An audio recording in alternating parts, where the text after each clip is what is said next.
have the program in front of you. There are some changes in the program. And I would like to just take you through on the changes. We are going to start by singing the national anthem, and that will be followed by a short presentation or address by the safety officer, Mr. Prosper now. And then we are going to go on and ask Mr. Marcus Masibi to come through and welcome us here and give us short remarks.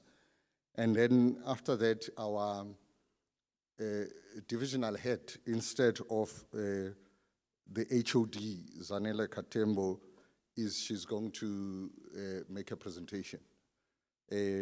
And then we are going to skip the MMC because apparently she's held up somewhere. And then we are going to go on and have, sorry, just to go back a little bit, after Mr. Marcus Masibi, we are going to request Tsepo. I'm not sure whether Tsepo is here to give us an item. And after that, we are going to ask Ms. Karin Mula, which is our DH, to present. And then we are then go on and going to have an entertainment item again by Siabulela. And then the rest will go on as stated in the program. Thank you very much. Can we please have the national anthem? Thank you. I think we can stand up and...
Thank you very much.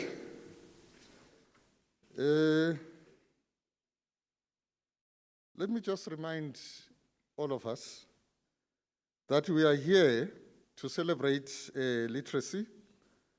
And the theme of this function today is literacy for a human-centered recovery, narrowing the digital divide.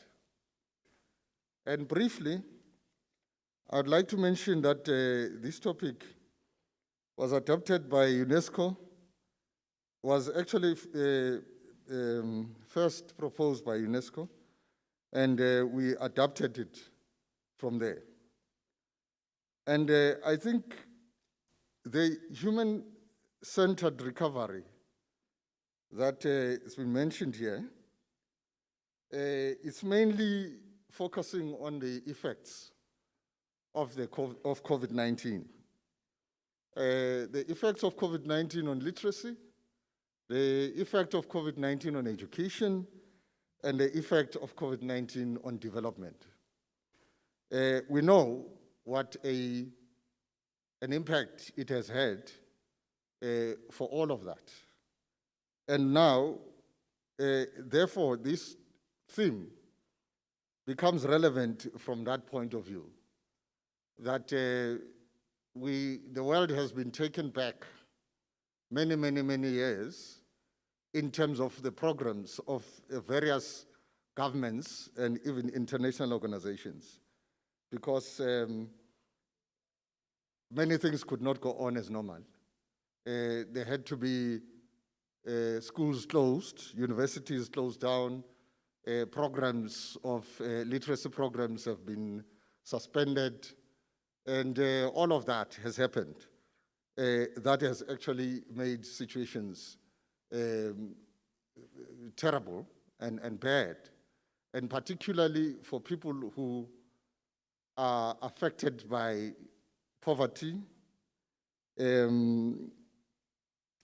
that they have had to even be worse off than the rest of us, given the fact that many of the poor people in the world do not have access to technology, ICT, and could not even carry on with their lives like the rest of us could, because we had laptops, we had computers, we had networks, and all of that to sort of push forward, despite the COVID-19 being here. So now, it's actually, this is the theme. The theme talks to all of the things that I've just mentioned now. But before I become a speaker myself, I would request Mr. Marcus Masibi to come forward. And, oh, sorry, before I do that, let's talk about safety first. Let's talk about safety first. I think that's very important in this day and age. So I'll call on Mr. Prosper now. Thank you. Good morning, ladies and gentlemen. Thank you so much for complying. You can see lots of compliance here. Today we are doing a program that has got quite a few number of people, and I would like to introduce you to our emergency exits. Those of us who are here, because we have got what we call it, vaccination stations this side, outside in the main hall. When there is an emergency, our lead will use this gentleman will help us with the PS system. We're going to use that exit and the last exit, and there is a staircase going down to the delivery lane. Those who want to go out, we go out, but we can check you when we are there. If you feel you want to exit through the stage, you go through the stage, you come back, we go down again through the staircase. We don't use the elevator. If we are going to do partial evacuation, which means only us here are leaving the building, when we do total evacuation with the people who are being vaccinated, you are free to go this direction. We open this other door and this other exit door, and we don't go down. We go out straight to an open area, which is just outside the hall, right? We can go straight out here, the security checkpoint where they're screening people for vaccination. There is also a driveway to the mall. We can also assemble there. Then we'll take care of who is not there based on our registers. We ask you to strictly obey the requirements of COVID that have been spoken about all the time by our head of state. And I can see the compliance is a phenomenon.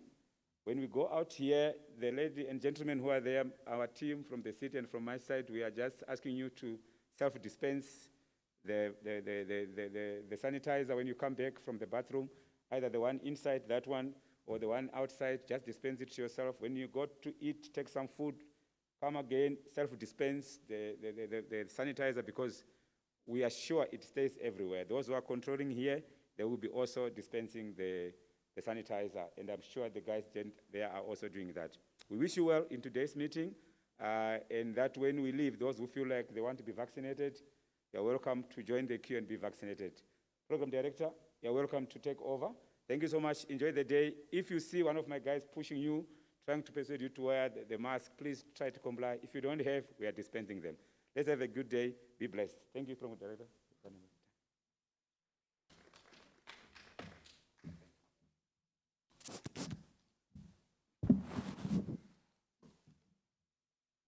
Okay, thank you, Safety Officer. I'm sure we are all comfortable now that we know how to keep ourselves safe from the person who knows the safety. Now, let me call on to call Mr. Marcus Masibi, the North Regional Manager for Library and Information Services. He's gonna give us welcome remarks. Thank you.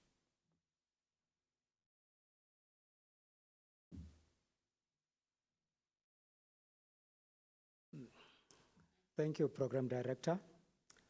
Morning, ladies and gentlemen.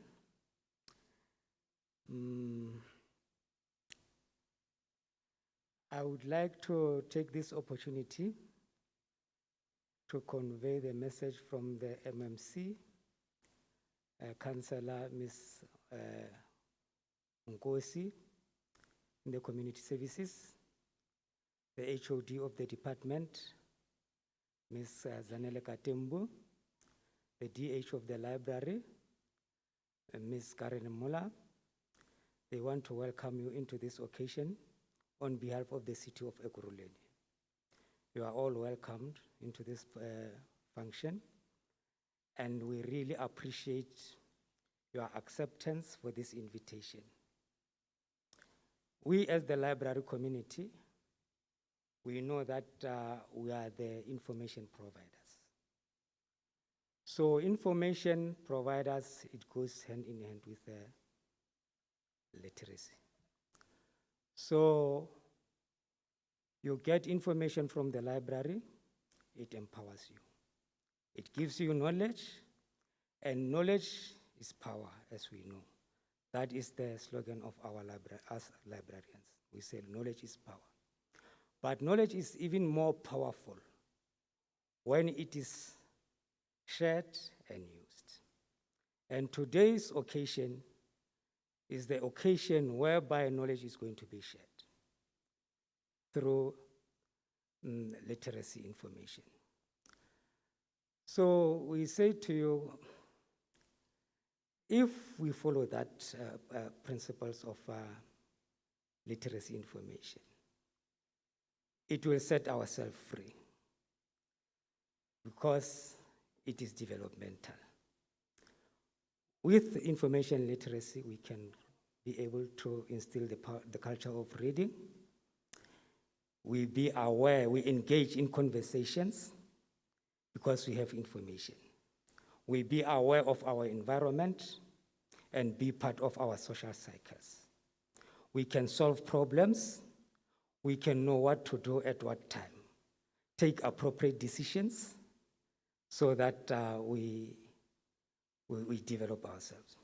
So this session will give us more information, more advices, so that we develop our communities in around the city and across the country.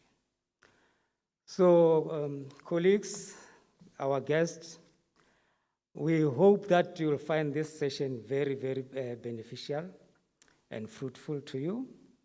And we encourage the culture of reading through this literacy program.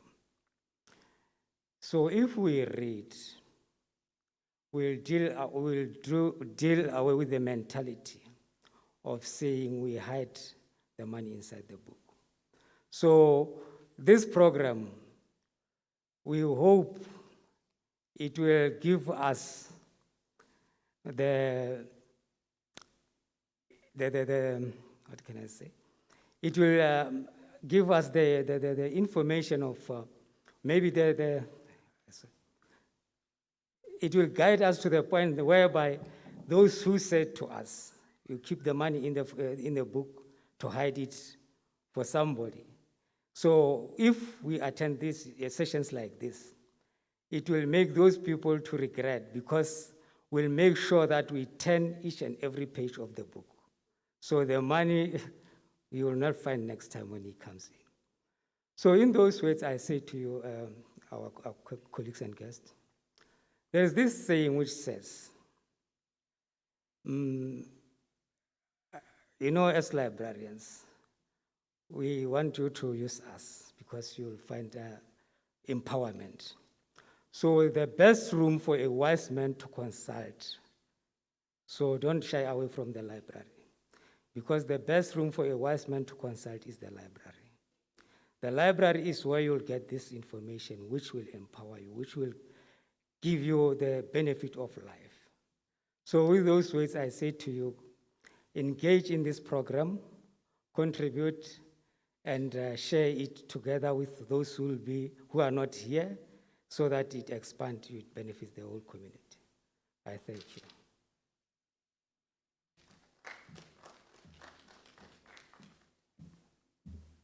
Thank you very much. Now that you are all welcomed, and we can start engaging now. And listening to the speakers. UNESCO says that the COVID-19 pandemic has been the worst disturbance to education and training systems in a century, with the longest school closures affecting more than 1.6 billion learners at its peak. By November 2020, the average child had lost 54% of year's contact time, which could be interpreted as the loss of over a year's learning if the time of forgetting what was previously acquired is counted. So please note that, because this is where we are saying literacy for a human-centered recovery. How do we recover all of that time? How do we make sure that our kids, our illiterate individuals, still are able to advance themselves? Let me call upon Tsepo to give us an item. Thank you.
Okusha record. Record.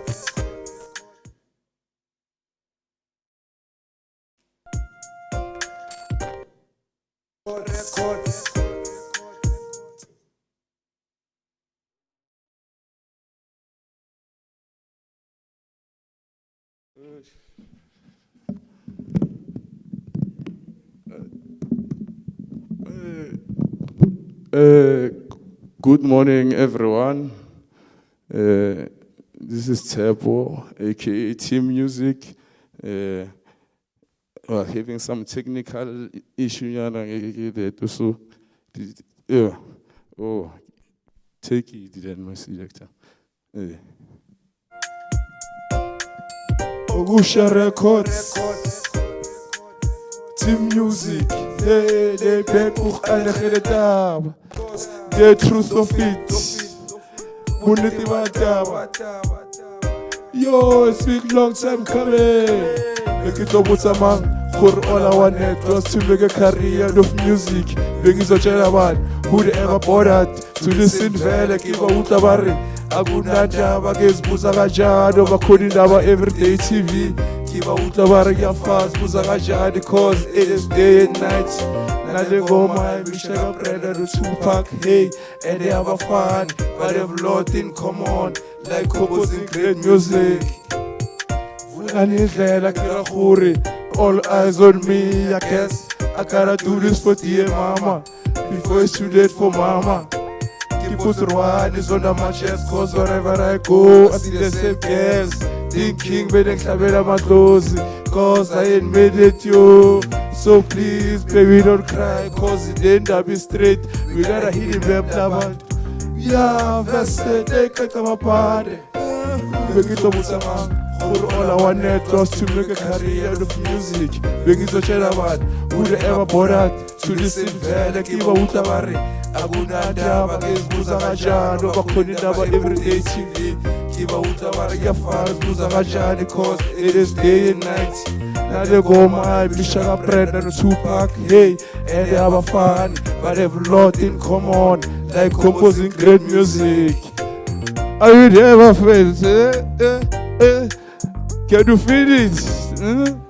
Yeah, okay, call that out. A little bit of Brenda and Tupac obvious. You get the most of me. Team music always on top of things because Guactala is together. Gade Kebolam, Eluguti Give, Num Kebom cool. Fortunate enough, somebody has top now to keep original. One man that said makes the beat. Meaning, if music, it's all about genres. This one is current affairs. Kekasi Zulubari, Kisimanje Manje. All I wanted was to make a career of music. Because the general one who ever bothered to listen fair. I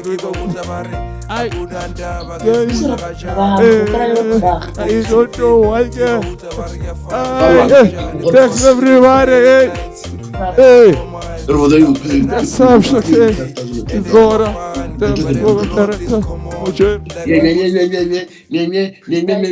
And we can even,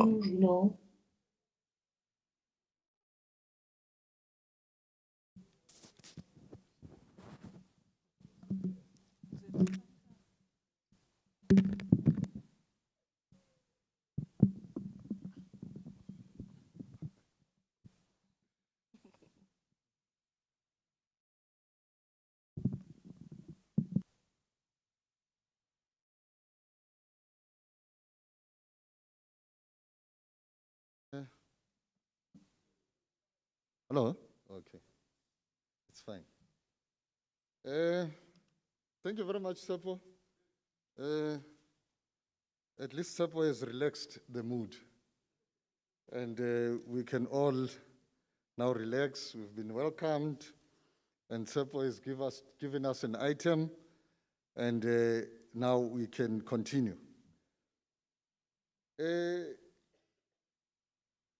I'm going to call our DH to come and present to us, give us the background of the annual lecture and what we've been trying to do over the years. And she'll go on and then talk about the role of the information services in Ekurhuleni in terms of what we've been doing in this department. Ladies and gentlemen, as you can see, my name is Mandla Ngubeni. Here, I didn't introduce myself when we started. I'm one of the managers in the Library Information Services. And yeah, at this moment, I'm trying to navigate with this program so that at the end of the day, we are able to deliver to you this important task and this program that would discuss such an important topic. Thank you very much, DH.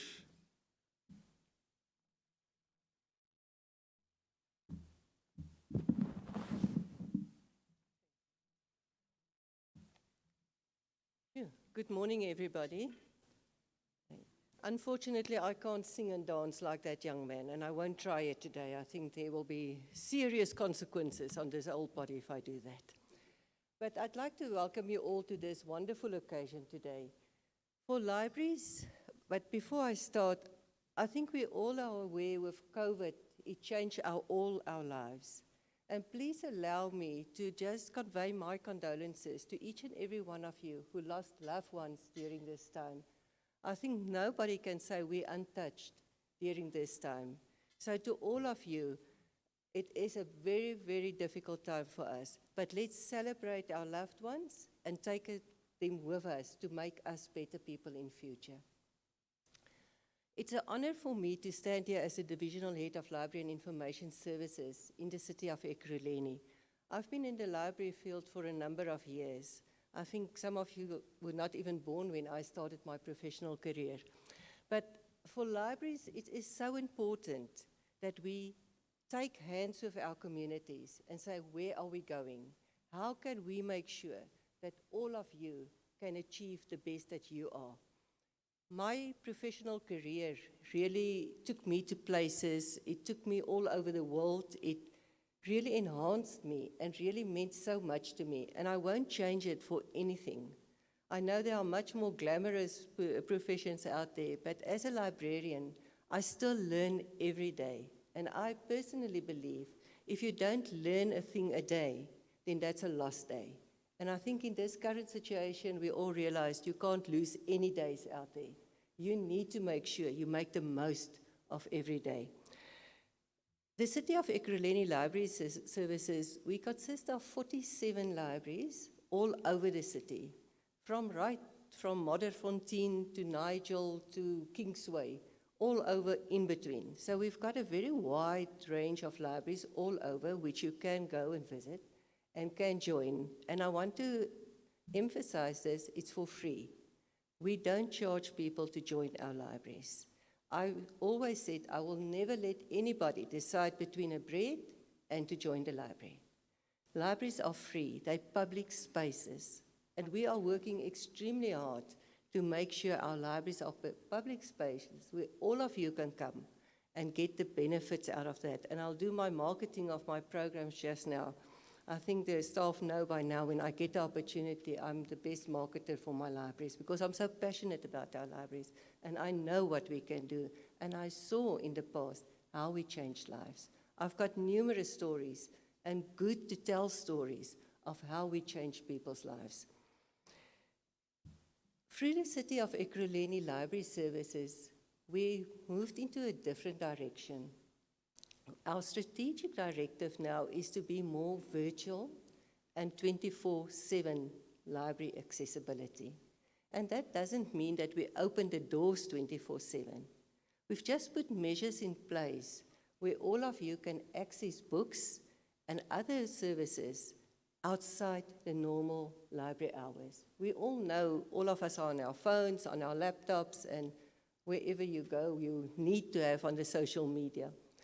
So for us, we tried different ways of doing this. We've got a virtual library, which you can join, and you can read books during your own time, at home, whenever you want to, on the taxi, on a train, wherever you go, you can sit and read those books. During the first very difficult lockdown. Remember all last year, April, we were not even allowed to go outside and look at each other. And when there was a parcel delivery, I think that was the highlight of my day, when that bell rang and there's a parcel. I ordered so many useless things just to have somebody to bring something to me to go out. But we then, during that time, I personally read about 40 books. I downloaded, and in between I worked, but I downloaded in evenings, and you'll find you read much quicker when you're doing it on your devices. So that's a wonderful service we've got. Ask any of the staff here today to give you the details how to join. And it's not only for adults, it's for the little ones as well. And we know they can teach us a thing or two about technology these days. I always say, if you buy a new car, put a 3-year-old next to you, drive around the block. By the time you stop, you'll know everything that's working in your car and what it's supposed to do, because they know everything. From our library services, first we've got the virtual library, and then we've got free libraries at the moment with extended study hours. I know we're going into exam time. It's an extremely difficult time for the students. We've got one in Tembisa, where Marcus can give you the details. We've got one in Vosloorus. Preshen can give you the details of there. And then we've got one in Davidton, and Lungi is sitting at the back there. She can give you all the details of those free libraries. We wanted to keep it open for a longer time, but people said to us, listen, it's dangerous. We can't walk at night, late at night, home alone, our laptops, our cell phones. There's always that criminal element that we need to look at. So at this stage, our libraries are open until 7 o'clock for you to go and sit and study in a quiet, comfortable place where you can then make sure that you pass all your subjects this year. Then I'm very, very excited about a new course that we've got at the moment. And I'm going to advertise the course here. We've got a network academy, a Cisco network academy, which we are launching shortly, but at the moment, the advertisement is out and we're waiting for applications. We started advertising this with our communication and marketing department on social media on Tuesday this week.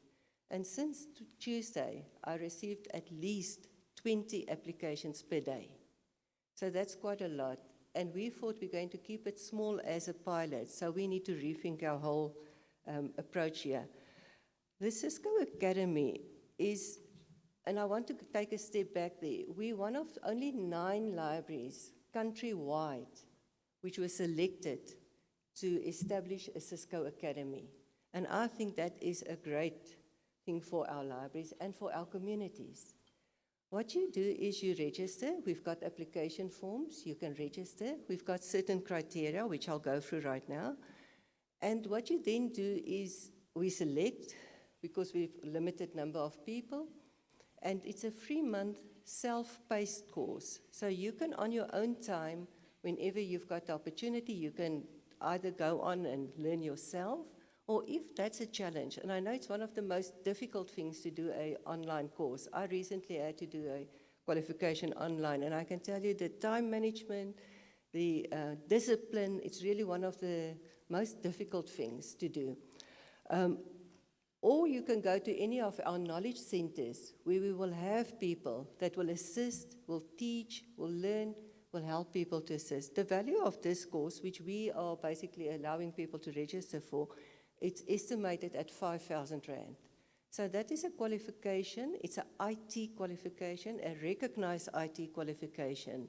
It is not just attendance or you've been there. This is a recognized qualification which will assist people getting employment. We are looking at young people between the ages of 18 and 25 at this stage only. We will later on relook this. They must have matric, basic IT knowledge. I don't want people with IT diplomas or IT degrees or that. We want basics, because this is an opportunity for people to step into the IT world. Residents of Ekurhuleni, and if you're a library member, I'm going to look very, very positive towards that application. So please write down your library membership card. I did bring some of the advertisements with me, and I will leave it at the desk, at the registration desk, once we finished here. So please apply. Then we've also got another course, Rambi. It's a partnership with Rambi SA Youth and the CEPO 1 Million program. It's a program from the Premier's office, and it's also IT training. But this is basics like your Office suite, which you can always also do, and you also do get a Microsoft certificate thereafter.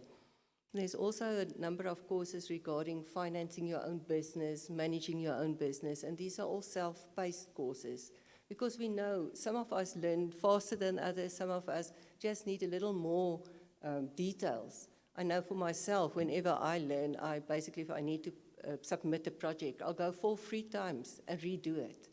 I don't want somebody to say, okay, now you must finish. Then you're not going to learn it. Then it's just compliance, and we don't want you to do that. So that courses will also be available in all our libraries.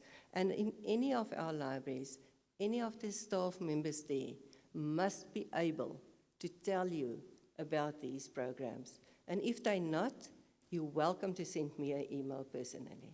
We've got a generic email. It's info.libraries@ekurhuleni.gov.za.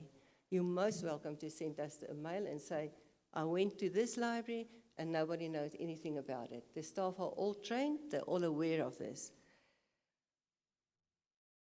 And like I said, we've got our 4 knowledge centers, which you can use, and we are going to do a lot more of programs there as well.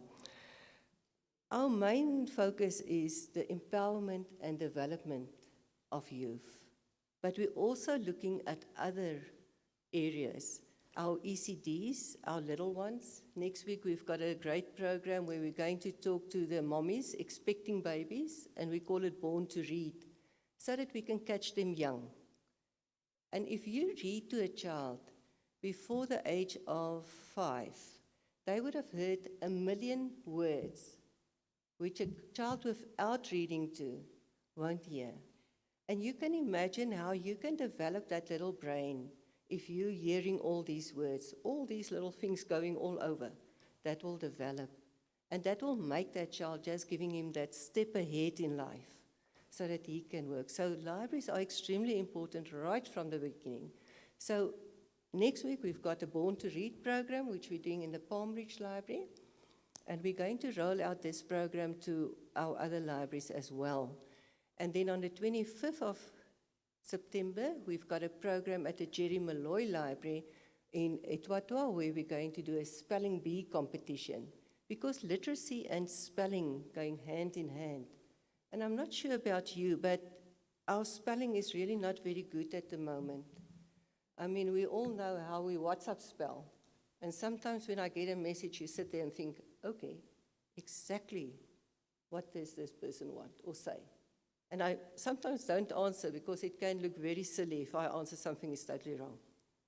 So we know spelling, especially at a young age, we know the research reports that came out that said our grade 4s are in big trouble. And that was a few years back. Now you can just imagine what happened after COVID now. The kids can't spell, so it's making it difficult for them to read. So what do? They just withdraw. I'm not going to read anymore.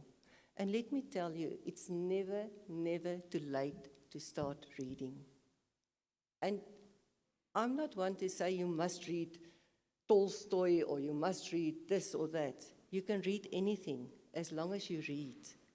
It's your vocabulary, it's your brain development. There are so many positives, and especially during Literacy Month.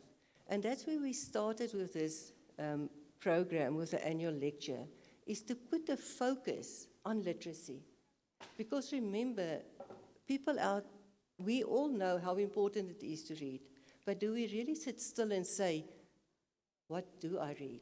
If I ask any one of, oops, mustn't break the furniture. Eh?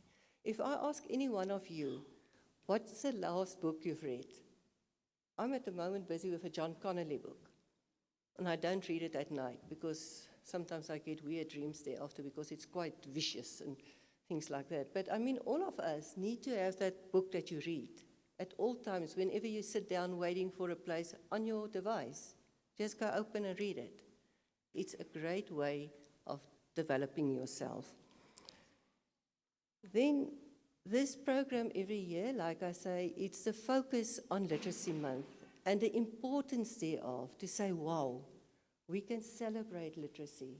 We are good, we know where we're going. And libraries are the core and the center of literacy. And as Marcus alluded to earlier, I sometimes think we're very wise people, librarians. And years ago, when Google came out, and I know all of us prefer Dr. Google and prefer all the Google information, we had a competition here in this Alberton Library. And we said, okay, kids can come with questions. Then they ask the librarian the question, and they go and search on Google. And I can tell you, the librarian won. Google didn't win that one, because we all know the type of information we're getting on Google sometimes. So, therefore, I would really ask all of you, sit down and decide for yourself, what do I want for myself in life? And a person that reads and a person that studies is a person with choices in life. The more you develop yourself, the more you can choose what you want in life.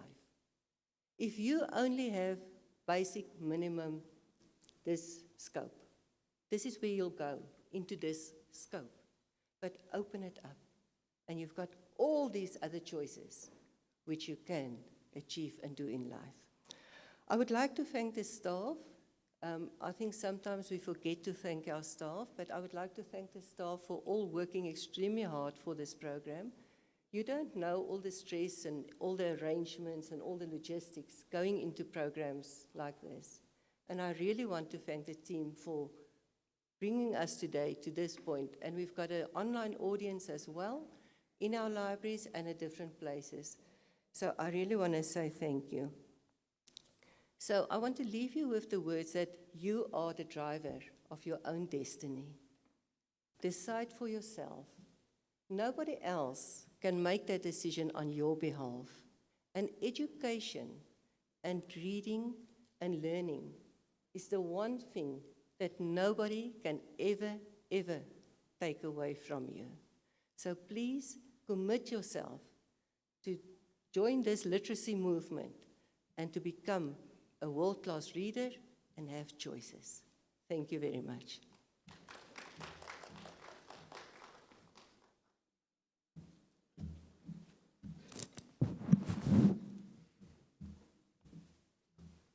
Thank you very much, DH, for such an enriching speech. I just want to, I was sitting there thinking how we took a lot of things for granted before COVID-19, particularly the issue of technology. We all took it for granted. We thought, it's one of those things that you have to know, it's not central in your life, and so on. And how things turned out when it was COVID-19. Everybody was getting educated in terms of ICT skills. Artists were recording music in different countries and putting music together through technology and so on and so on. So the digital divide has, the attempt to bridge the digital divide has gone a long way in the past 2 years. We are going to now have an item again.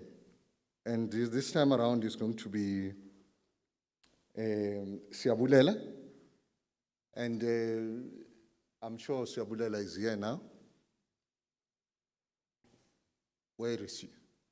Aha. Siabulela is here, and she's going to give us an item.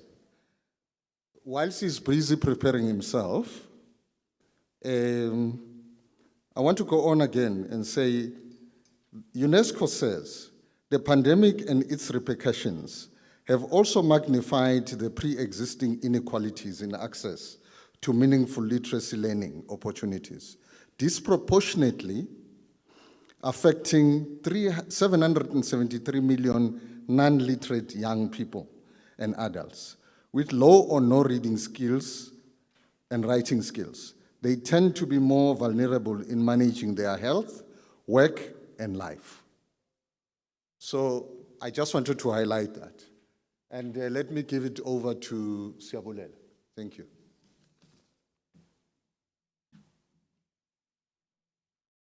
Okay, whilst he's still sorting out the technology, I just want to touch on some of the things that my divisional head presented to you. One of the things that she spoke about, obviously, was the digital divide. How Ekurhuleni Libraries has gone on to deal with that. And all the programs that she mentions are geared towards empowering the region, but particularly the people that use our services. And also, what is important that she mentioned was the fact that here we are at war. Whilst we're fighting the COVID-19, as the president usually says, we're also fighting illiteracy. It's a war in itself. And in this day, as we are gathered here, we are actually celebrating our efforts towards fighting illiteracy in our communities. So this is what makes this occasion very important and crucial in our lives. Usiabulela, how far is he?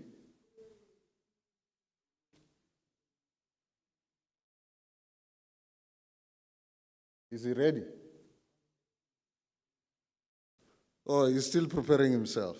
I'm sure we are going to really see an act here. Such a long preparation. But before I step aside, I want to continue to mention what UNESCO is saying here. That in the OECD countries, low-skilled adults are also less likely to recognize their learning needs, 11%, than those with higher skills, 35%, and are therefore less likely to look for learning opportunities, a source of further widening inequalities. And remember that the DH mentioned the fact that we are offering courses in the library. And one wonders how many of our illiterate young people, how many of our poverty-stricken young people are able to access those opportunities.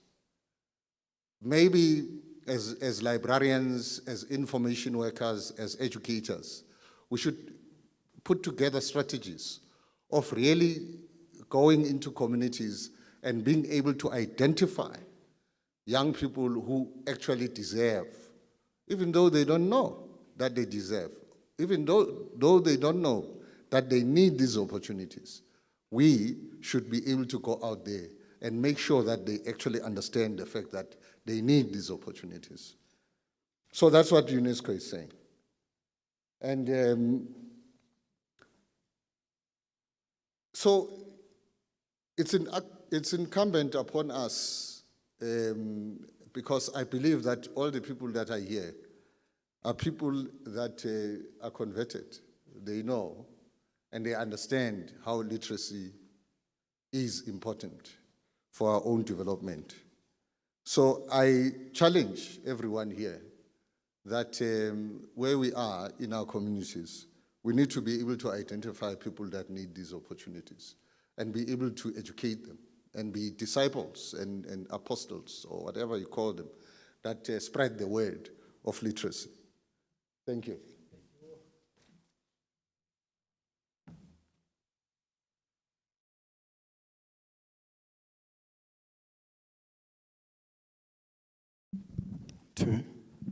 Africa uthando noxolo. Molweni Africa. Sanibonani Azania. Ayithokoze naga abantwana basekhaya igama lami uJozi Bush. I am the noble son of the soil.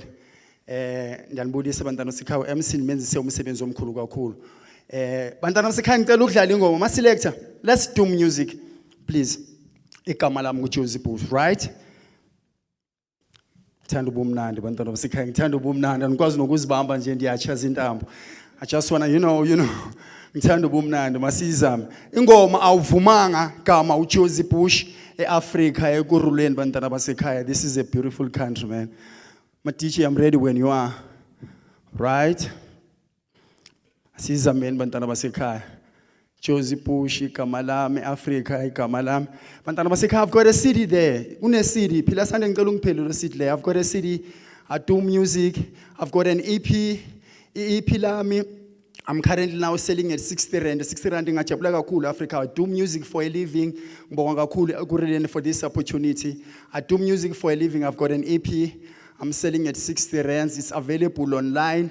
You Google my name, Jozi Bush. You can watch my videos, download my music, and support me in any way that you can. So anyone who is interested to the music, I would really appreciate your support, ladies and gentlemen. My selector, I hope you guys are ready for me. I'm not ready.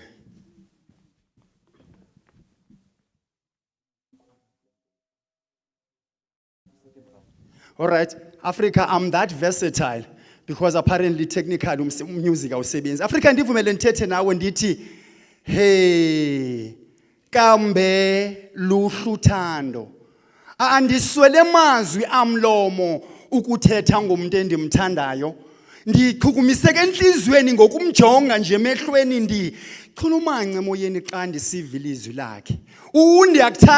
Undiyakuthanda ligama nje eliphuma emlonyeni, kodwa ke ungaphazami ulidlakazelise ulithabathe kancinane ngokuba kaloku libalulekile kwisikhomokazi onhliziyo zinyulu nditshona lapha kuthi esidodeni. Yaze yantle intombi ngokungathi ngomfanekiso ludongeni, andiziva kuphila madoda ndishukumiseni nditsikileni. Ubuhle bale ntombi bunjengesaqhelo seqabisa etyesini, didiyela luvuyo kum ngaphakathi enhliziyweni, njengotywala besintu emphandeni. Omuntu afanaye ndimkhangeli ngemfaneleko siqweni. Qathalala ndini ndifumene intombi emavundleni, ngoko ke neyakho ithande de nahlukane engcwabeni. Okwangoku ndiyazi kunzima kunzithi kukude encotsheni, kodwa ngokunyamezelana nobabini nakuncamla ubuncwane enyosini ndivumele ndithethe. Kasi FM, nawe Jozi FM, sasazana indaba zam zothandwa emoyeni, zeni ziqalele zonke izizwe neentlanga ngale ntombi endiyithandayo.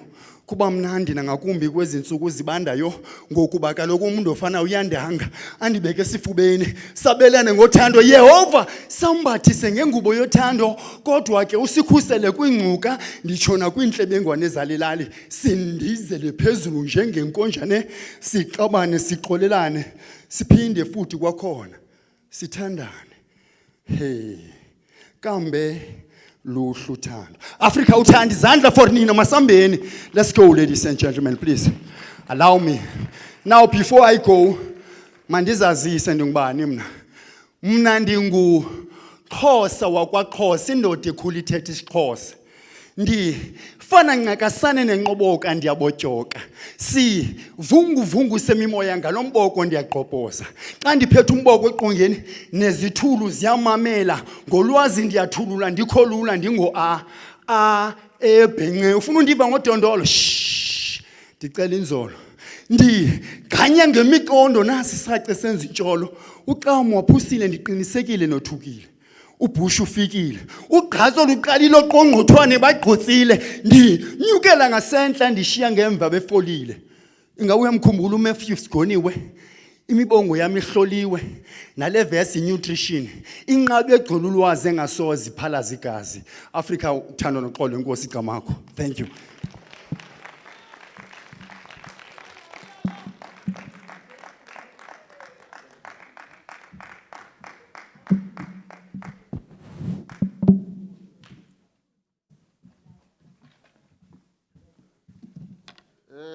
Thank you very much.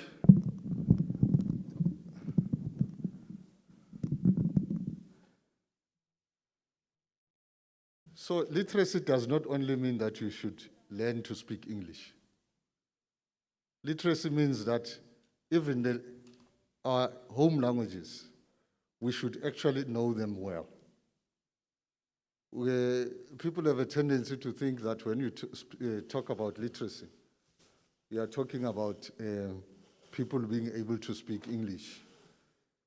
If you don't know Xhosa, I'm sure you did not actually enjoy that poem.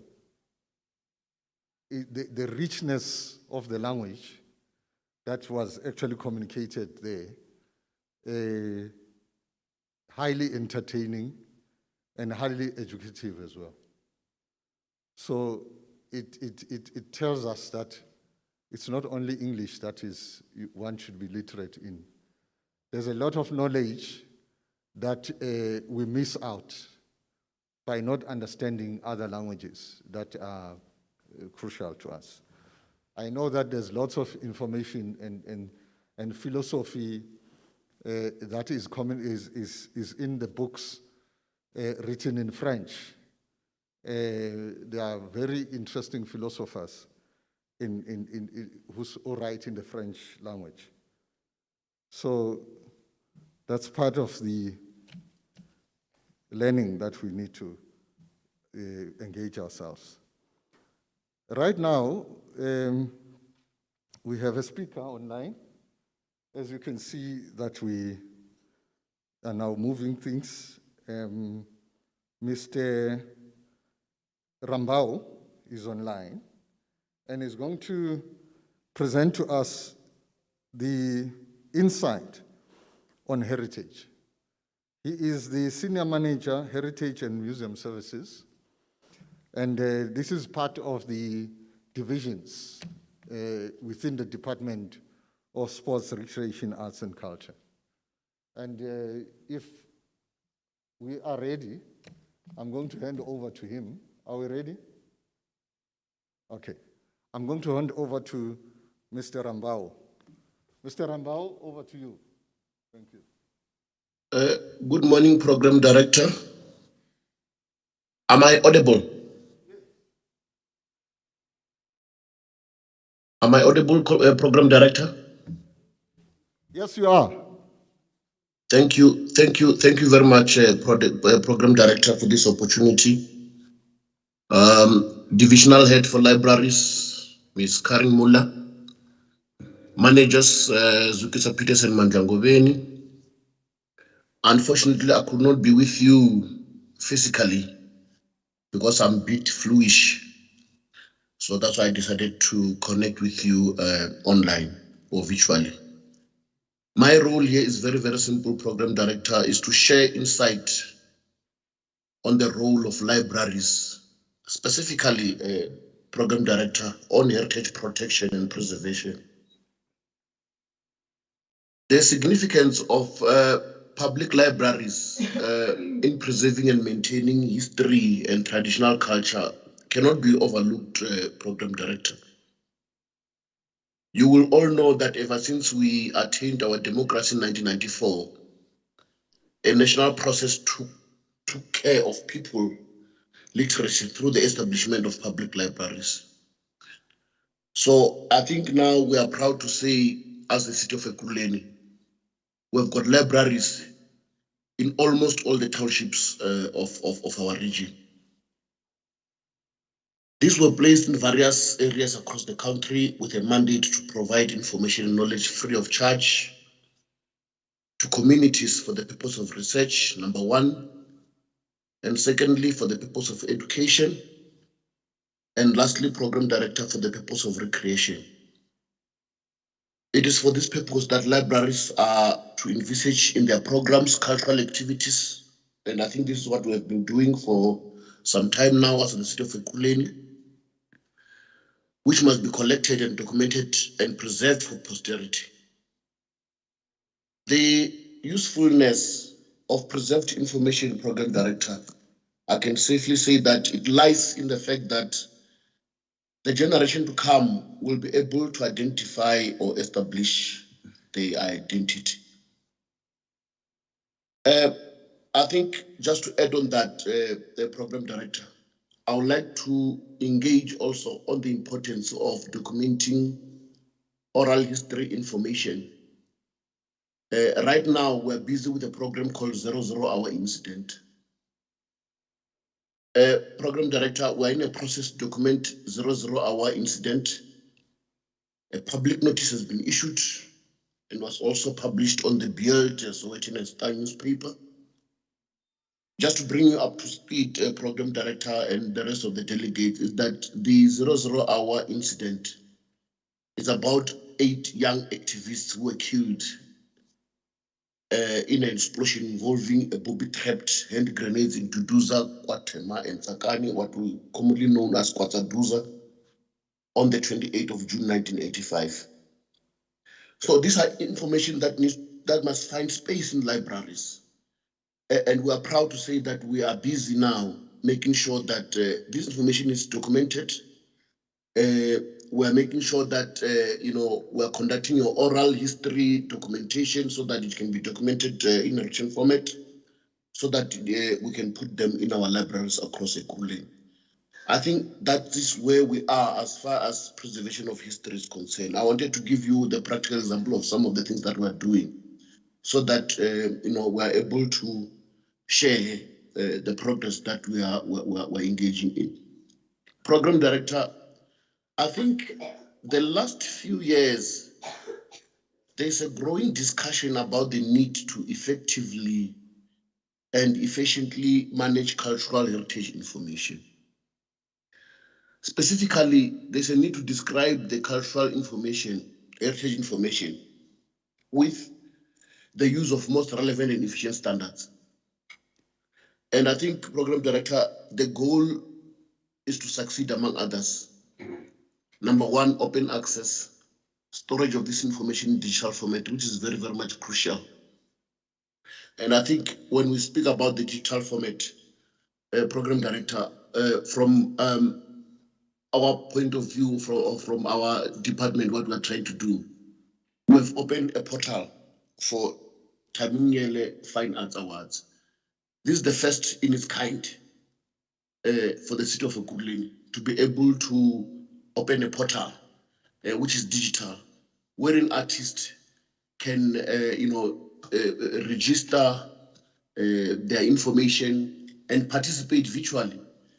Given the the situation that we're in now, which is COVID, that forces us to migrate from your traditional or your mundane kind of doing things to digital. Program Director. But also our goal, again, Program Director, is to ensure that as we move forward, we must ensure that your museums become digital as well, because we can't be stuck in the past. Situation dictates that we need to move with time. So what I'm saying, Program Director, is that the role of libraries, and especially of information professionals, is crucial in this type of research, as well as of collection, management, and service provider. So the cultural heritage management, according to the definition, is defined as the vocation and practice of managing cultural heritage.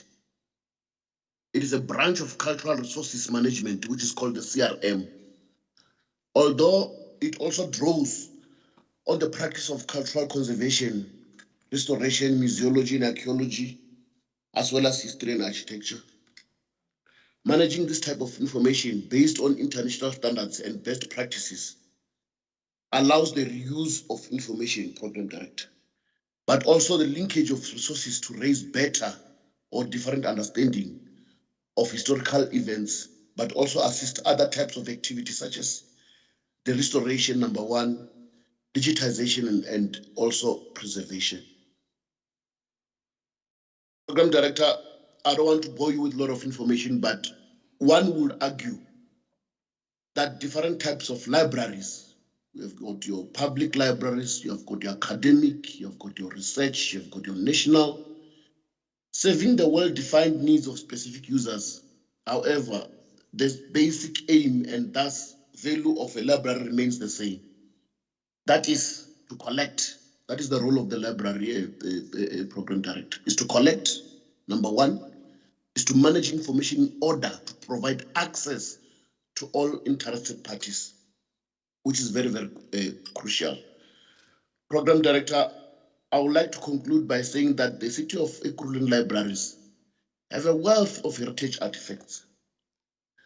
Sometimes we call them, in our own language, in heritage language, we call them time capsule.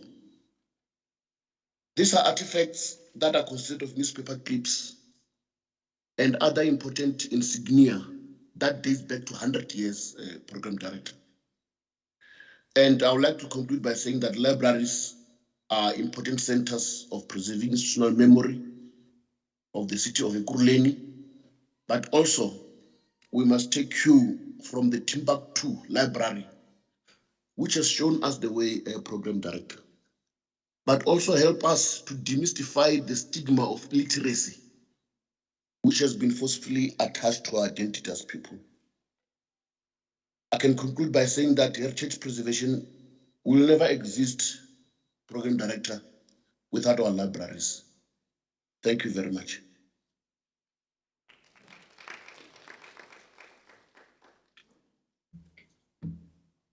Mr. Rambau, thank you very much for the presentation. Very enriching, very educational, and it's amazing how when someone else describes the work that you do, that you take for granted that you do every day, and you think that it's normal, but when you listen to somebody else defining and describing what you do, it becomes even more refreshing. Thank you very much for that. Is he still here? You see how the digital divide has actually been narrowed, such that we can actually, to some extent, also infringe on the rights of people who are not well, who are supposed to be off work, and we still have them present to us and do some work. So we do appreciate that Mr. Rambau is off ill, but he's still able to give us this powerful presentation. Thank you. We, again, I think, going to have an item. And this time around is going to be Pilisande. And I would ask Pilisande to prepare herself. I should have asked her earlier so that we don't take time preparing. I hope she's not going to take a long time. There are a number of things that Mr. Rambau mentioned, which are very important. And one wonders whether people do realize that the heritage and the preservation and protection of information, could it be objects, cultural objects and everything, are very, very important, because we are just passing in this world, and there will be another generation that is going to come. And that generation would like to know what we were here doing. And through the preservation and protection of information, we are able to give them that knowledge so that they know what we did wrong, what we did right, so that they don't have to repeat the same mistakes that we did. But what is very important that I picked up, I'm sure you picked up a lot of important things that Mr. Rambau mentioned. And it's the digitization of all the information that we have in the Ekurhuleni, which for us, I'm very proud that of the things that is mentioned, that they've already done. And I think this calls for a strong collaboration between heritage and libraries, so that we make those things and that information available at all times to our public. And the restoration and digitization makes sure that we don't lose anything. As things wear out and you cannot read them anymore, but we know that we've preserved them. We've put them on a digital format and people are able to see, view and learn from those items. Can I give it over now to Pilisane? Pilisane. Thank you.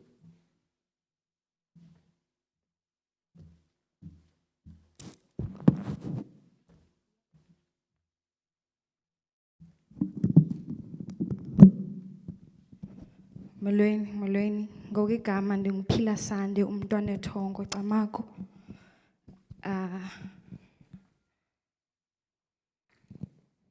Bengicela uyidlale but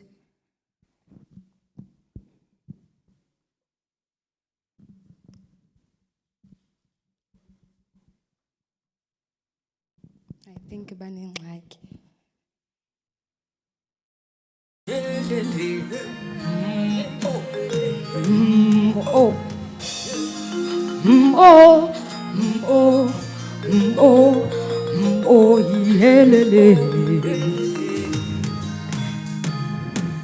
Yahamba intombi, yahamba intombi, yahlele ezantsi, yahlele ezantsi.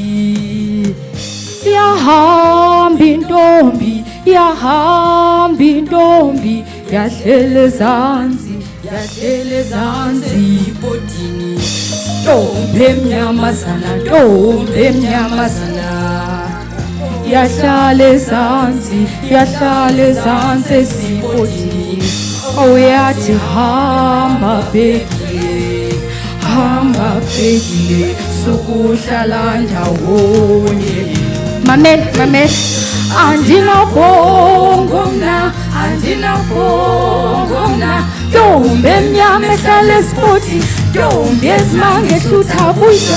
Libala nobungumama wekhaya, wehla wenyuka ngunolala, wehla wenyuka ngunolala. Ugcwala yonke indawo, ugcwala yonke indawo. Ubusuku baziwa nguwe, siphina sazelakho. Insana zithi sijwile, sithi uphumama. Wehla wenyuka butywala, buyele ekhaya, buyele ekhaya. Mama buyele ekhaya, buyele ekhaya. Buyele ekhaya, buyele ekhaya mama. Buyele ekhaya, buyele ekhaya. Yo! Yahamba intombi, yahamba intombi, yahlele ezantsi, yahlele ezantsi. Yahamba intombi, yahamba intombi, yahlele ezantsi, yahlele ezantsi esibhodini. Ntombi emnyamazana, ntombi emnyamazana, yahlala ezantsi, yahlala ezantsi esibhodini. Uyathi hamba bhekile, hamba bhekile, sukuhlala ndawonye. Mamela, ndiboleke ngihlebe ngithi mamele, ndiboleke ngihlebe ngithi mamele.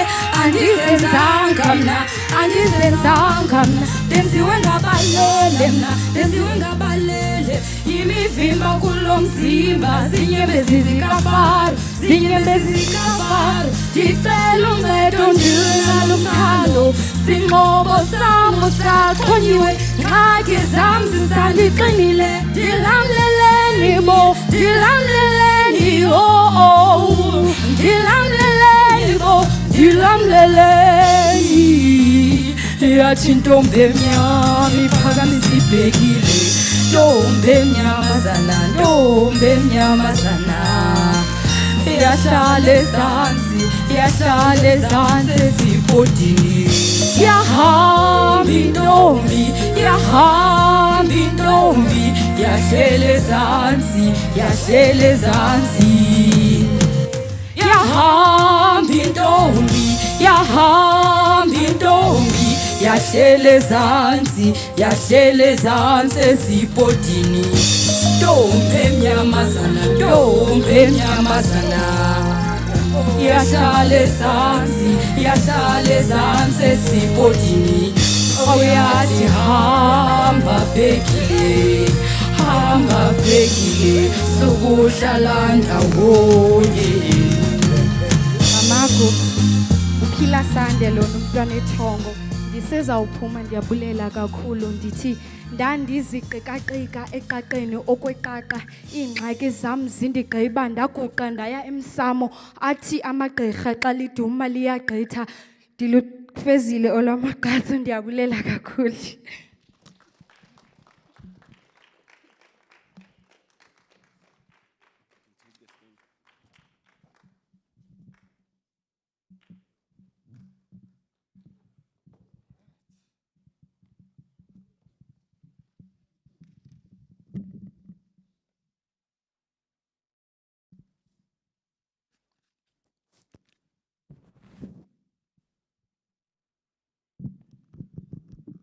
Thank you.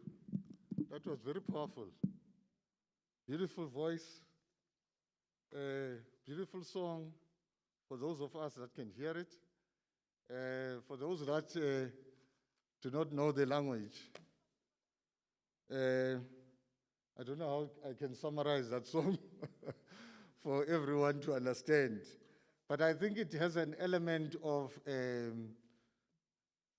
alcohol abuse. There was something like that.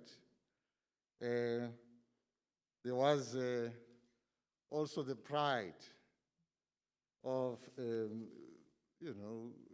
celebrating the lady, the black woman, and so on. Maybe you can talk to Pilisande to explain it further after this.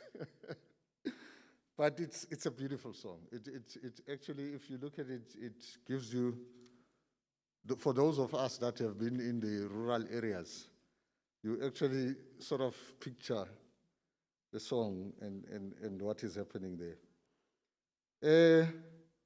Then our next item is the presentation by Naomi Masebo, who is going to give us an insight on information literacy.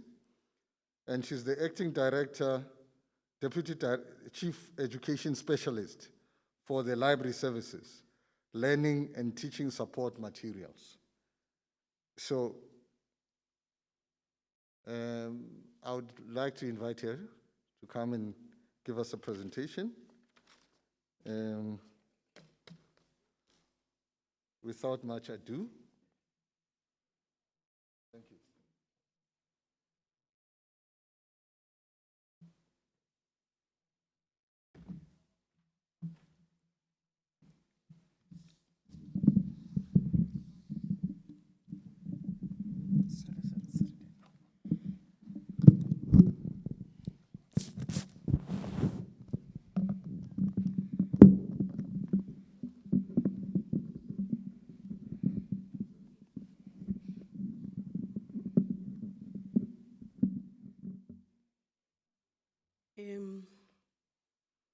Is it still good morning? Yes, it's not yet a day, it's still in the morning. Program Director, thank you very much for affording me this opportunity to stand here and go back to basics. I'm here to go back to basics. My name is Naomi Masebo from the Department of Education. In the department that I work in, we do a lot of things, including libraries and procuring material for schools. So we are responsible for making sure that the reading material is in the school. But whilst we're doing that, we also ensure that whilst the reading material is at a certain school, it is used. That is our role. Okay. I will start by looking at, Program Director, I don't know if I'm vertically challenged. I didn't think that I am that short. But I hope people can hear me. It's done, thanks, it's fine. Okay, and then I will start by saying, what is information literacy? In simple terms. It's the ability to find information, to evaluate the information that has been found, and to organize the information and use that information effectively. That is what we want our kids and in the schools to be doing. What is the purpose of that? So that our kids can be able to solve problems, they can make informed decisions and acquire knowledge based on that information. It's unfortunate that my presentation is not flagged because I had diagrams that I prepared so that we see how information should flow. But that is not a challenge. I'll do my best to explain what the purpose of information in schools is. Okay, we've got a GDE library system that we're using. There's a few systems that are implemented in GDE. We've got school-based libraries, which are in the schools, which are brick and mortar. Then we've got classroom libraries, which we call also corner libraries. Those are the libraries that you'll find that we've just put a trolley or a box or a cupboard at the corner of a class, and then learners are able to access information there. We call them corner libraries. Then we've got mobile libraries or trolley libraries, of which one of our sister department has sponsored most of our schools, but these trolley libraries are mostly found in the foundation phase from grade 1 to 3, which was a sponsor, which we are very happy about. And then we've got one digital library. Remember, I'm speaking on behalf of the district, Ekurhuleni North. We've got one school that has digital library, which is one of our school of specialization, Rhodes-Field. They are the only school that has a digital library. And as a district, we're not happy about that. We want our learners to access digital libraries. As you can see that the future is digitally based. Most of the things are digital. Okay, we also have a district library, which our colleagues are able to access information on our district libraries. And then we have what I call My Library. My Library, to me, it is the context and books that I have with me. Those are mostly the books that we give to learners. As I have explained before, that we work in the procurement department. Those are the books that we give to learners. Those are the books that mostly learners are given for a specific subject. We call them My Library because it's got a wealth of knowledge. Those books are having a wealth of knowledge. And don't forget, in our schools, we also have language educators, which we call the star librarians. Language educators. Those are the educators that will teach you how to read, will teach you how to spell, so that in the next subject, you can be able to to be an expert in that subject. Okay, we know that through reading, there is no way that you can't be able to solve problems, to acquire knowledge as well. Okay, then we have priorities. As a Department of Education, priorities that are library-based. We want to implement school library policy, the normal policy that says when you borrow a book, this is the term that you must use the book for, this is when you must return the book. That is one of our aims as Department of Education. Also to procure this learning material so that each and every learner can have a book. That system, we call it universal coverage. We want to make sure that each and every learner in each and every class, in each and every grade has a book to read. Okay, I think so far in Ekurhuleni North, we have achieved 31 schools that say we don't want to buy books anymore, we have enough. I think that's an achievement. Okay, we also want to set up and develop libraries in all schools. We want all schools to have functional libraries, which I know it's long-term, but at the end, that is what we want to achieve, functional libraries. We want to do away with the corner libraries. We want to do away with the mobile libraries. We want a learner to say, after school, I'm going to a library within the schoolyard. That is what we want to do. We want to develop programs that cause reading to lead. Lead where? Lead in every subject that is offered in the school. I know it's basic information that a learner that cannot read will not be able to comprehend any other subject within the school. It's basic information. At the time when I went to school around the 80s, when I was in the primary schools, yeah, it was around the 80s, we had a school principal who used to say to us, every Monday, it's a day for the story I read. So we had pressure to say, weekend, I need to have a newspaper or I need to read at least 2 pages from each book. Is that still happening today? I don't know. But that is what we want to achieve. Okay. We want all schools to be part of the Drop All and Read campaign.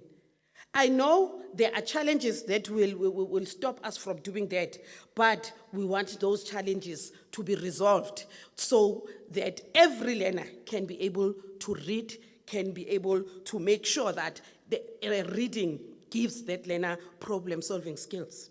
We want to establish a library database. I think that one, it's no more a priority. We have already done that. We have already established a library database. That is the information that I'm going to give you after this. We know that which school has a library, which school needs a mobile library, which schools are using a corner libraries.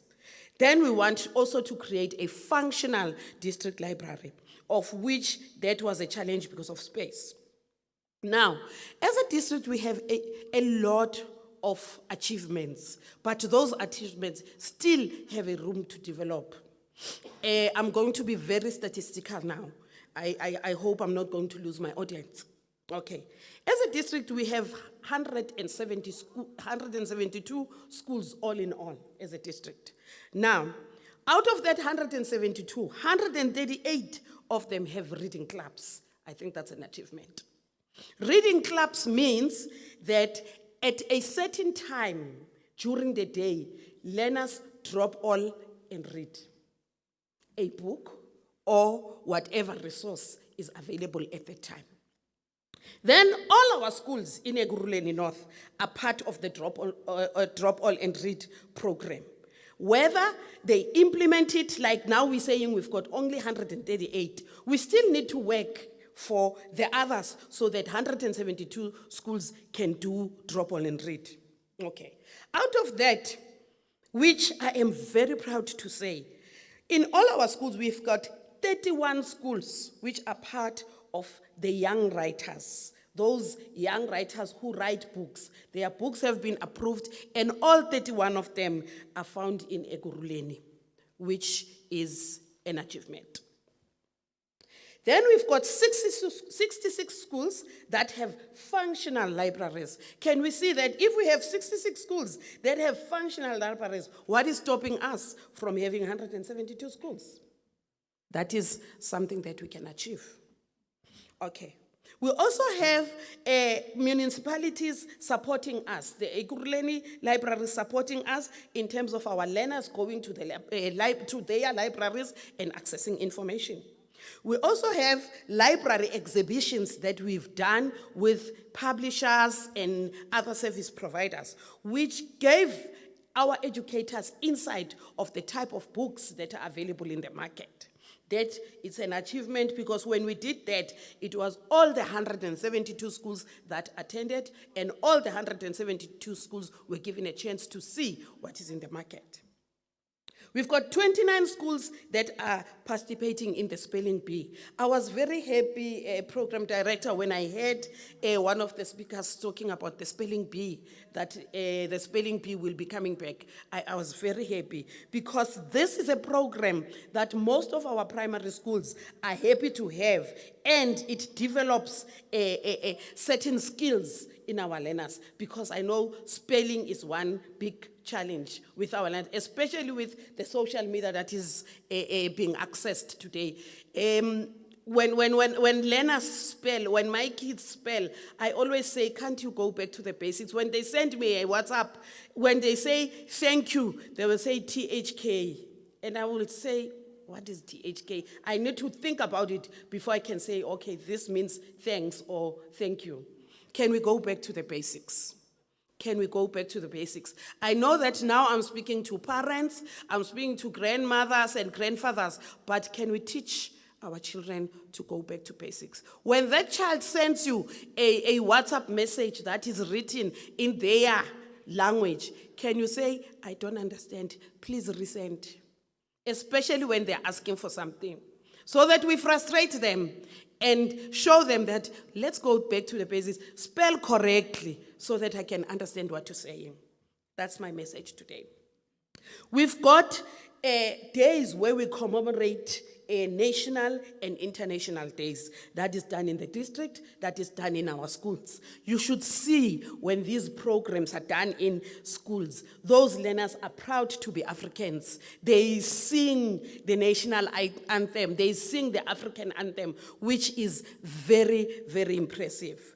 And then we've got 26 schools who received books from a foundation called the Pendulani Quiz. Pendulani Quiz is one of our partners. They always sponsor us. And when they say books, they don't mean any other type books, but they mean only library books, which is very impressive.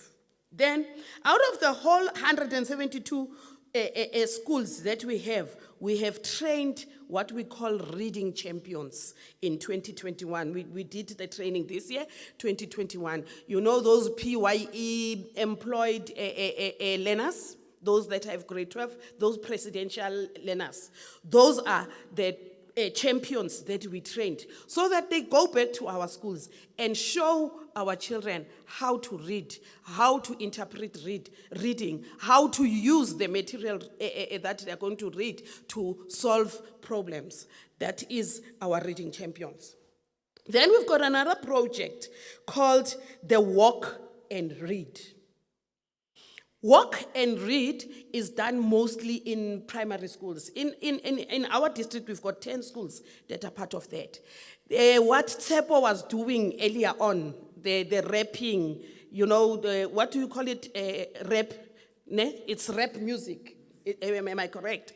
That system, it is what children are doing. They write their own rhymes. And remember, they must be correctly done. When at the end of the sentence you say mother, the other one you need it needs to rhyme mother, the other one must end with father, so that there's that rhyme. That is basic English skills. Poetry is what we call rap music these days. That is poetry, except for the vulgar. But that is poetry. Okay. So the walk to read, that is mostly what is done. We teach our children in the walk to read as to how to write your own poem.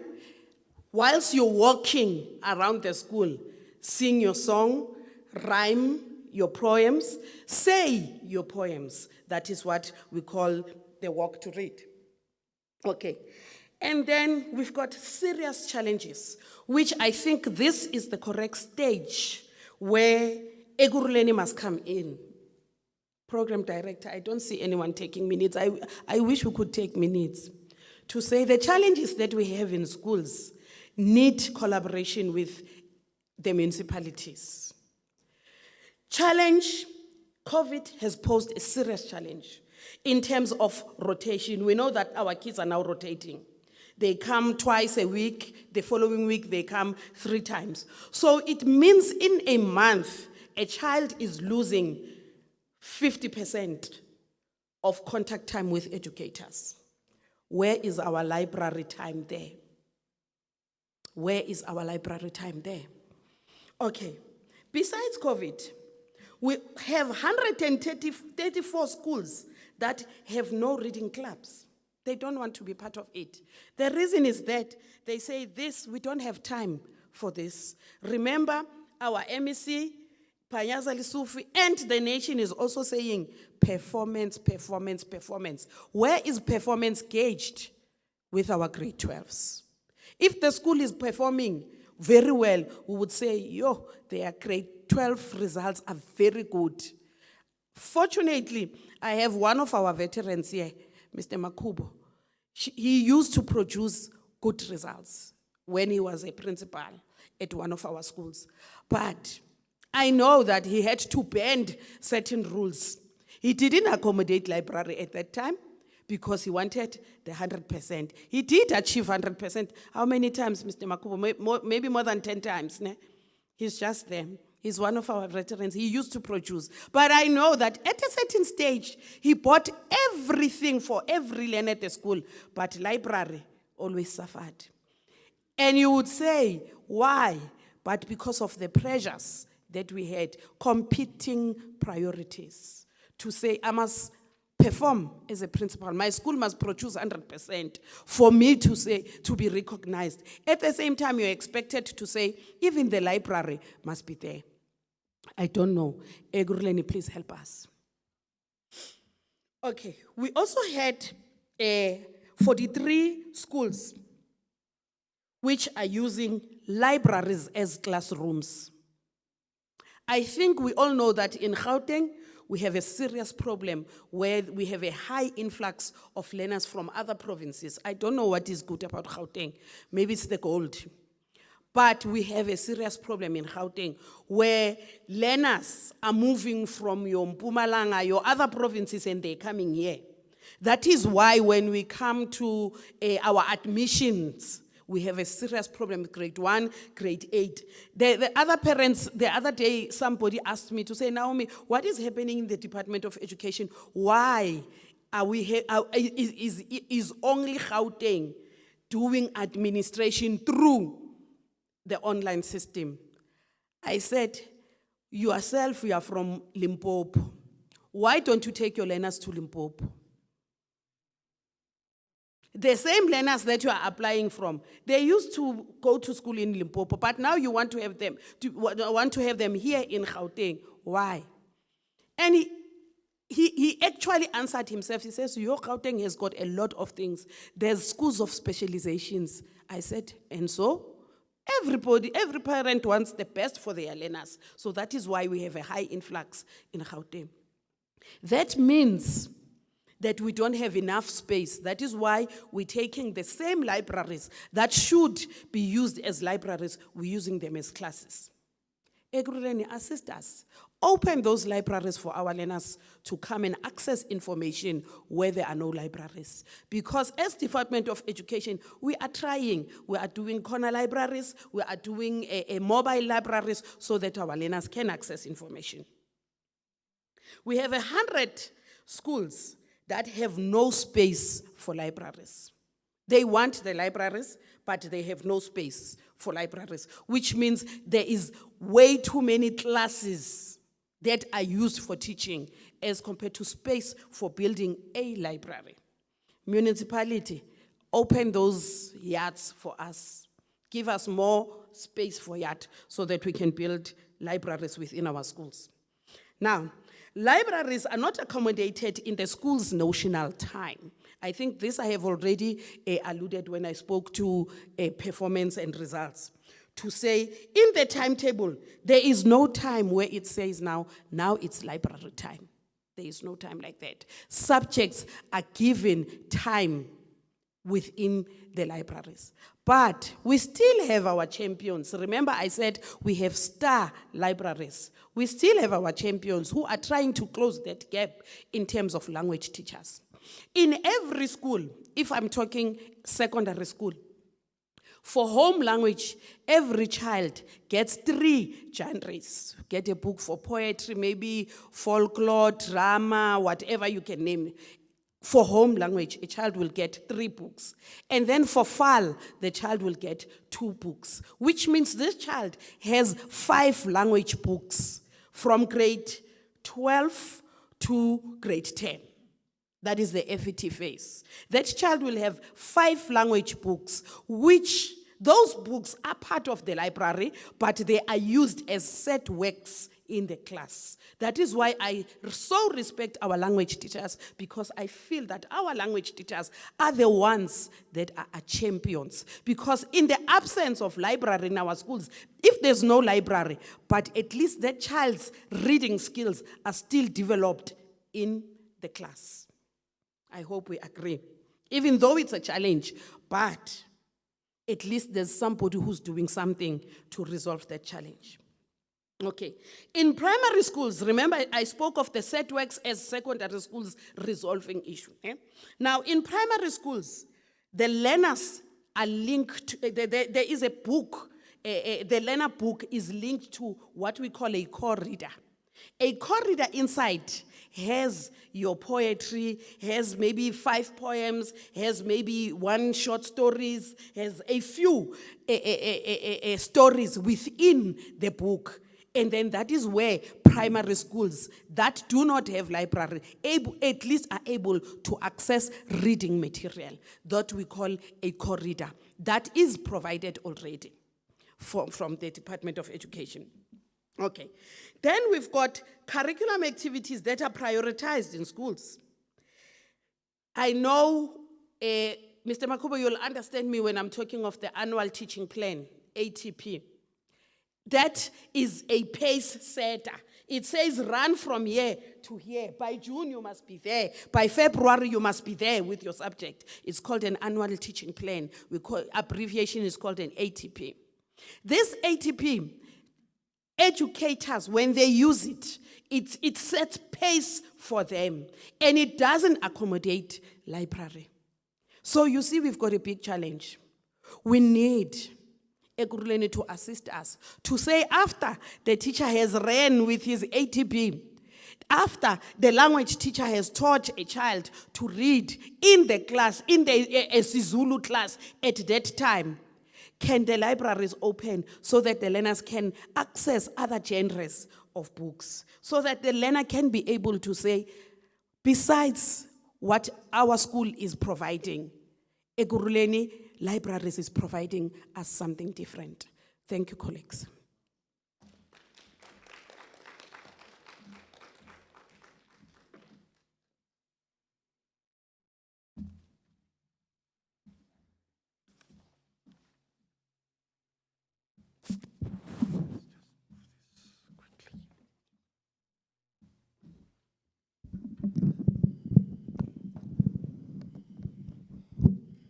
Ladies and gentlemen, angisafuna ukuphapha uthando lona nginalo lento lengiyakhona ukuyenza, but because of the things that happened last time, so I don't know, I just want to check and see.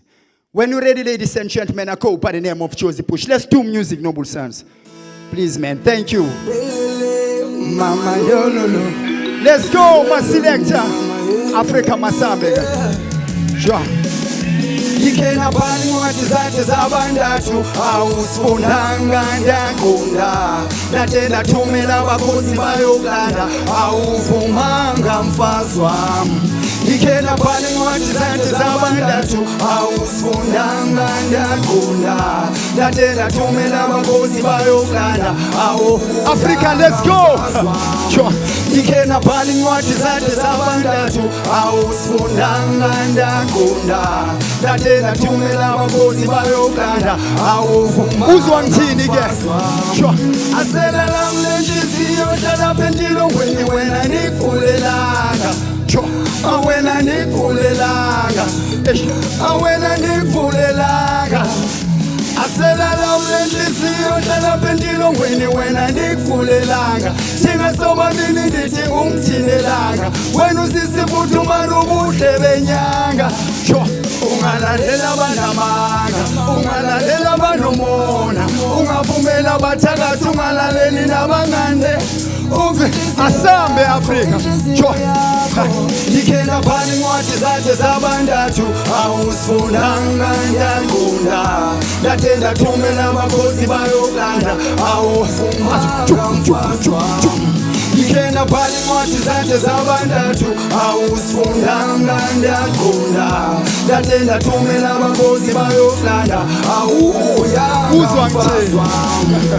Ubuphi enoluthando wenu buphi enoluthando wenu buphi angeke uhlalele inkinga zami yo Tatwanga meva mna thula ngewindow isikhalo sakho siyavakala thula ke mambande sulinyembeza ungakhala thula womeleli indoda iqino kwenye ngane izinto zonakale bemengane ngibolekeni usiba ke madoda mna nibhale ngibolekeni intebeke bafazi nthetha nani omunye ukhomba omunye esweni omunye uyazivikela uthi cha ngenaqala unawo amehlo uyabonana bayazondana milangolaka uyingonyama uyangona mna andithi nguwo waqala ngonophula inhliziyo sezabandathu awusifundanga ndiyaqonda ndade ndathumela abakozi bayokulanda awufundanga mfazi wami ngikhe ndabhala incwadi zakhe zabandathu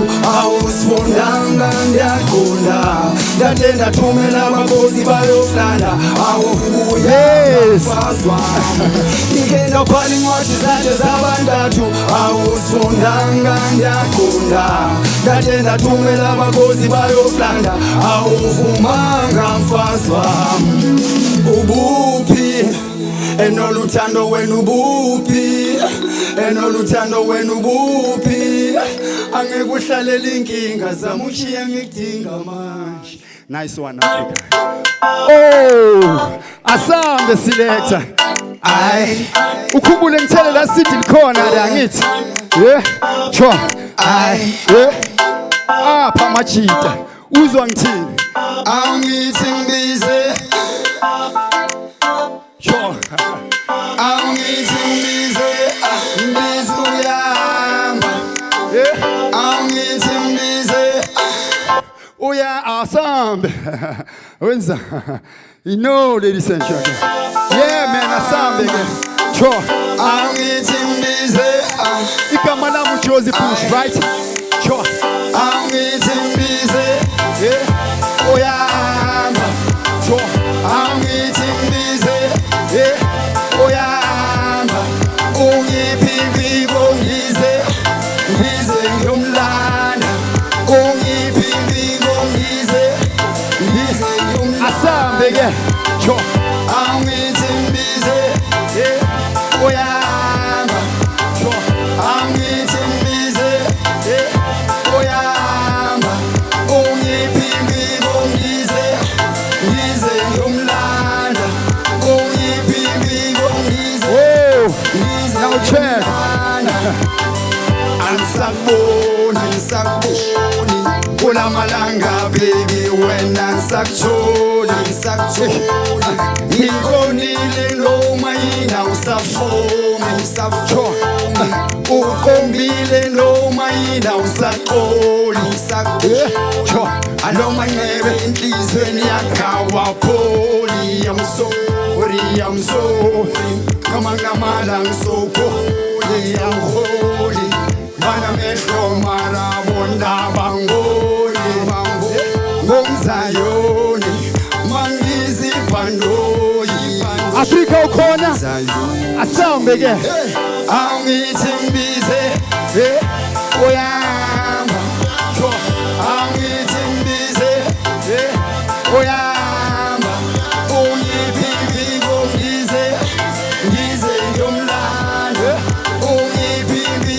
kongize asambe ke cho angithi ngibize uyamba cho angithi ngibize oya wenzeni ungiphimbi kongize ngize ngiyomlanda wenzeni ungiphimbi kongize ngize ngiyomlanda uzwa Kulukutu kuyabhadala soma kusebenzeka ngene emzini endoda endala ngiphonse nginjebe asikhiphe lokushini sokamele ehlale zilele khahlela ingubo ngiholisa umbhesa Kulukutu kuyabhadala soma kusebenzeka ngene emzini endoda endala ngiphonse nginjebe asikhiphe lokushini sokamele ehlale zilele khahlela ingubo ngiholisa ulamalanga ngisakuboni kulamalanga ngisakutholi angaphansi ngizitori njalo ngiyabuzwa asambe cho kulamalanga ngisakuboni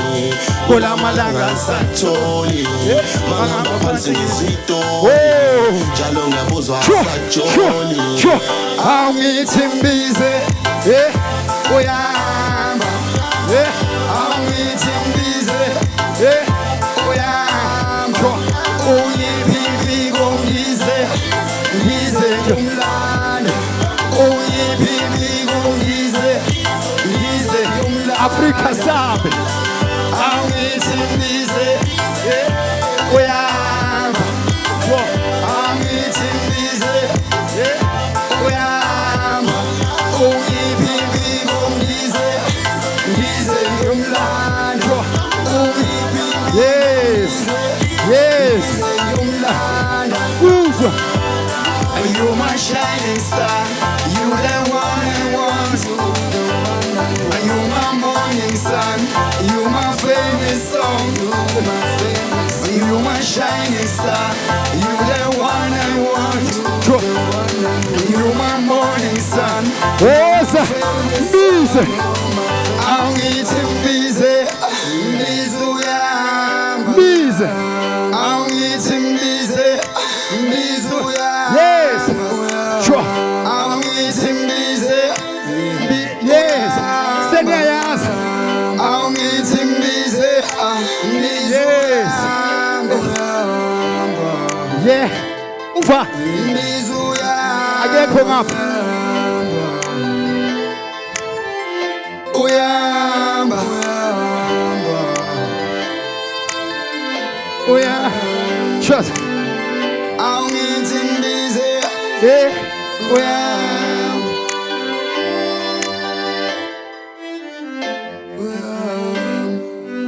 yimi kuphela umuntu othanda le namba. Ladies and gentlemen, boys and girls, they go by the name of Josie Bushman. Thank you.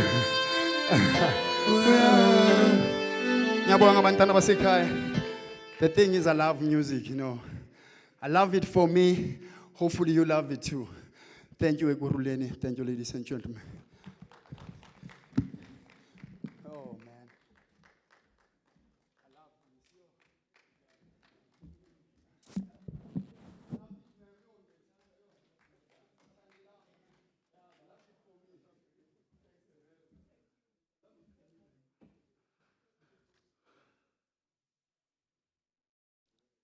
I love the energy. And you know, the first song, very interestingly, it talks about the 3 letters that were written and they were not read. I was actually wondering if she can read. And it's talking directly to what we are talking about here. Maybe she could not read, that's why the letters were not read.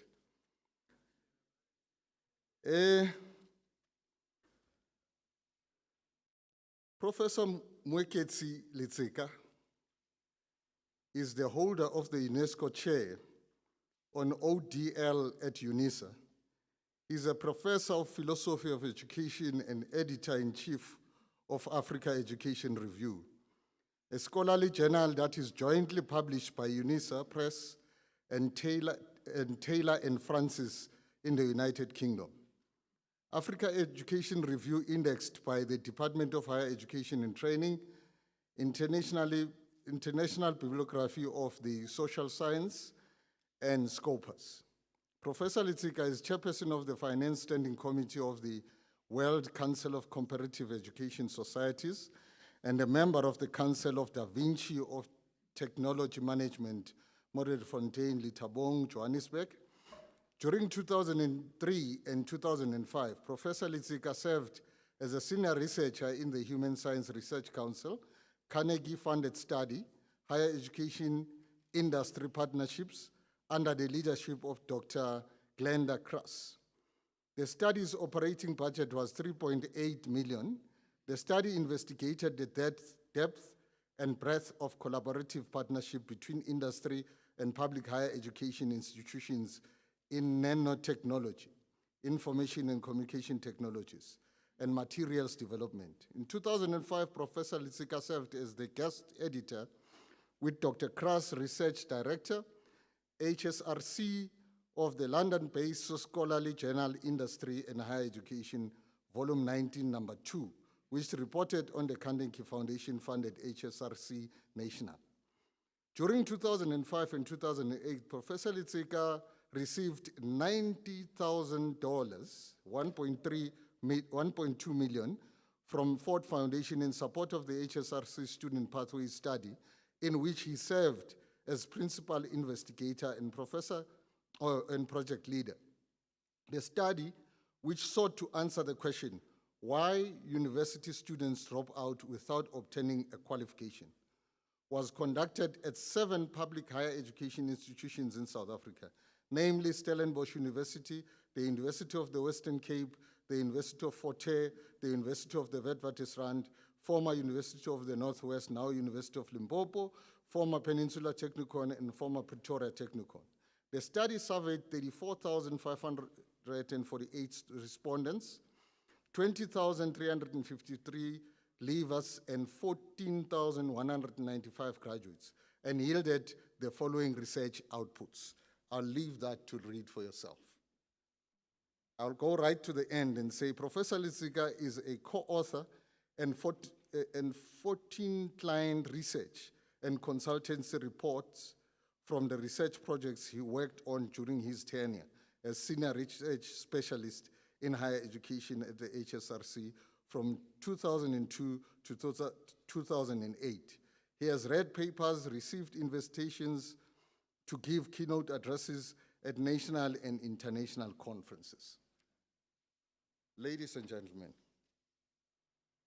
I would like to call Professor Litsika our guest speaker, which is to come and deliver a lecture to us. You would have heard when I read, and you have it in front of you, that we take this occasion, this event, very, very seriously. That we actually source speakers that are well-renowned, speakers that have done a good amount of work, academic work, that actually being the representatives for us internationally,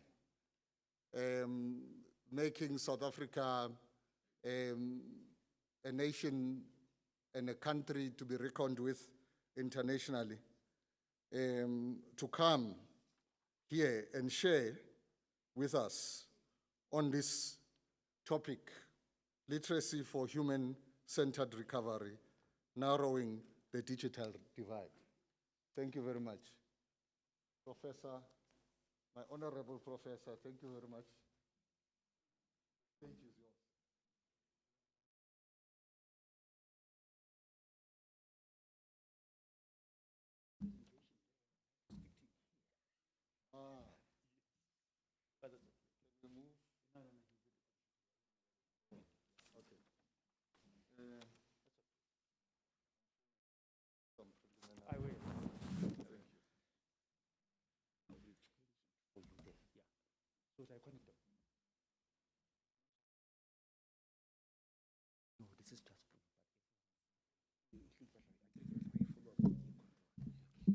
Dumelang.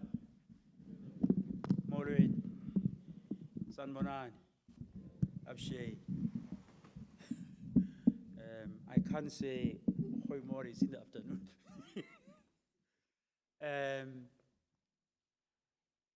I'm Nkosi and that has introduced me. And yes, I'm a professor at UNISA. I don't have to go back into the history that he has said. It would be just unnecessary repetition. And I'm really humbled to be here. I am mortified, if I could say that. When I got the invitation, I battled. Where's Bafana? Why Bafana? Yeah, Bafana had a huge battle with my secretary because my schedule is just mad, completely mad. Even now, I was supposed to be here, I was told early in the morning, but I was in another function where I'm giving presentation. So even when I leave here, I'll be rushing over to another session. So my world is completely bonkers, if I could say it like that. But it's a call of duty. I take it like that, it's a call of duty. Yesterday, I was at the offices of the Department of Basic Education, where we were I've been appointed by Minister of Basic Education, Mayor Njimucheka, to join the National Commission for UNESCO. And yesterday it was another day where we were being inaugurated, lots and lots of speeches. So I'm a Madala, I'm 64 years of age, but I'm being run around like I'm a teenager. One of these days I'll just collapse of heart attack or stroke because I'm overworked. But that's okay. So this past week has been a very hectic week in a sense that I've been asked to come and speak to you here about literacy, and this is in line with the call for UNESCO to make the 8th of September as a UNESCO International Literacy Day. And I found myself at the receiving end of that call because UNISA simply put me across there. You are the UNESCO chair, you must go and speak to South Africa about this day. So this is in honor of that. I'm here to honor that. So I really appreciate the hospitality and above all the music. Sure, that man is energetic.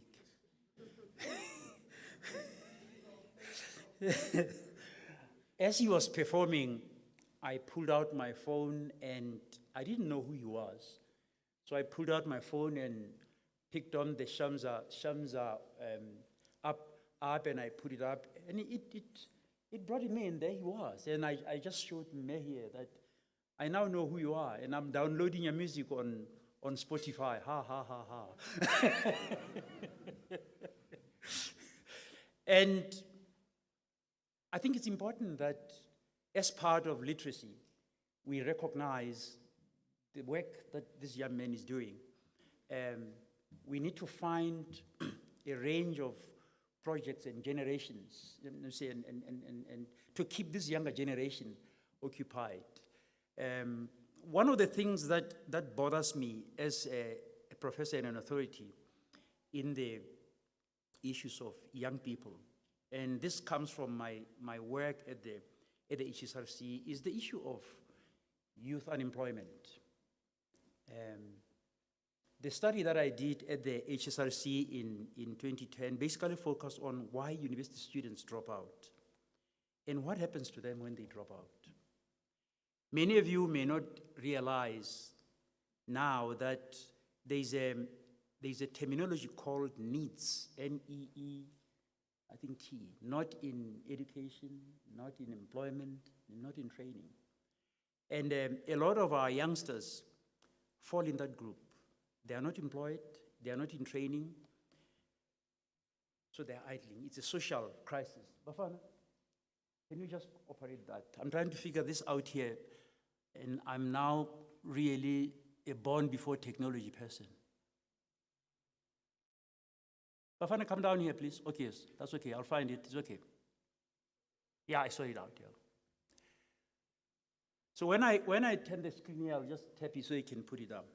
That's the screen there, which basically gives you an idea who I am, and the MC introduced me to that, so I won't go into that. I belong to UNISA, but at UNISA, I'm an employee of UNESCO, so I'm an unusual person because I have 2 employment contracts. I report to the Vice Chancellor at UNISA because my contract is with UNISA, but I'm also appointed by UNESCO in Paris.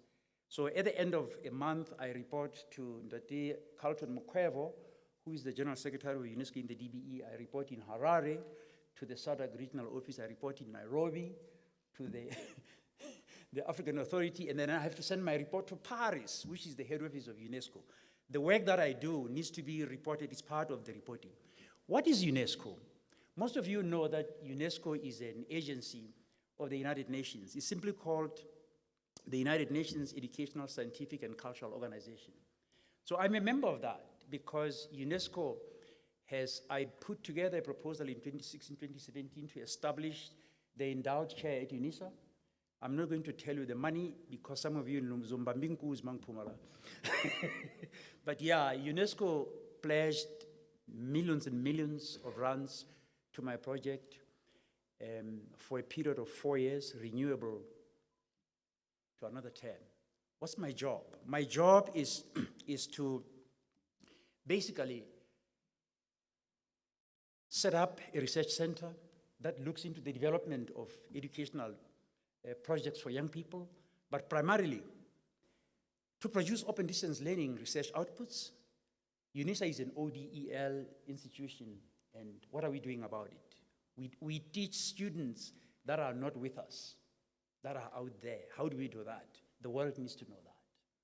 So I set up 4 objectives, which is to produce that capacity, but also to focus on, and this is in line with the theme of the UNESCO International Day of Literacy, to develop projects, surround myself with IT nets. I have a whole group of young people that are assigned to my center at UNISA who are digital natives who help me understand and then create projects and engage young people in the development of the digital skills. We focus mostly on ensuring that younger people develop digital proficiency, digital literacy, and digital fluency. He's not, can you go to objective 2, Bafana? Just run with me. We are Shiega Baba. Aibo. Now let's go to 3. But the other thing was to put up, every year, there's lots and lots of activities that take place at UNISA.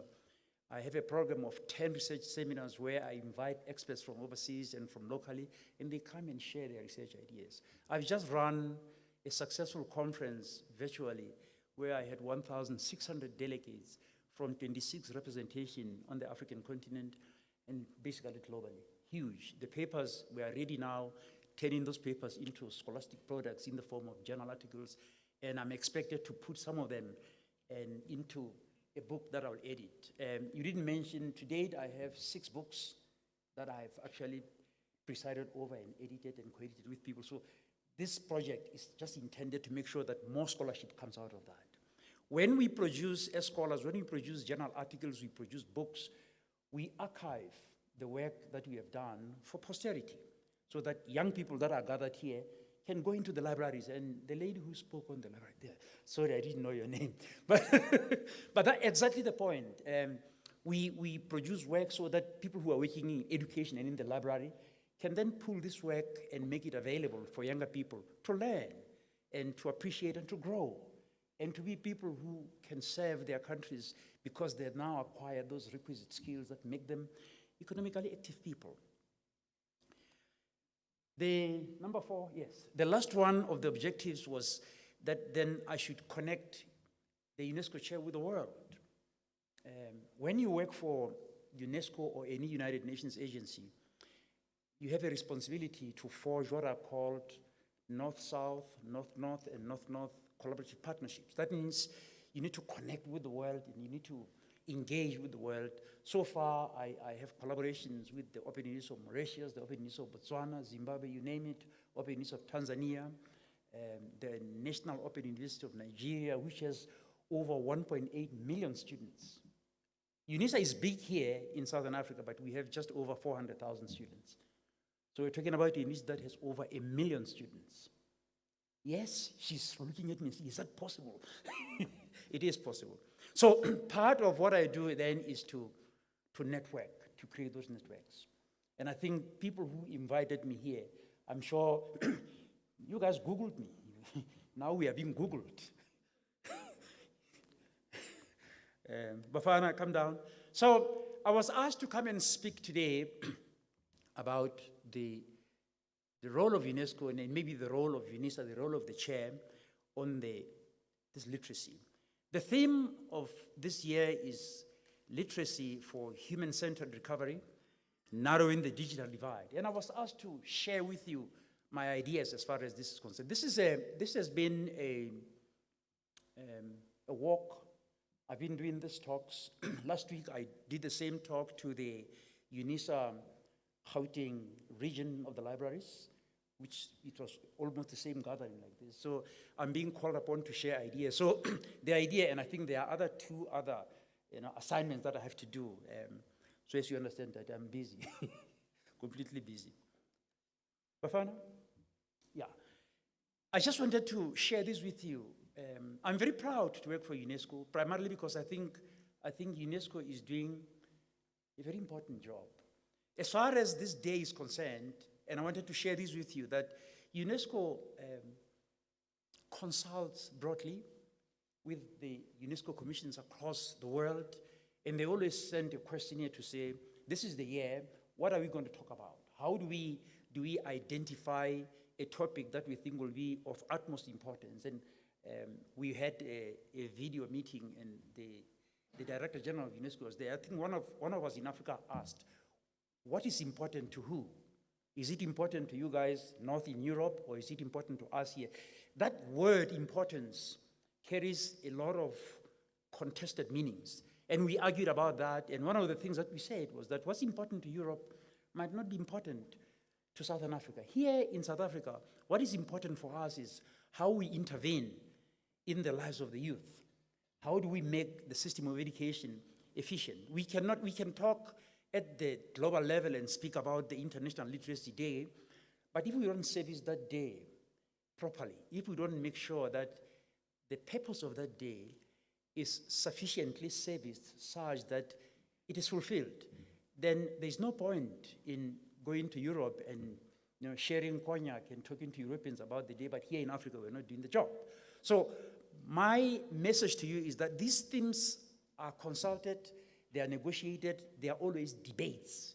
But at a particular point, we reach a common point to say, we think this year, this is what is important. Here's an example, 2016, reading the past, writing the future. The argument there was that for this particular day in 2016, we needed to look into how we get young people to recognize and appreciate history as part of literacy.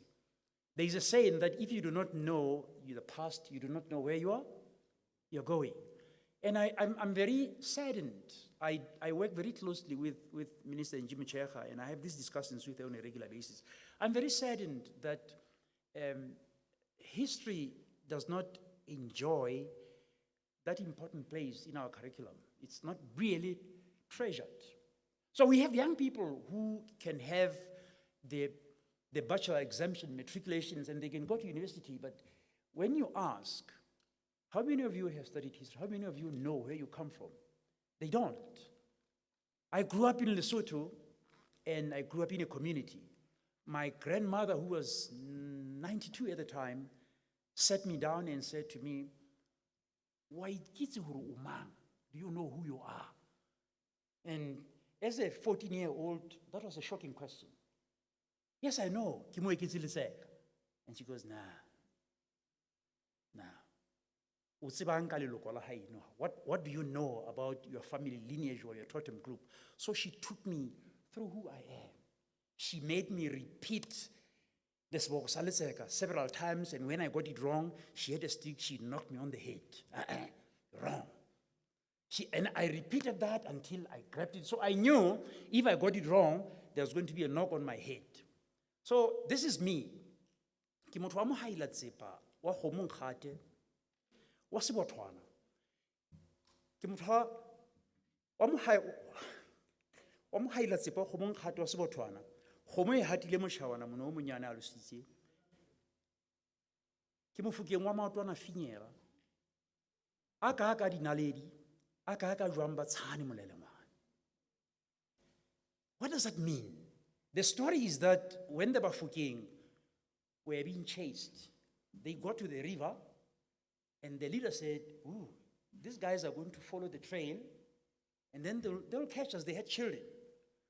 So the leader apparently said, "Mothers, go down the river stream." And some men got across, he said to them, "Walk backwards."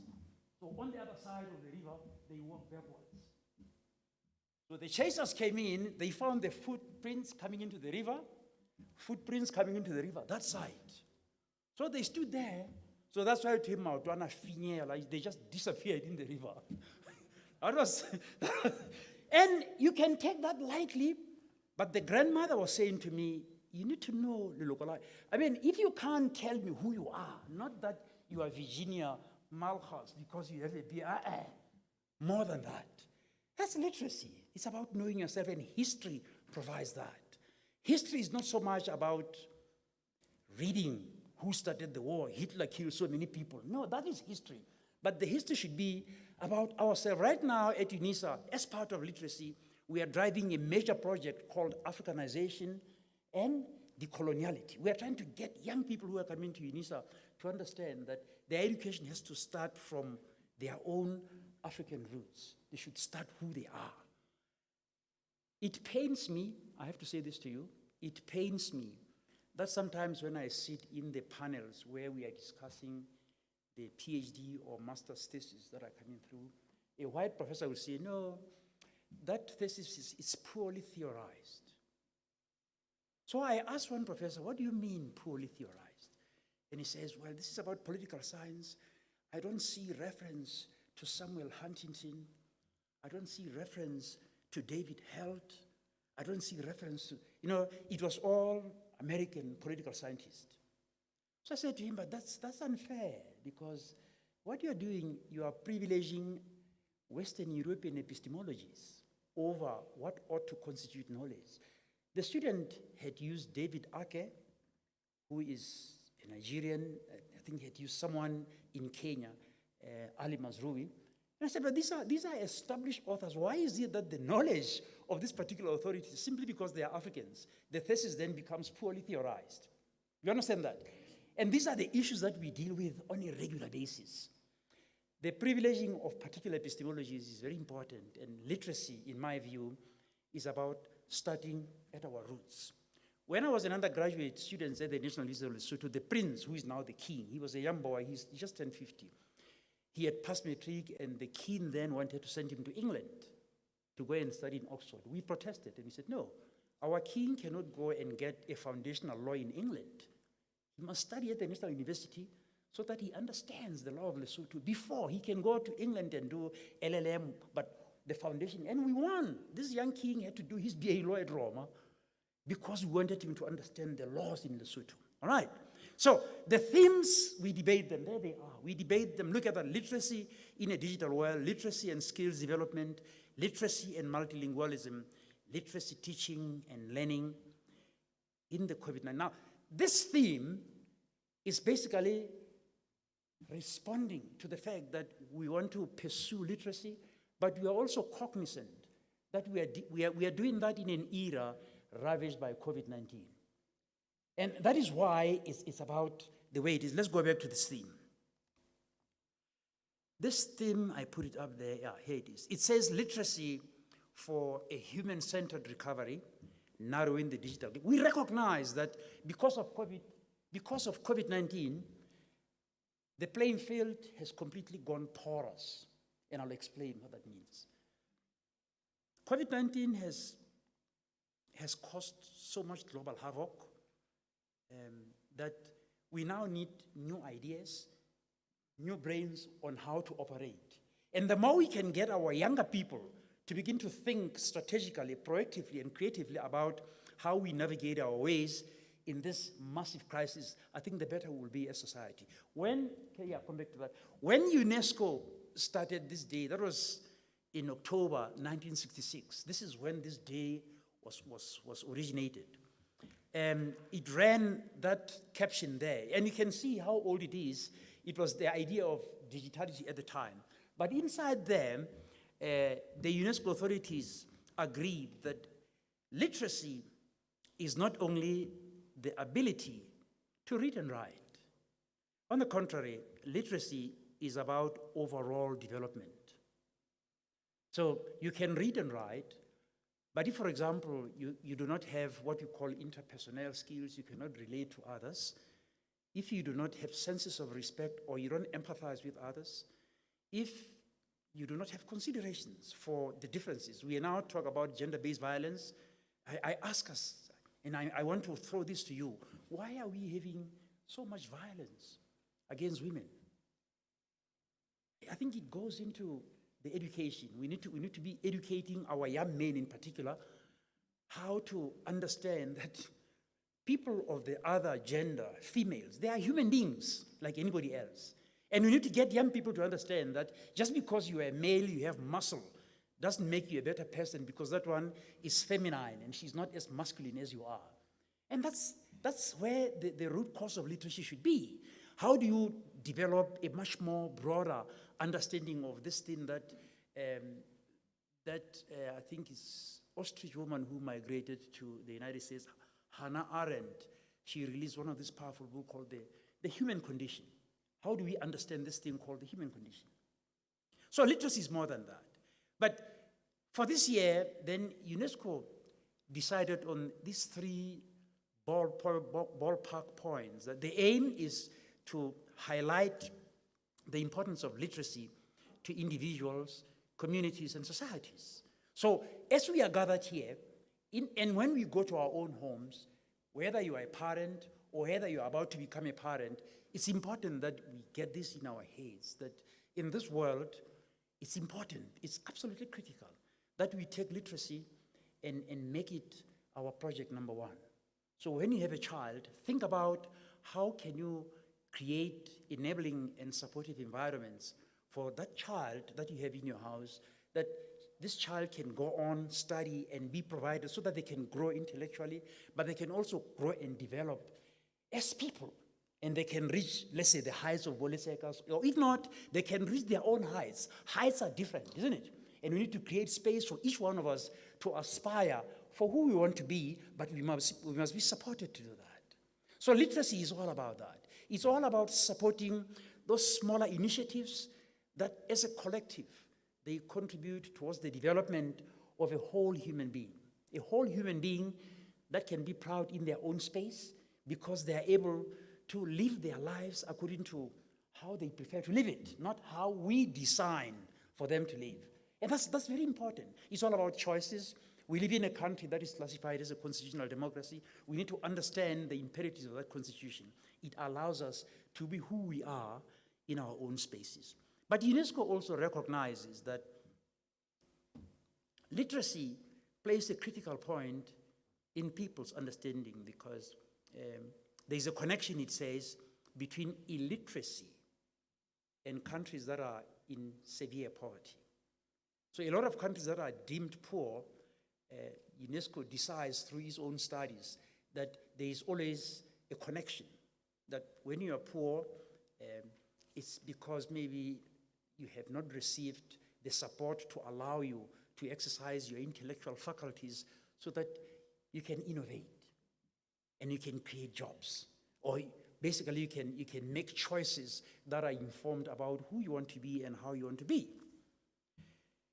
In its 2018 report on literacy, UNESCO noted that an estimated 775, listen to that figure, 775 million people worldwide lack minimum literacy skills. So we are sitting on a ticking time bomb of millions and millions of people that can neither read nor write, and that therefore could be deemed to be missing on that very important element about growth, development, and initiative.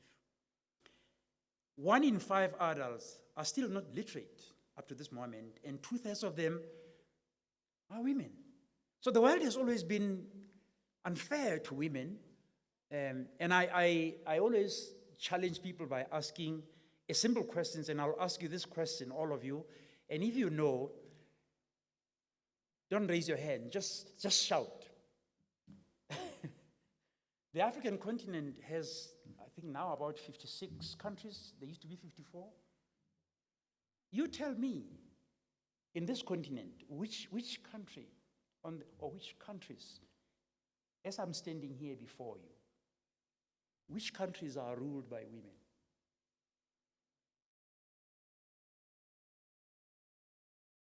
She just came in now because a leader died, who was a man. Yes, you're right, Kenya. But she just came in because a male leader died.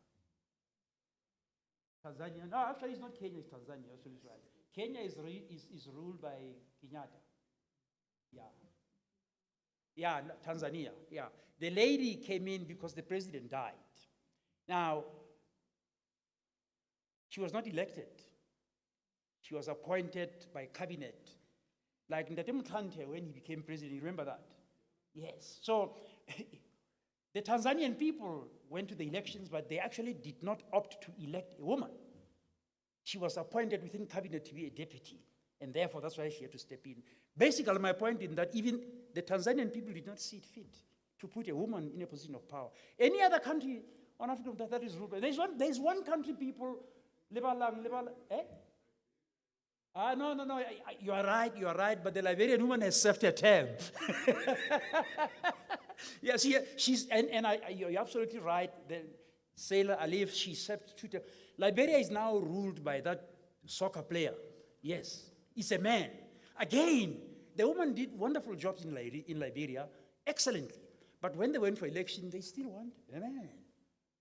You understand that? America had an opportunity to make history when the Democrats put Obama and Bill Clinton as, in their primaries. But no, they said, no, we'd rather have a man, and at least an African man. That was good. Either way, whether they chose a woman or they chose a black man, the Democrats did make history. But again, the pendulum still swung in favor of a man. You follow what I'm driving at?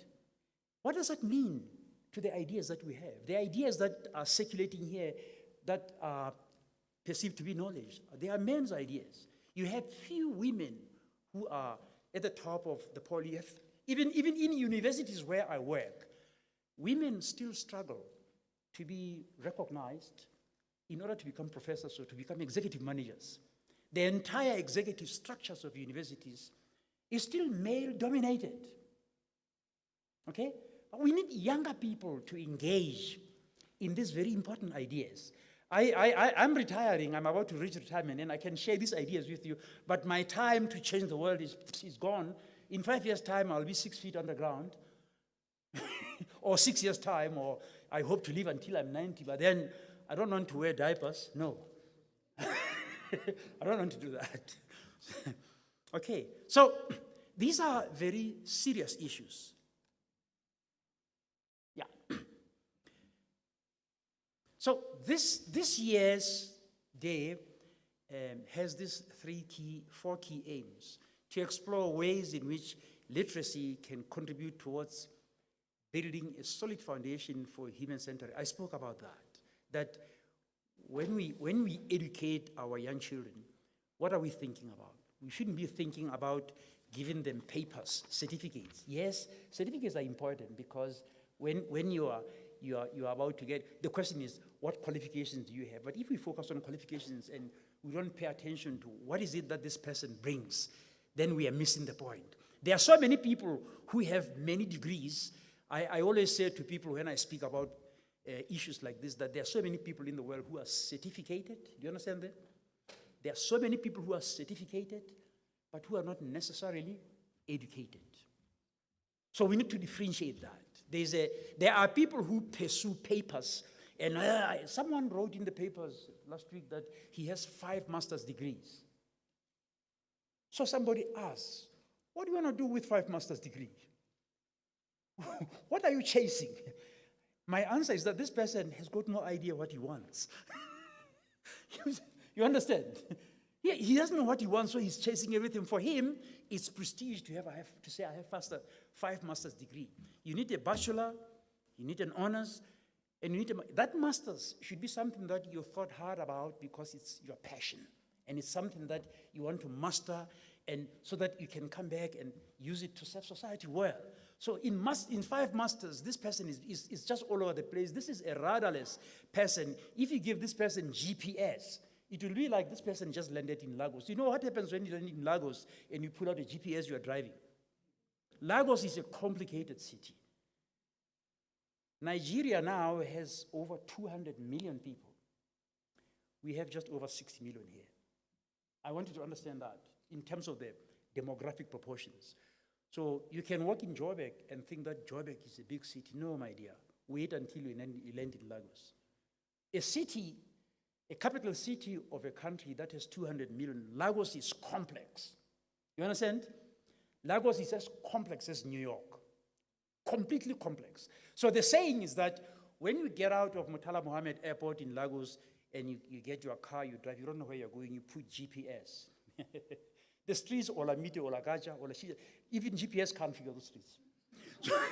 So the joke is that the GPS will say, keep right, turn left, turn right, stop, ask someone. Because it can't figure that out. Literacy is supposed to get people to become who they are. This day is intended to focus on the interplay of literacy and digital skills required by non-literate youth and adults. Now, I need to talk a little about this because there's a tendency to close over. Once we mention literacy and digitality, there's a tendency to close over this. And I'll come back with another slide below this, but we need to keep remembering that we now live in an era that is called the advent of the fourth industrial revolution. You know, I went to school, Daddy, what's your name? Yes. So I want to believe that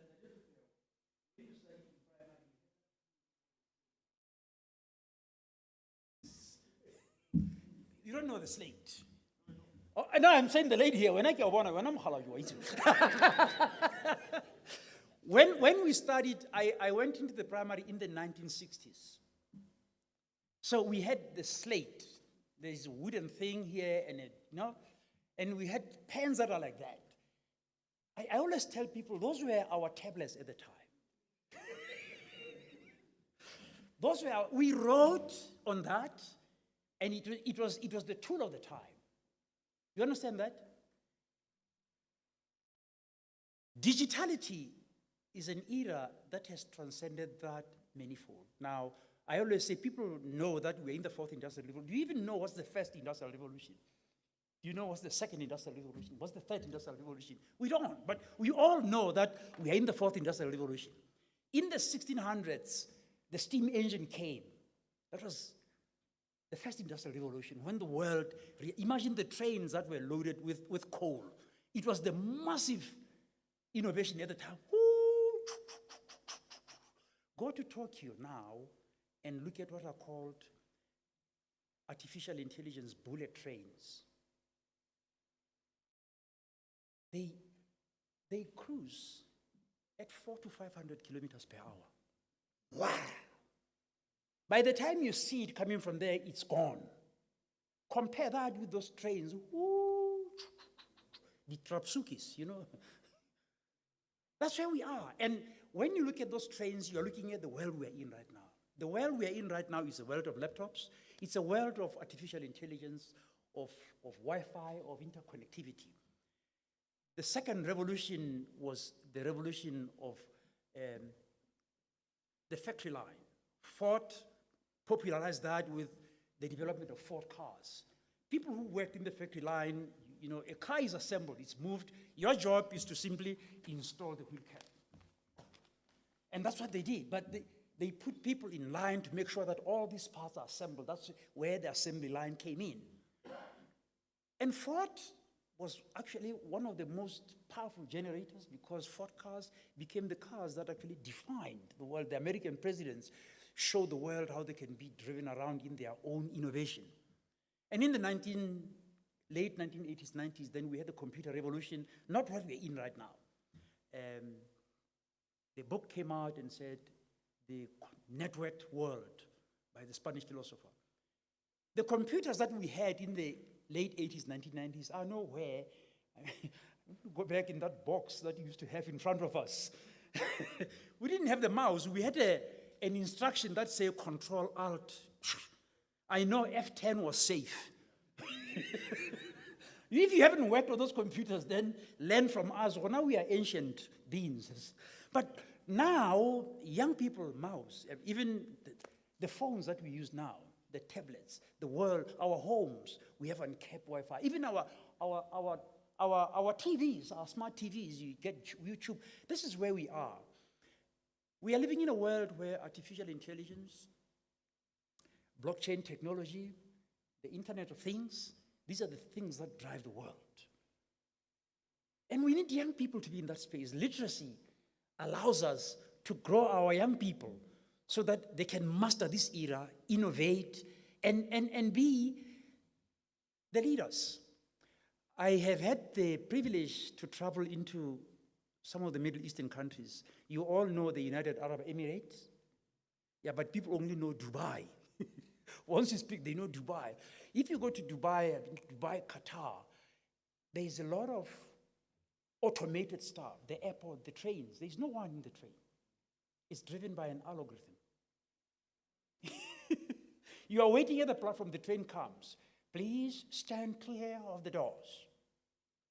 If you are in the front, you look, where's the driver? There's no driver. You go to the back, there's no driver.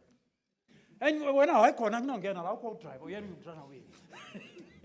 This is it. This is the world of innovation. The lifts, there's huge lifts that are constantly moving people up and down. Now Japan and China have robots that serve you meal, that welcome you. This is the world we are in, and we need to invest in literacy in a more meaningful way, because when we do so, we then position our country into that competitive scale. We need to create, this year says, we need to aim to creating an opportunity to reimagine, I like this, to reimagine future literacy teaching and learning within and beyond the context of this pandemic where we are. A lot of us are frustrated by COVID-19 because it forces us to live in our own insulated, even right now, look at the way you're seated. It's a very mortifying experience. And believe you me, if I were to say to you, hey, it's COVID-19, I'm enjoying it, I'll be lying. We don't do that. COVID-19 is frustrating. But UNESCO says, even in that environment of frustration, if we privilege literacy, we then get to a stage where we can create generations of young people that can look at this pandemic not as an advent that frustrates us, but as an advent that provides us with opportunities. And the opportunities here are for us, for example, to say, let's bring all these digital natives, let's get them together. Let's say, how do we do it now that we can't mix? Just because we can't mix doesn't mean progress has come to a stop. I'm here, I'm talking to you, but I'm not supposed to be here. I'm supposed to be addressing you through Microsoft Teams. But Ndade Bafana and me at the back there, they say, we are funegala.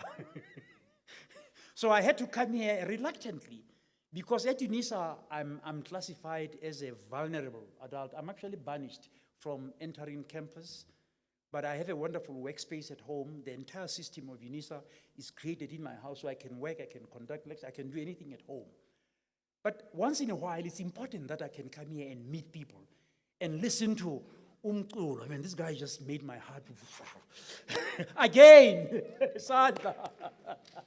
You understand? He basically blew me away. Yeah? What I like about him is his movement. The guy has some swag, Wow, you must keep that spirit. He's lively, This is the picture that we are in now. This picture is frightening. Yesterday, I was watching a video of a British member of parliament from Coventry who was very upset that COVID-19 is an advent, it's a global pandemic where we need to think humanely about our neighbors and people that we interact with. And she basically makes it clear that for the majority of the people in Britain, COVID-19 has been a period of sadness, a period of frustrations, but above all, has been a period marked by bereavement. People are dying. We all know that, isn't it? People are dying around us. But then she says, but for the few rich, it's been a moment where they used their political connections to cash in. Isn't that deja vu? Isn't that deja vu? Yeah, when we have a crisis, some people don't see it as an opportunity where they can go out and be helpful to others. Some people see it as an opportunity to fill their pockets. It's happening in Britain. The lady was relating companies that were formed 7 days ago, and they got tenders of 60-something million pounds. So this is a serious era, and part of literacy is exactly that. When we have a global crisis, a national crisis, if we are literate, we begin to relate to that crisis differently, in a humane manner, to say, what can I best do in this particular crisis? Not how can I benefit? Not what opportunities do I have so that I can go and self-aggrandize, enrich myself. And we need to get people to think about that. And as teachers, as educators, as adults, we have that responsibility. Literacy Day is not just about reading, as I said, it's about whole development. Whole development is about that broadened perspective of looking into life. The universe is huge, people. It's not about me. Okay? It's not about Ndati Ramaphosa. No. The universe is about humanity.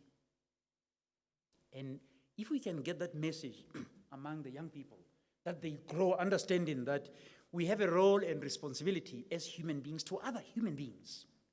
And the pandemic basically challenges us we pray, lead us not into evil.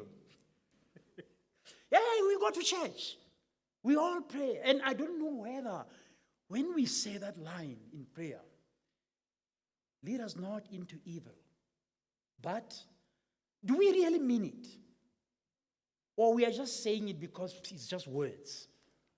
And I think the majority of us, we utter those lines, but we don't actually mean what they say.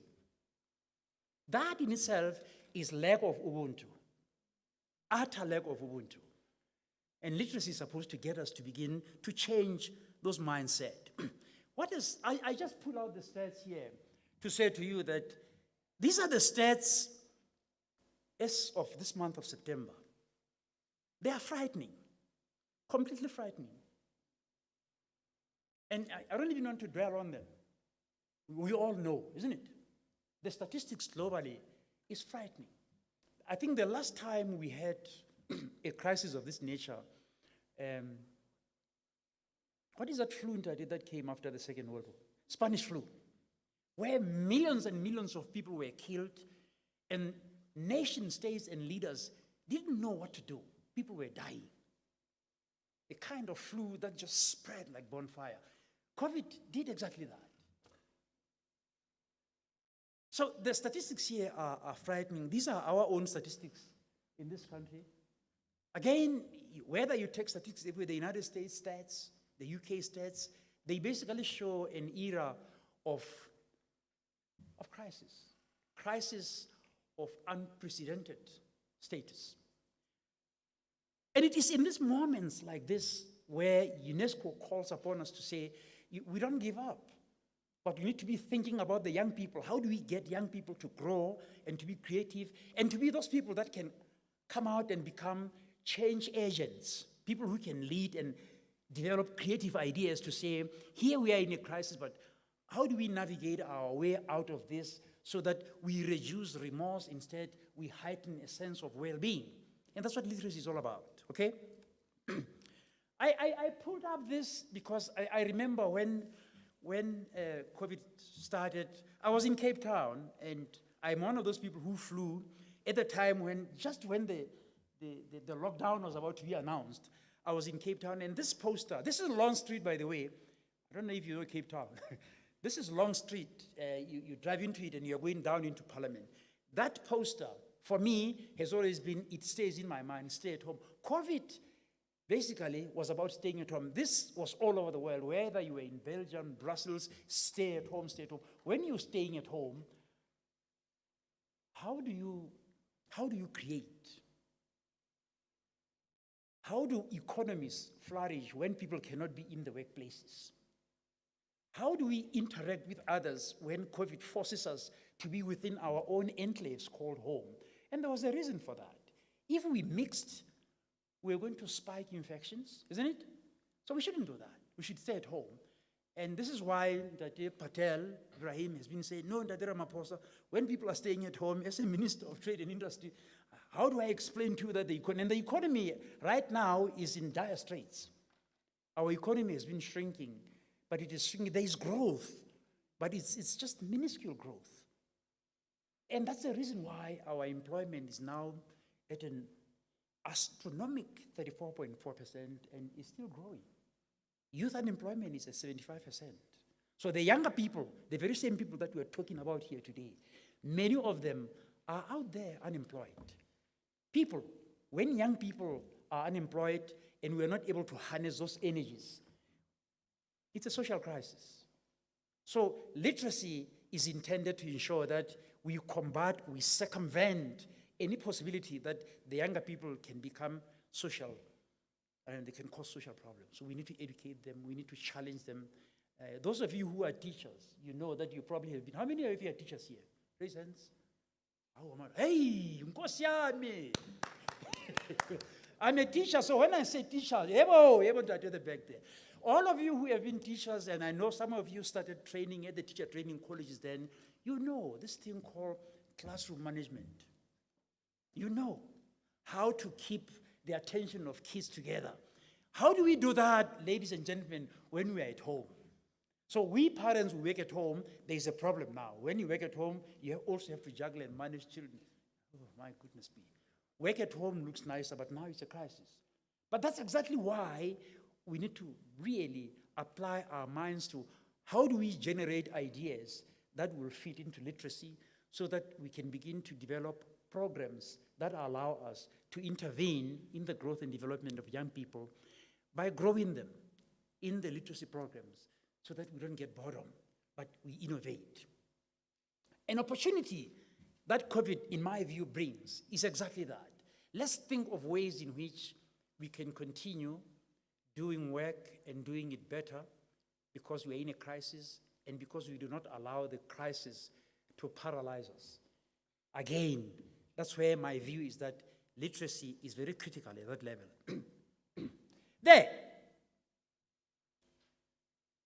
I pull this to say to you, COVID-19 is an era of disruptions. I've just spoken about it. I don't even think I need to dwell on this. It forced teaching to be taken at home or online.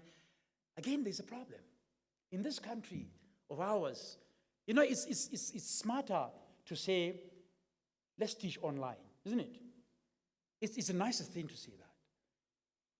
But at the basis of that, we also need to bear in mind that this is a country that has been classified globally as the most unequal society. Absolutely, absolutely horrendous. This is one of the most unequal society. 70% of the proportion of the population live in households that are classified by Statistics South Africa as households that operate at the low socioeconomic income status. And these are people that are living within or just below the breadline. What's the breadline? It's $2.5 a day. It's now 600 and something rands, isn't it? Yeah. How do people really live? I mean, think of it. How do you live? This is the reason why BIC, you know, this thing called BIC, the social grant that's given in there. This is why it's important. You know, people are lining up to get that amount of money. It's an indication that there's unemployment, there's poverty, there's homelessness, there's a whole range of things. All those can be attributed to the DNA of this society called South Africa, which is marked by inequality. But there's also corruption. Let's talk about it. You know, there are always this underhanded, I mean, about digital vibes, there are vibes that got nice vibes here. Digital vibes doesn't go anywhere to the Josie Bush. Josie Bush brought us nice vibes. Digital vibes brought us tearful vibes. There was a cartoon that came out at the time of the outbreak of the looting. You know, people were stealing, and it showed the former minister with a cell phone pushing in a trolley with the bag, 100 and something million. He says, my house. As the people were looting, they were stealing small things, isn't it? No, when you steal, go big. But we shouldn't condone such things.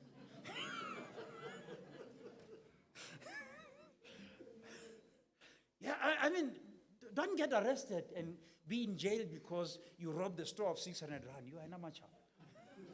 No, I'm not saying go and steal, but the message, please don't say the professor said you should go and steal. No, please, media, don't misquote me. But that's the point. The point is that we live in a society which is unequal, and it's sad. It's sad because we run this country. This is the government of our own. We run this country. I've studied governments all over. I mean, from my study of social sciences, I was an admirer of the nationalism spirit that came in the 1960s when countries became independent of colonial rule. People celebrated, Mabagambe abelungu. Yeah, we have our own people. Our own people come in and they drag the money into all countries. Nigeria, let's take Nigeria. Nigeria is the only country on the African continent that became a member of OPEC, oil producing and exporting country. Don't be surprised if I tell you that I've been to Lagos many times, I've been to Abuja, where people queue for petrol. You don't queue for petrol in a country that produces and exports oil. Something is wrong. Something is absolutely wrong. The military, Nigeria has been ruled by the military. The military it's been a cycle of military leader after military leader. They have been enriching themselves. They have basically hemorrhaged that country's economy, which is oil. Here in this country, the open hammers. Now, even our gold and diamond deposits are depleted. It shouldn't be. It's because they were used for purposes that are not for social development. Tough luck. All right. I put this here because I wanted to draw your attention to the fact that UNESCO did not design this day out of the blue. The Literacy Day is part of the United Nations' bigger agenda, the agenda of Sustainable Development Goals. So it's not just an isolated day. It's a day that fits into the global agenda of the United Nations saying, we are here to make the world better. Okay? There are about 17 sustainable goals, development goals that the United Nations has created.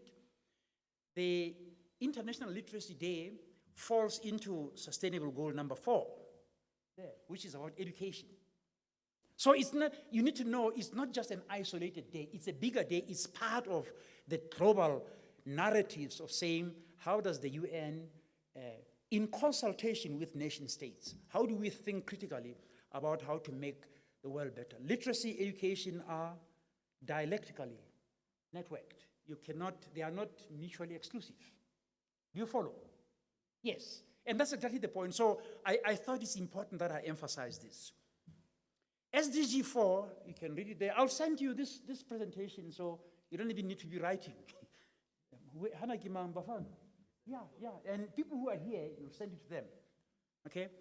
It's about advocacy of universal primary and secondary education. We should make sure that we make primary education accessible to everyone. And maybe it is. Primary education is a constitutional right. I don't know if you have read the Constitution. The Constitution says primary education should be available to everyone. Only when you go to post-school education, it will be available only so long as the state can provide it and on merit. But primary education is a right. It's a fundamental constitutional right. And that's why it's funny in this country, we have no school paying fees, but we still have schools where primary education is costly. When you have a situation like that about affordability, that's where we continue to perpetuate inequalities. I think we should have made it a system, even besides the fact that the Constitution allows people to design education in their own language or culture. But I think, in my view, if I were to advise the president, I would say education should not be a negotiable thing. The state should provide resources everywhere so that each child receives the same education. That's what happens in other countries. In other countries, the Department of Education takes hold of education. But here, we read the Constitution differently. I like it here because we are all aware of our rights. Everybody else knows that I have rights. but nobody ever speaks about their duties and responsibilities. That's not an area where each one of us want to be comfortable with. And part of literacy, part of educating young people is to know that if you say, I have rights, yes, you have your rights, but rights are very, at a philosophical level, rights cannot be spoken about without dovetailing them with duties and responsibilities. You cannot enjoy your rights absolutely and irresponsibly, because rights are a responsibility. Yes, and we need to create that whole sense of understanding. And the same thing should go even to communities, that they should know. When you have rich people in Sandton having those private Cllr schools, and all of you, and some of you, you send your kids to Cllr because it's where we are. Or when we do that, we are commercializing education, and we are creating exclusion. There are so many people here who are caught up in this spectre that we call the spectre of non-affordability, because they may not have the resources. I've been a professor for close to 15 years now. I understand what it means to afford. But there are many people for whom even the university, they look at it there. It's that ivory tower. You understand that? They aspire, they dream about it. Some of them are even afraid to step into the university because it's for educated people. No. We need to get our policies and laws to a state where they create a universalization of certain basic services. I mean, we quibble about electricity. We quibble about water. There are certain areas where electricity is not there. And it's not there not because people choose not to have electricity, but it's because the socio-economic conditions in which they find themselves, not out of their choices, okay? Such that they can't afford. So states need to provide that. When we speak about basic services, youngsters need to know that. They need to know that, and they need to, when you argue a case because you know that at a philosophical, at a constitutional, at a political level, you can make these arguments and they can be substantive, okay? So this goal says we should make early childhood development also in primary education universal. It should be equal success to technical and vocational. And I just completed a national study with a professor in Stellenbosch and a professor at Wits on the state of innovation in the TVET colleges across. We surveyed all the 50 TVET principals, we spoke with them. And it's amazing how in this country, and that's the whole thing, how we have created a mindset where young people think they associate success with going to university. Basically, there is an association of success with literacy. Literacy in a sense of you go to university, say, imagine, not to be an artisan, to do things. So our TVET colleges now are struggling, first of all, to attract good quality students, because we are failing as adults to create that mindset where we speak about post-school multi-directions. Germany and Switzerland, the education system are called the dual system. When you finish your degree, you need to go and have what is called work-based learning. It's a requirement. But Germany's education is dominated by the type of schools called polytechnics. That's what it is, which is why the Germans are giving us Amstel. When you take Amstel, it's German, it's brewery. Let's start with beer first. Yeah? Germans are providing the world with the best beer around. But the Germans provide us with the BMWs that we drive around here, Mercedes. You understand that? The Germans are innovating, and the innovation of the German is basically because even before Angela Merkel, the longest serving chancellor, even before her, the polytechnics have always been prioritized. Younger people were taught to understand that you need to develop the skills where you can make things and innovate. No, here we want to speak like Prince Charles. You see, I don't understand. What were you talking about? Yeah. No, listen to Ndate Mantashe. When you are vulnerable, I like that. I like that. He doesn't care, you hear. If you call it vulnerable, that's your problem. But the vulnerable. Yeah, I like him. You should be proud of who you are. Speak in your own accent. Don't try and be somebody else. Sorry for my bad behavior. So digitality, there is a definition, I don't need to go into it. The presence, if you need this book, I have an ebook, I'll send it to Bafana. But the two authors here basically say we need to get young people to master the digital skills. There should be, it's an awareness, attitude, ability, individuals to appropriately use digital tools. Basically, you need to be at home with digitality. If you're not, you get left behind. China has just rolled out through Huawei 5G. Do you know what that means? It means the fourth industrial revolution is about to be something of the past, right? It means the method in which even we're using Wi-Fi is going to be operating at supersonic speed.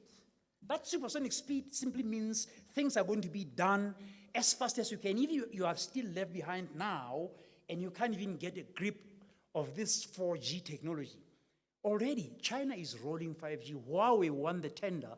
They've already started rolling 5G. So technology is going to be here with us. Somebody said to me, but Prof, I don't understand. You can turn your TV with your phone. I said, yes, it's called the Internet of Bloody Things. You follow that? There are some people who still find that a mystery. When you open a gate, someone said, hey, gate it's been opened by the ancestors. You know, there are people who still think like that. Hey, my daughter. So hey. Right. So these are the stages. Young people, first of all, need to be digitally proficient. We need to work towards getting them to be digitally literate. We need to provide spaces for them to be digitally fluent. When you are fluent, we speak about you as a digital native. At UNISA, we are dealing with a problem now. We've just rolled out, 2 years ago, we started rolling out online exams. Because we are in a distance e-learning institution, we assumed, and assumptions are horrible. We assumed that because we are, our students will just, you are at home, but we create a window so that we prevent copying. So we create a window where the papers will be there, a window when they could be closed. And we realized, to our horror, that the majority of students didn't understand that. In a distance e-learning institution where everything is done online. So you realize even at UNISA, we still have challenges. We have a lot of way to go in getting our students to understand. There's a cartoon that I liked that showed a student writing exams, wearing a mask, and then pulling it like this, as if they're breathing, when they're actually written notes in here. It's a new way of copying. So digitality allows us to combat such things. Yeah, my daughter. When I was a principal, I used to be a principal of Mafu High School in Kwaggafontein. I had to be called upon because a young woman used her right thigh as a notepad. There were formulas and theorems written here. So the invigilator was a man, and as he was working, and he said to me, Mtlekas, I don't know how to do this, but I just saw, I think a girl is copying, but I don't know how to tell you. I said, hey, spit it out. Where's the girl? She has notes. Where? On her thigh. This man was afraid, what are you looking at a girl's side to see? And those are problems. You see, those are problems. Digitality allows us to combat such things, but they happen. So I had to ask one head teacher to go and assist the teacher. So she went, Sissy, come, took her to the office. You, as a man, you can't do that to a lady. It's it's an encroachment. It's insensitive. So we had to have a lady to manage that process. And good Lord, that young woman would have passed that paper with distinctions. the things that were written here, Amatanga can be good notes. Aiwena, the things that could be written here, it was, so you follow. Young people, don't cheat. No, we don't cheat, we don't do that. But digitality is supposed to combat such things. But we are studying at UNISA. This is about us now. The only source that I think I can share with you comes from Stats South Africa, and it's a general household survey. I am privileged because I'm working at UNISA. I spent 10 years working at Fort Hare. I've spent some 4 or 5 years as a research assistant at the University of London. I've traveled around the world, but working at the HSRC opened my eyes. It made me realize that you can have people in universities who call themselves researchers. They don't know research. You know, you see someone who did a PhD who interviewed or surveyed 10 people, you know, that's it. At the HSRC, we did what we call huge longitudinal study. I mean, that you read my profile. One of my own studies, I surveyed my team. We surveyed 34,000 people. 34,000 people. That's how huge it was. Because the HSRC is an entity where the Department of Science and Technology funds the HSRC 50% of its revenue. The other 50%, we have to get it ourselves. We have to fundraise. So the skills that we learned there was to knock at doors of funders. And I was very privileged at the time because I was able to get money from Carnegie, from Rockefeller, from Ford Foundation, and from the NRF. Even when I got to UNISA, I was the first person in my department to be the NRF grant holder. So the HSRC gave me an opportunity to spend some time with Ndate Padile Hohla and to basically understand what is it that they do. It's a massive industry. If you look at when they do population census, they send young people around. And believe you me, that data is huge, but it comes in, it gets collated. The experts who are just, you know, when you see statisticians, they are just crazy. Numbers are just running around. But out of that, we get the information that then gives us an idea of what the world is like, what South Africa is like. So Statistics South Africa, in my view, is one of the most respected data centers. The other is the South African Institute of Race Relations, the HSRC itself. Yes, but Stats South Africa's key document there is General Household Survey. And it's that which has actually monopolized the narrative on literacy in South Africa. And there, I'll read you this, that, and there are many narratives, there are many stories that come in different years, but the General Household Survey suggested that just around 84% of South African population is literate. You can smile at that and say, yay, we're doing good. But the devil is in the detail. The devil is in the detail.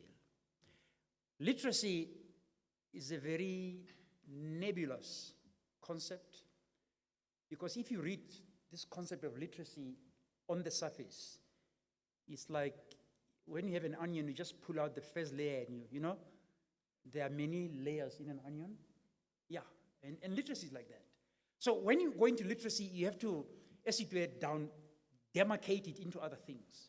When you say literacy, 83%, or in the next slide, it's 92 point. This one was the 2012 stats. It's been an authoritative piece that we relied on, as you can see there. But what does it mean when we say 83? It basically means people who can read and write. Maybe you can read your name, you can write a letter. But it doesn't say that this person can understand concepts, can make this particular argument. Reading and writing, yes, is a mark of literacy. But the next one, for example, provides a clear answer. 92% of South Africans, adults aged between 15 years or older, are literate. That's 92%. But literacy, what does it mean? It means they can read and write. Let's break it down. Let's break it down. If you go down there, it says, now these are numbers. 4.1 million people have the qualifications higher than grade 12. Now, I need you to think about that. I need you to think about that. In this country, we have just scaled over 60 million, isn't it? Yeah, we've just gone over 60 million. So if we're saying in a general population of over 60 million, out of that, only 4.1 million people have qualifications just beyond matric. What are we saying? We're actually saying, you understand? We are saying probably 95% do not have matric. That is a national crisis.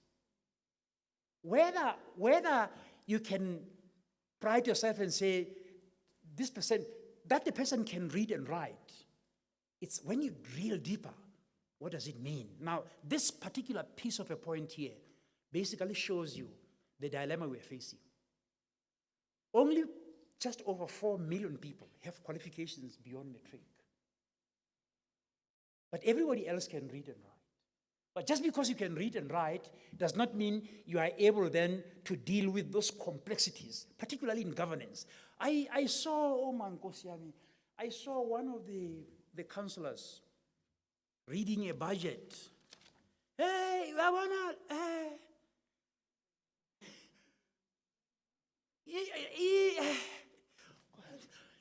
Fonda Mamotini.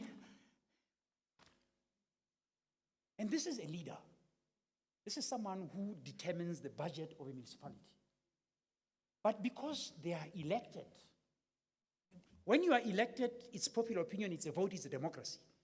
Yes, we cannot say, no, Sugalapa, no, you can't read. That person has been mandated. But we need to be asking ourselves, how effective are we? So these numbers, ladies and gentlemen, for me, they're painful. Let's not look into 92.2. It's a facade. It's just a habinga. The devil is in the details. Now listen, 8.9 million adults have the highest qualification as grade 12 or an equivalent. 8 point, you understand that specifically? We are not doing good in literacy, okay? I may have gone a long way around, but for me, this is the pinnacle of why, after all these things I've told you, this is why you need to really pay attention to these details. Now, let's go further. 18.9 million adults have the highest level of education, that is between grade 7 and grade 8. It gets worse. Do you see that? It gets worse. 5.6 million adults have their highest level of qualification, which is below grade 7.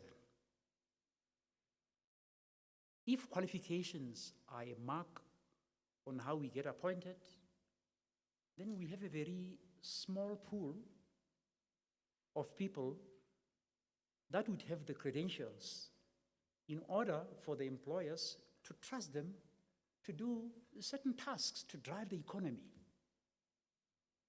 So we have a major crisis here, and it's a crisis of education. A lot has been written, if I can tell you, a lot has been written. Our schooling systems, our schools, especially in the townships, in the rural areas, they have been described as dysfunctional. You know that? There's ill discipline, there's whatever. I mean, in my school in Kwaggafontein, at some stage, a teacher came running and simply stomped into my office, stood by the wall there, a male teacher. I'm sharing this with you so that you can understand the dynamics. Male teacher, you know what I'm talking about. Yeah. So, and I'm saying, Mr. Okay, I'll dash the surname because you might, for ethical purposes. I said, Mr. So-and-so, don't you know you have to knock when you get into the office of the principal? He couldn't breathe. He was just completely breathless. Outside there, a young man was working with the okada. Look at it. I know the way he was holding it on. So, Later. So I call him, hey, Ozala, where's the guy? And as he came in, the teacher continued to move away from the child. They were fighting over a girl. I didn't make this up. I didn't make this up. These are things that I presided over. They were fighting over a girl. The young man was frustrated because the teacher, we were sharing Mtwanake, and because you now ne moto ne mali, the girl just said, I will now law. You don't do that. You don't use your money to frustrate others. But again, girls, we are following the money. That's why we have that book, Bless or Blessee. You remember that book on Bless? Yes, we have a problem. But again, it comes back to us. It's not just teachers. It's us as adults. What role are we playing in the drive for literacy? Literacy is all about also educating our, whether they are males or females, educating them in Ubuntu, and conduct. So I think the family dysfunctionality is there, school dysfunctionality is there, the fabric of moral in society is also in a state where we have to struggle to really put it together. And when I grew up, I lived in that environment where I wasn't the child of my parents. No, I was a child of the community. I wouldn't do anything untoward because any other adult would pull me up and blackmail me. If I got home and said, you wouldn't even say that so and so moved me. What were you doing? And father pulls out, and then you get at it. So we knew that we basically control our acts of misbehavior. That culture is gone. I was doing research in one of the townships in Rustenburg, and kids, 14 boys, they were just right there. So I stopped the car. Hey, Nina, what's wrong? Okay, I drove my car. Hey, they will stone my car. Again, I thought that I would be an adult, maybe. But then I learned that, hey, my God, these are the children of the Constitution. They know their rights. Yeah. So these numbers, ladies and gentlemen, are real. Okay? The general household survey is real. Let me run very quickly. We are not doing well also. This is PEARLS. I don't know if you know what PEARLS means. This is PEARLS. The University of Pretoria participates in a global assessment of literacy called Progress in International Reading Literacy Studies, called PEARLS. And they release their reports. If you go to the internet, write PEARLS, you'll see the reports will be there. You can download them. PEARLS, they have a series of ways in which they test young people's ability, literacy, to read and to perform certain things. That red line there, can you see that? It's South Africa. That red line is how South Africa performs globally. Other countries are tested. The top country is Russia in literacy, followed by Hong Kong, Canada, Singapore. At the bottom is South Africa, Morocco, Kuwait, Qatar. That red is us. I can pull others. If you look into this one called TIMSS, which tests maths, again, we are coming last. In the past 2 years, we have been very hopeful, and I know we're celebrating because we moved 2 steps outside the bottom. So the story was, hey, we're doing well. If out of 80 countries, 87 countries, we were number 87. And this year we are number 85, and you say, yes, it's shine. Yay! You are like a student who gets the script and it's 44 and we condone 44 and we say you have passed. Yay! We're passing my daughter. You see that? So we need to get our young people to understand, but we need to also get our own system to understand that we cannot condone mediocrity. When we condone mediocrity, we beget mediocre expertise. Now, picture this. I'm sorry, I have to put this over to you. Picture a young person, you young people, who has studied, passed your matric, you got average, what's the average now? 30, how much now? For particular studies? 33, yeah. 30, and that correct is 30. Now,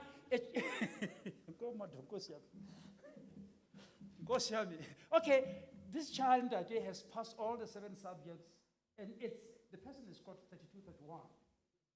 I mean, in my days, that was PFA. Fail completely. You understand that? In my days, you fail. You have to repeat. Now, this person passes. This person continues, level by level passes, and then gets an exemption. Now, we need to ask ourselves, what is the nature of these bachelor exemptions that we are having? You understand that? It's one thing to give our youngsters a certain sense of personal fulfillment because we have given them the status you have passed. But it's another to say they actually do have the expertise to operate at that level. Now, for argument's sake, that very same child goes to VETS, goes to UCT, or goes to UKZN, and struggles, and comes out as a doctor. And you're lying there, your spleen has to be removed. That very same child says, hey, by the way, where's the vein here? Hey, you are a doctor. And this is why there was a collapse of the bridge on M1. You remember that collapse? And it's things like those that are real. The engineer who designed that missed a particular measurement. You understand that? They put the bridge on, and somewhere along the line in the planning, like a particular measurement were not fitting together. And that bridge collapsed. I think there was a fatality or 2 fatalities. Yes, and come to think about it, these things are real. When a bridge is constructed, but the measurements don't gel because the engineer has not refined the craft, and because the engineer maybe comes out of a mediocre education, we have a crisis. When you have a doctor, there are stories about a doctor who sutured a person after the operation and find that one of the instruments is still inside. It's carelessness, but it's also a sign of training. But it means we need to be careful about what we do. But Pamudimo, literacy is about life, but literacy is about development, literacy is about everything else. Do you follow what I'm saying? Yes, I'm about to reach the end. So I put this up because it's also available. Please read it. In 2019, Statistics South Africa released this report, a very powerful report. It's simply titled Inequality Trends in South Africa. This is a sobering report.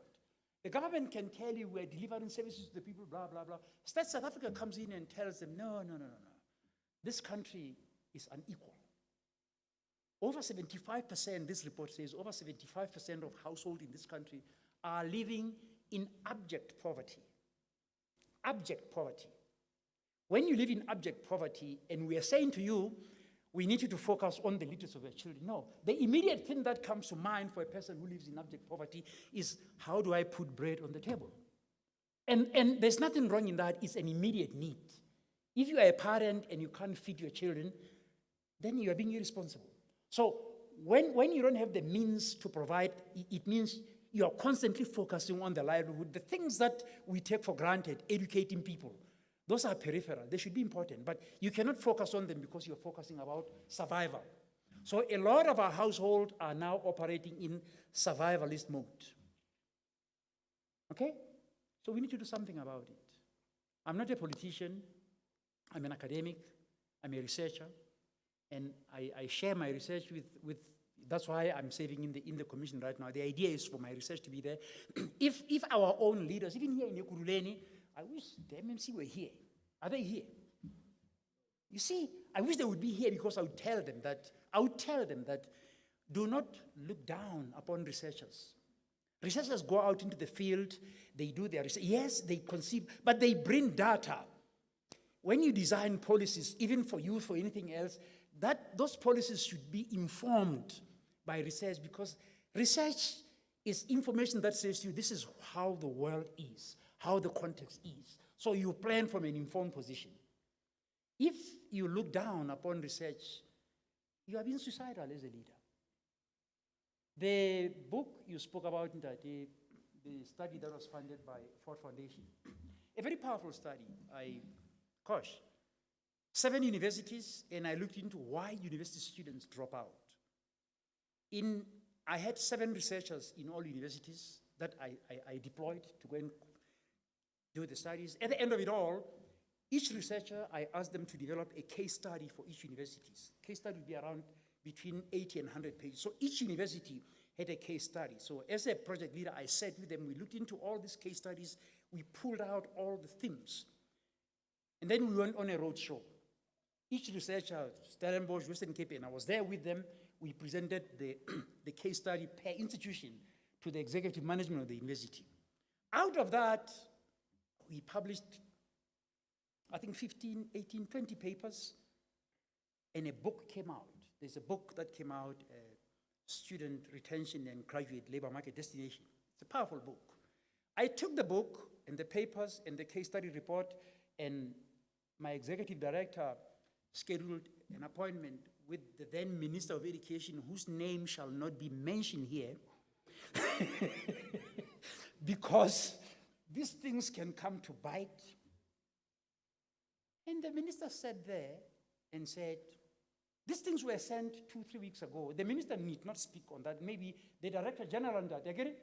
Yeah, there are directors in the department who are supposed to read and brief the minister. So I don't expect the ministers to have read that. But what came to mind then was that the team that the minister surrounded, him or herself or itself, I also don't want to give out the gender of the minister. The team either didn't brief the minister or they didn't read the report, but the minister became defensive and said, you know, Prof. Litserker, I know you from your days when you were at Fort Hare. And I said, thank you, Minister. I thought this was going good, and it was going bad. You know, I used to be a member of council of Fort Hare, and I said with you there, you have always been vocal, and I like your spirit. And then he, it. I get it, I start, ladies first, I get it. Ladies first. Then he, it said, I don't trust research that is funded by Americans.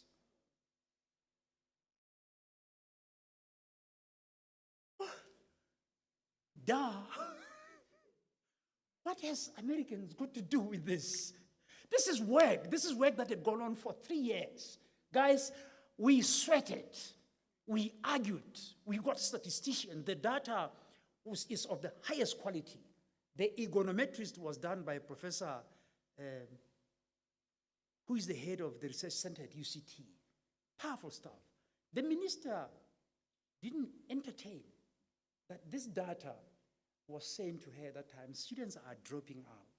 1, because of poverty. They did not have access to funding. 2, they did not live in environments that are enabling and supportive. 4 or 3, the schooling system was failing them because they were not having access to the career guidance and development as we know it. Students go into university not knowing what they want to do, and a lot of them we found chose careers because their chomis chose careers. No, a person may be a chomi, but when it comes to capabilities, your chomi, you are not the same when it comes to capabilities. So some people dropped off because they just realized that you can be with a friend, but you don't have the concepts to understand that. So career guidance, we realized that was very important. Funding. These things that are happening now about student accommodation, they are now being addressed. Forte has just rolled out a state-of-the-art student accommodation, and I think the minister intervened. These are things that came out in that study. No, the minister then did not want to entertain the research. And I just said, well, lo and behold. After that book was published, I left the HSRC, went to UNISA, and now I enjoy academic freedom. So this is it. You know this picture? Whatever I've been saying, yeah, this is it. This is it. Hey, where are you talking about it? I know. This is it. There are human beings who live in this part of the world. Human beings, lots of them. But there are those few. Those who benefit from the tenders. Those are the ones who live in those towers. They drive the Bentleys, the Mercedes. Hey, their gates are opened by their ancestors. Even their cars, they don't do clash. The cars are also changed by the ancestors. Those are class distinctions. But we need to transcend that. I'm not bringing this to, it's just so that you are aware. We need to transcend this. Young people here, I'm challenging you. Don't allow COVID, don't allow these inequalities. They don't define you. They don't define you. They don't. You have the power and the authority to define who you are. And you knock at doors. Let me give you, before I close, Ndati, let me give you a brief history about myself. People see me now, they see this professor, they hear that I've traveled, I studied in London, they think I've had a silver spoon. Tupac speaks about he never had a silver spoon. I never had a silver spoon. Most of us here, we don't have silver spoon. Silver spoon is where you live in a privileged environment where everything is there for you. We don't. A lot of us don't. I was born in Poko section in Natal Street, Cllr. I grew up there from parents who were, my father was a miner, my mother was a domestic. At a particular point, my father left the mines and started working in factories, and then they bought the house. My home was number 409 Poko section in Cllr. I was born in that house. I was not even born in the hospital. Isn't this in Zengala townships, you know? But that's who we are. Yes, that's who we are. Singabantu, Sinje, Singabantsundu. And 1964, I was a lanky 7-year-old, and I was basically making sense of who I am. I was beginning to I was having that swagger, you know.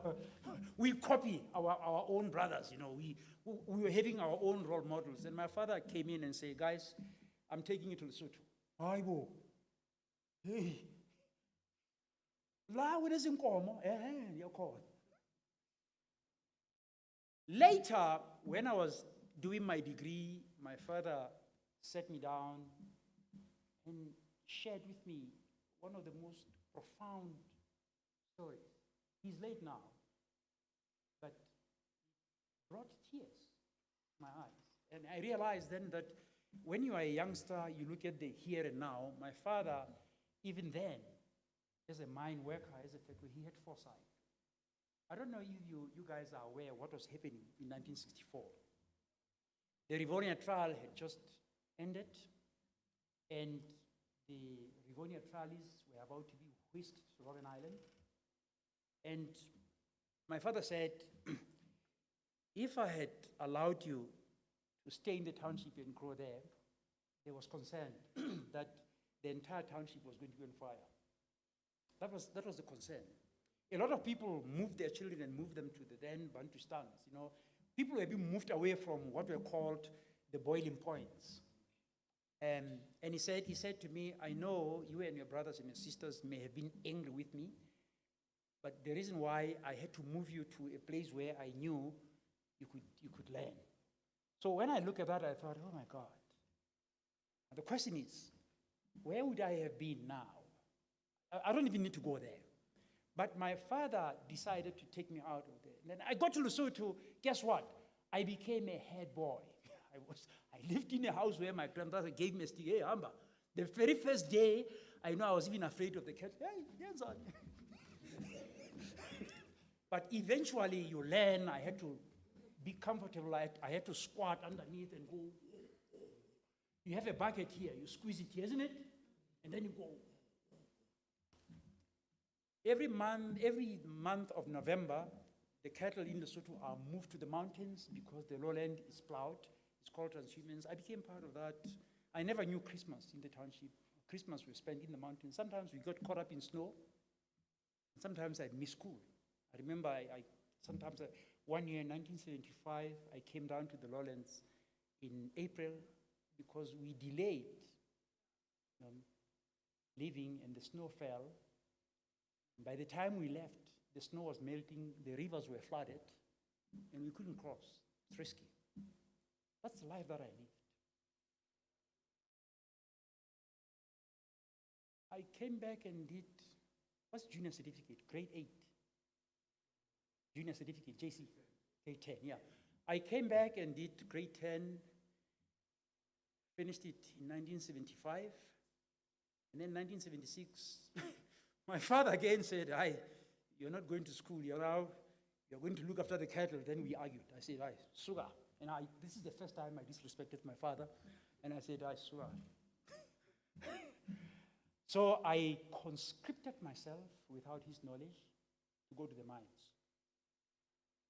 When the students' unrest were taking place, I was an underground mine worker at Western Areas, just here. I was trained as a winch driver. And after that, after a year, I went back to Lesotho and paid my way into high school. 77, 78, and I wrote my Cambridge Overseas School certificate. Listen to this, and I got a first class.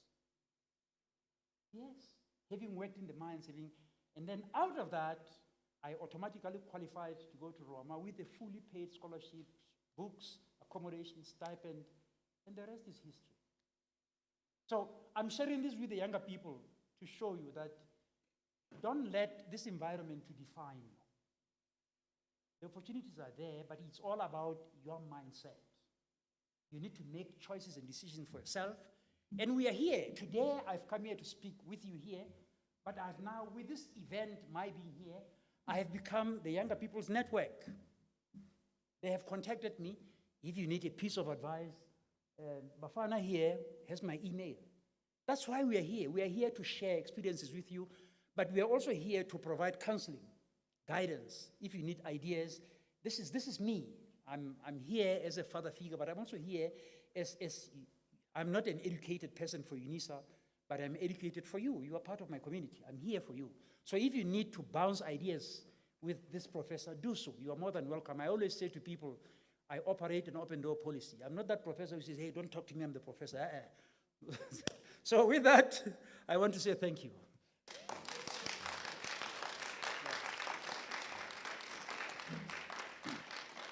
Thanks. Thank you.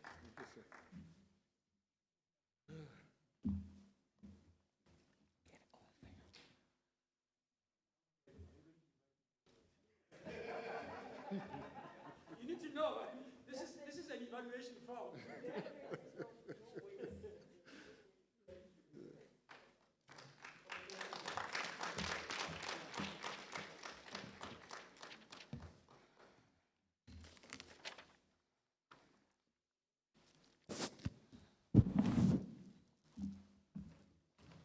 Yeah, thank you very much, Professor.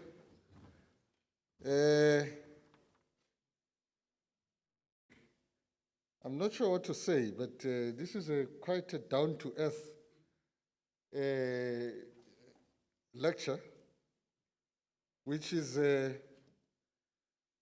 very simple, straightforward, and educative. And I don't know how else can I describe it. Yes. And it's actually, given us a lot of information and very amazing things and very frightening things as well that came out of here. And from what you said, I'm sort of comforted by the fact that you mentioned something that I've always thought it's a problem in this country. That the career counseling issue, I think it's one of the very, very important and basic problems in our education system, as you said. And this is where you find, and I would say that many of you now will bear with us, and you will understand our situation as you visit some of our libraries and find that you are not getting the assistance that sometimes you wish you would get. Because not all of us were properly career counseled to be in the field where we are in. So that is why I'm saying this is a basic thing, and it's a basic problem everywhere. Because you see that there are people who do not love children, but they are teachers. And they teach in rural areas, and recently there was a thing that a principal had to get children to go down into the, whatever the case may be, to get out a cell phone, and that teacher was fired eventually.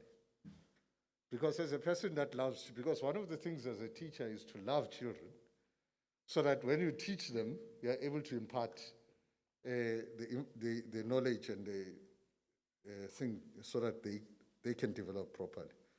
You don't get them to get your cell phone in places where you yourself cannot actually go there.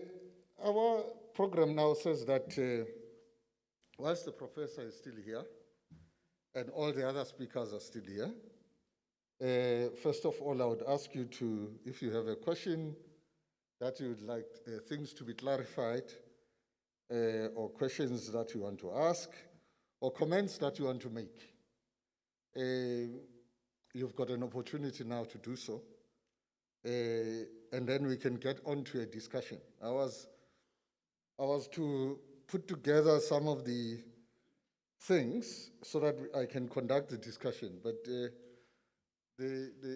lectures and presentations were so interesting that I actually forgot about that. I was actually taking my own notes, which do not actually give us the direction for the discussion process. So, but I hope that with your questions and your comments, we will be able to have a few minutes of discussion. I see that the time has gone past the time that we wanted to stop. We thought we'll stop slightly earlier than this, but we just want to allow this process to go on so that people don't go home with serious questions in their mind. But as you would have heard from the professor, that we do have his contacts. So if you have a serious issue that is bothering you, you can contact Bafana. Bafana will actually give you a contact to the Professor Litsike, and you will actually then get your serious questions answered. But because some of us, we have a thing we can't formulate the question or the comment properly whilst we are still here, but 2 days afterwards, you sit down and say, nah, man, I want to ask the professor this question. And therefore, Bafana will be available to give you the contacts. So, yeah, any hand, anything you would like to raise? Yeah, there's a question there. So I'll have to have a mic. I don't know whether to use this one of mine or there's another mic available. No mic? Okay. You'll give me that and put that, and then I will wipe it as I go around. Sanbonan, Ninjan, Ikamalamu, Masai Tabula, this thing's loud. My question will go to the professor. You said something about enabling environments where supporting small initiatives that contribute to a positive human being. Do you think that building of those enabling environment is possible to build without resources? Because I think like what we suffer from as a country at grassroots level, especially where I work in a creative hub, and we do social strategic events, experiential learning programs, yet we see that we are trying to combat illiteracy, yet the plague of not having resources, the rigmarole process of trying to get resources, talking to the relevant people, it's becoming a dire situation and the margins are broadening. So do you have any suggestions where us, the communities and NGOs that are centered in those townships, can build some sort of like platform with information service, with academia, in terms of research, because our space is quite big. In 2018, we started our own think tank just around our community, just to get what they wanted. Yet it was hard to build the surveys. There's no assisting. It's like there's a barrier of communication. We're not talking with each other. There's no community visioning, because I see this as a community visioning where the community can come together, come up with different strategies, tactics, and sometimes creative tactics, because we work in the creative sector, and we see sometimes this is a loophole that can be solved, yet we can't reach the powers that be, in this case, your departments. I hope I didn't say or go off aloof. Okay, this is how we're going to do it. I'm going to allow people to ask the questions, 3, 4, 5. If the question is directed to you, just make a note of it, and then I'll then hand over the mic to the relevant people. I've got no one this side, I've got 2 that side. If you just give it to me so that I can.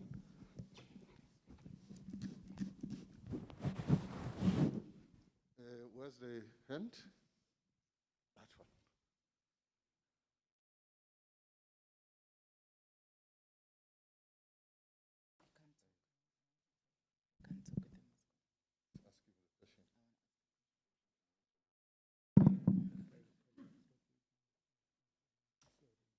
Oh, yes.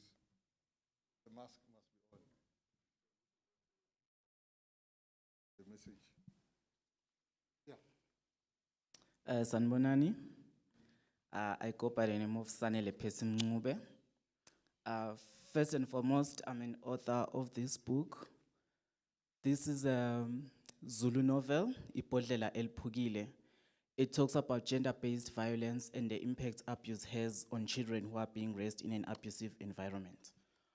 It's a very educational book because it goes on teaching about the ways of abuse that some children may not even be aware of. And it also shows the impact of abuse from generation to generation. So I have a question here, both to the professor and this lady over here. We are struggling as young authors to submit our work on the Department of Education. We are being told that the only books that are being taken are of those authors who are old, those who have reputation in the Department of Education in terms of submitting books each and every year when it's needed. So I just want to know, how can we tackle into that? Because I really think we deserve a chance. Like this book deserves a chance in schools. Children need to be told about abuse. Children need to learn about abuse, to learn about the cycle of abuse and everything that has to do with abuse. So how do we then submit our books that are talking about current affairs, which I believe that abuse is one of the hottest topics in our country, regarding the stats and everything happening? How do we submit books like these that are very much needed, if I can say much so? They are very much needed. So we have a problem with that, a very serious problem. Okay, I think that question is noted as well. There's another hand. Good afternoon. My name is James Wandile Makubu. I'm a former school principal at Unity High School, a retired man. Untango, professor. Yeah, actually, I was with this young man in the car in the morning when he started complaining about the lack of access. You know, we need to encourage young people to write their own stories. Now, if they write stories and nothing is coming about to not only young, even us, you know, I'm also an author. If you encourage our own people to write our books, our stories, Auswaka, the reason why some of the libraries are dying is because in schools is because books that are there are from England, they're from the USA. There are no books that are telling stories. I'm happy, Mr. Program Director, when you spoke about the prof, you said it was down to earth. We need to encourage the young people who to write and maybe learn also how to digitize their work, e-books, how to access such portals as the libraries where their books can be read. So I wanted to talk about this. Fortunately, he spoke about it, but let me find out how can we encourage people, whatever color, of this country to write their own stories. Thank you. Anyone around here? Okay. Yeah, all right. Let me run.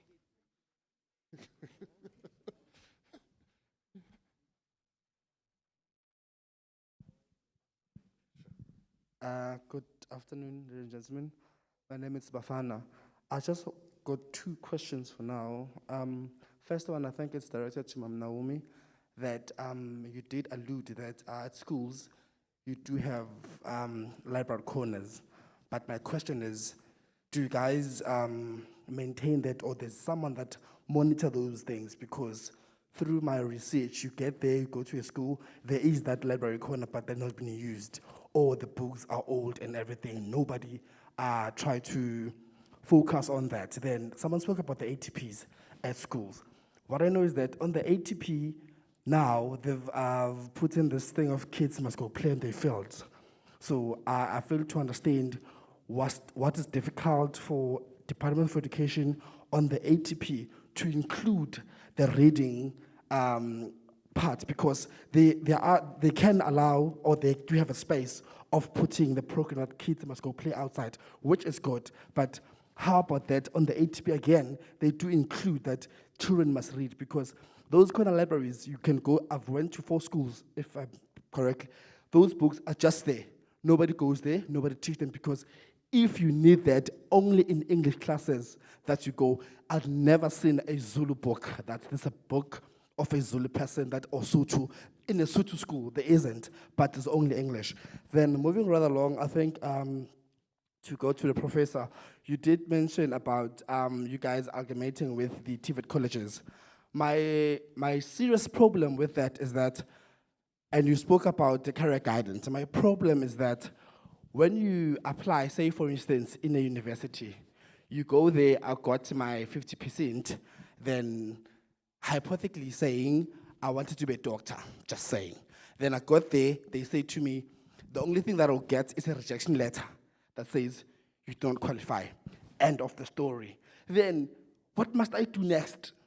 Can they have something that they say, you do not qualify to be a doctor, but you can be a teacher or something, you know, so that it's something that I will propel me to go through and say, I wanna study, because now I'm sitting at home with my matric, I'm trying to apply, there's nowhere I can go. You go to a TVET college, they tell you that you have your matric, you must go into your N2, N3, and it's only engineering. I never did, I don't have maths and science. Then my matric is useless, because now I go to university, they just rejected me. I go to TVET college, they say I must go into N2 or N3, and it needs engineering, and I don't have that. So I just wanted to have a clarity on that, how to do it. After being rejected, what must I do from that?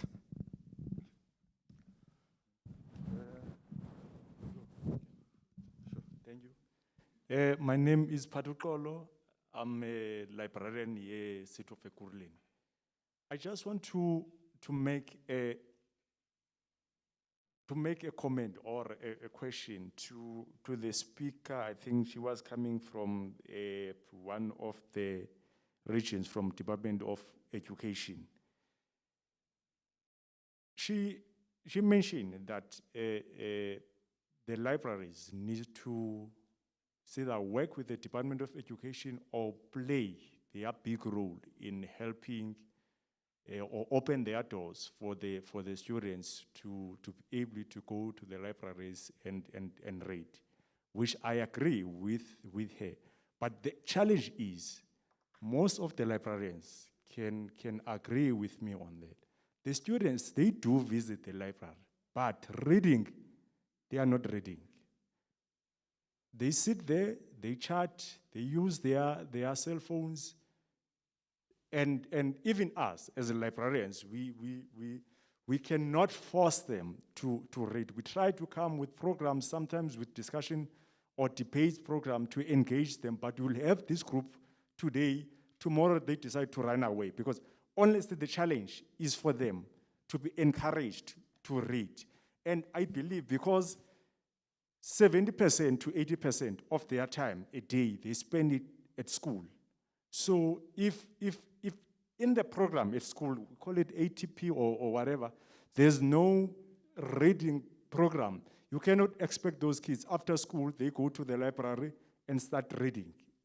Because even at home, some of the parents, this thing of reading, it was not there to them. It's either they were doing it while they were at school, but at home there was no environment that was allowing them to read.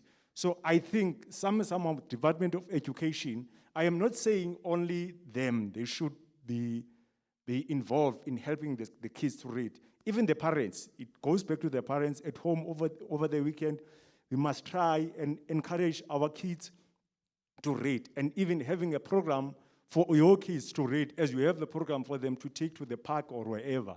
But we have the program to read, even early in the morning, 1 hour. You make sure that the kids read and do the spelling. But again, at school as well, there must be that period to say this is the period for reading. Because you mentioned during your days, there will be times whereby to say, on Tuesday, you must come back and tell me the story, or on Monday, what did you read? But now, if it was happening then, why is it not happening now? In between, in that ATP, to have to say, even if it's 30 minutes, this is the reading period. From grade 1 to grade 12, there's a period whereby the kids, they have to go and read. Then there's someone, it's either the teacher will engage with them to find out if they understand what they are reading, because sometimes to just read and you don't even understand, because it comes back to what we're talking about, literacy. You need to analyze the information and be able to act on it. So I think if we can work together on that, we can be able to help some of the kids or to be able to read. Thank you. Okay. The last question. Or must I take more? I think there's too many questions now, so far. And I'm not sure whether my speakers are actually going to respond. This is my question. The professor spoke about, I think it was the second industrial, the second one, I think, where he mentioned the Ford Motor Company manufacturing their own cars for the first time. He said they were riding in their own innovation. So my question is, how far have we gone as Africans to find innovation in our own indigenous knowledge systems? Is there funding over there? I hope you got that, Prof. This is the last question. Oh, There's another one there. I don't know. I don't remember very well. Where is the professor or the lady here who talked about the stigma of literacy or the stigma of illiteracy? One of you. But both of them are present at the same time, where people look down on people who can't read and write. And therefore, these people hide the fact that they can't read and write, and they don't get help. So nobody knows that they can't read and write. So nothing is done about them. And then there's also, on the other hand, the stigma of literacy. Some people look down on people who like reading. They think there's something wrong with them. And then people hide the fact that they can read and write. They love to read. Now we've got this other problem. How are we going now to tackle those? Because we're dealing with literacy. Both problems, both sides. By the way, I've got 2 books published, 2 novels, both of them award-winning South African Literary Awards. The first one for the first published novel, and the second one for the Cllr Taker Awards. They are in your libraries, the municipal libraries. Why are they not in the schools? I wonder why. But that's another story. Thank you.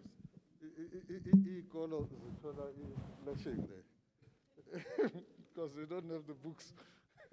Okay, I'm taking the last question, and then I'm going to allow.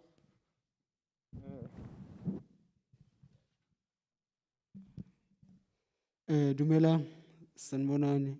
Kalvitso ke Thabang Slepe.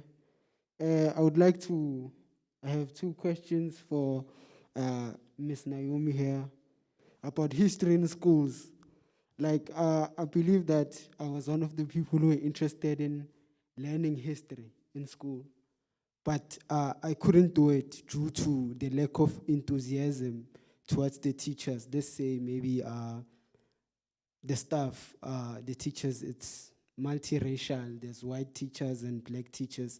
I think there's a whole lot of division between them when it comes to terms of teaching history. Because I think it was grade 9 whereby we were taught about the French Revolution. There was a lot of teachers who were complaining, saying that, this teacher is teaching politics. So I would like maybe if the department would work on that with the teachers as well, and them being able to not being afraid to teach about history. And I would like also to pose another question to the professor. And I would like to say as well, I had a similar experience as you, sir, whereby I was looking into my family history, looking into who am I. And I found out a lot of things because my family's name came from their trade. I was like, oh, wow, I didn't know much about that. So a lot of decisions that I made were not informed about myself as well, that, okay, if my family was into wielding steel or anything else, how could have that worked for me in me choosing my career path? And I think the problem comes when it comes to me wanting to like convey the history or maybe write about the history. I think the problem comes where about the facts. Sometimes I get information, some of the information is fiction and some is facts. And how do I differentiate from the fiction and facts? That's what I would like to ask. Okay, who's gonna go first? Okay, I'll just, because I'm near you. Okay, I hope I will do justice to the questions. Let me start with the question that asks about the availability of resources. I think that I just summarized the question. The gentleman was asking to say, are there resources available? Yes, resources are there. Resources are available in schools, but it always depends on what the specific school wants. As myself, Naomi, I cannot direct the school or tell the school which resources to buy, but there are prescribed resources. Like we're saying now, for all teaching subjects, content subjects, the book must be a CAPS approved book. Then that is a resource that has been approved. And then I think I will also link the same question to say, where do we submit books that we have written? We have a team of people who evaluate the books, whether it's a grammar book, whether it's a content book, whether it's a reading book. We have a team. Our team is based in Johannesburg, our head office. The unit is called LS/Cllr. LTSM. That's the unit that deals with, I'm not sure at which floor they are, but when you go to our head office, Department of Education, and ask for people who do library, LS stands for library services and learner teacher support material. That is where you submit your books. Many, I think I've also answered you. Ne? You submit the book, they will then take the book, evaluate the book. We've got experts there that will evaluate and then come back with a response to you. Because when they evaluate those books, they will decide whether, like you saying, the book talks about life skills. They will then decide whether that book is a supporting material to the already existing material for life skills, or is it a book that belongs to the library where learners can access those books. But I have assisted a few individuals who wrote books to assist them to say, when you submit your books, what must you do exactly? You must have a motivation as to where do you think your book belongs, so that you guide them already as to what type of assistance do you want and what type of a book have you written. It's like saying when you've written a book that is for management, that book doesn't belong to a school in the library, but can be used by educators to manage different units, or it can be used by people in the district office to manage schools. You see, you need to be specific in your motivation as to where the book belongs. Should I go on and answer all the questions that are relevant to me? Yeah, okay, sure. Okay, and then I think the other school, the other question talks about, let me wear my assistive devices. Okay, who does the monitoring of books? I think the gentleman at the back asked this question. Remember, educators are curriculum specialists.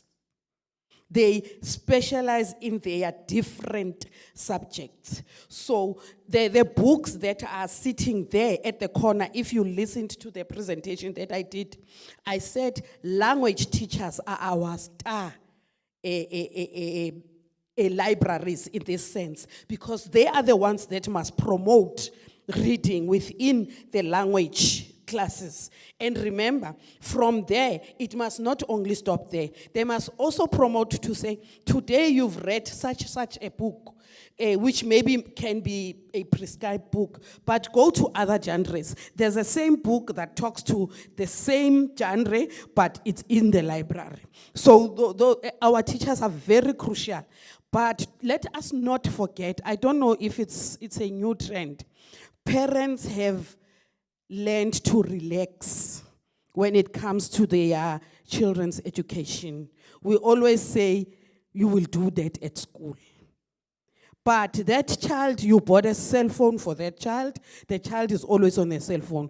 On a single day, just say, can you put the cell phone down, take a book and read a chapter. Just one chapter. So it's not only the responsibility of parents, of educators only. Can it also be the responsibility of parents teaching our children to read? As I was saying in my presentation, let's go back to basics.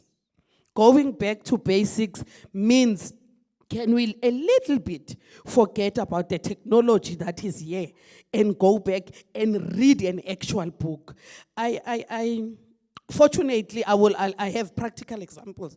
My son goes to a school where they use tablets. They use tablets for everything. All the textbooks are there. Everything is on the tablet. But I have seen him. He scans information instead of reading the information because the tablet allows them to do so. I have now pushed him to a sense that when he reads, he must have a pencil in his hand to underline what he thinks is important. But he says, Mom, but I can highlight them on my tablet. It's the same thing. But I said, I want you to have that, maybe I'm an old school teacher, to have that hand and eye coordination and draw the line and see that from here to here, this is important. Parents, let's not forget it. Going back to basics means that our learners must be able. I'm worried, Professor, I'm worried that in the next 10 to 15 years, I don't think our children will be able to develop the high eye and hand coordination in terms of writing.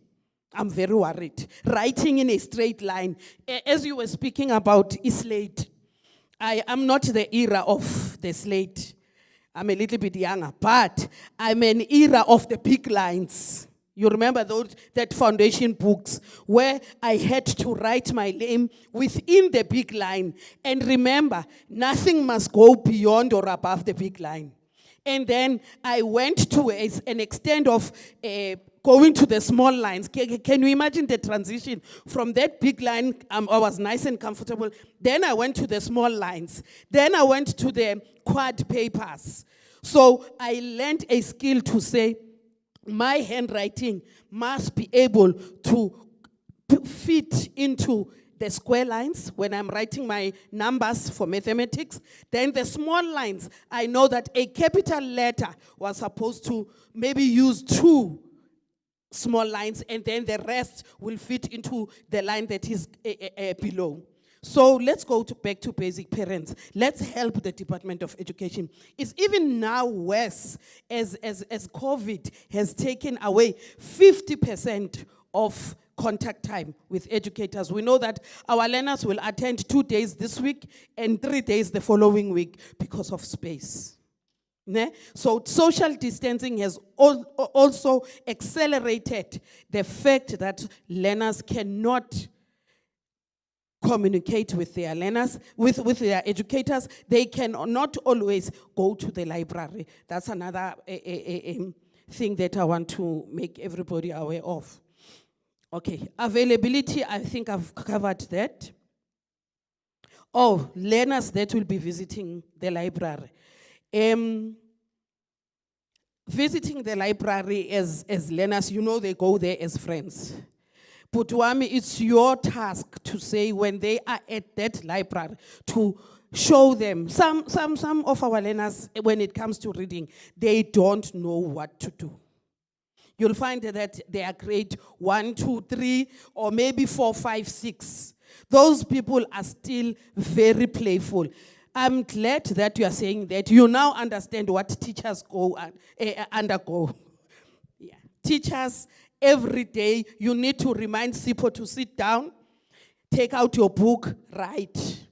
So as a librarian, you still have that duty. You are a teacher in the library to say this is how you should do your reading. What did teacher A or teacher B teach you at school? Can you please do that inside the library? Like I'm amazed some of our children don't know that when you get into the library, you must be extremely quiet, no noise at all. But our learners do not know that, because sometimes when you visit libraries around, you'll see learners standing outside, just having a chat, just for the fact that there's chores to be done at home. Let me rather be at the library than be home so that I don't wash dishes. Okay, history as a lesson.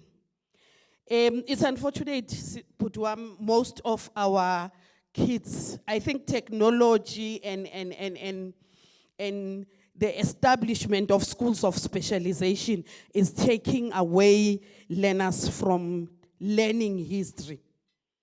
I don't know how are we going to bridge that gap, but learners and some educators, let me say so, feel that it is not important for them to learn history as a subject.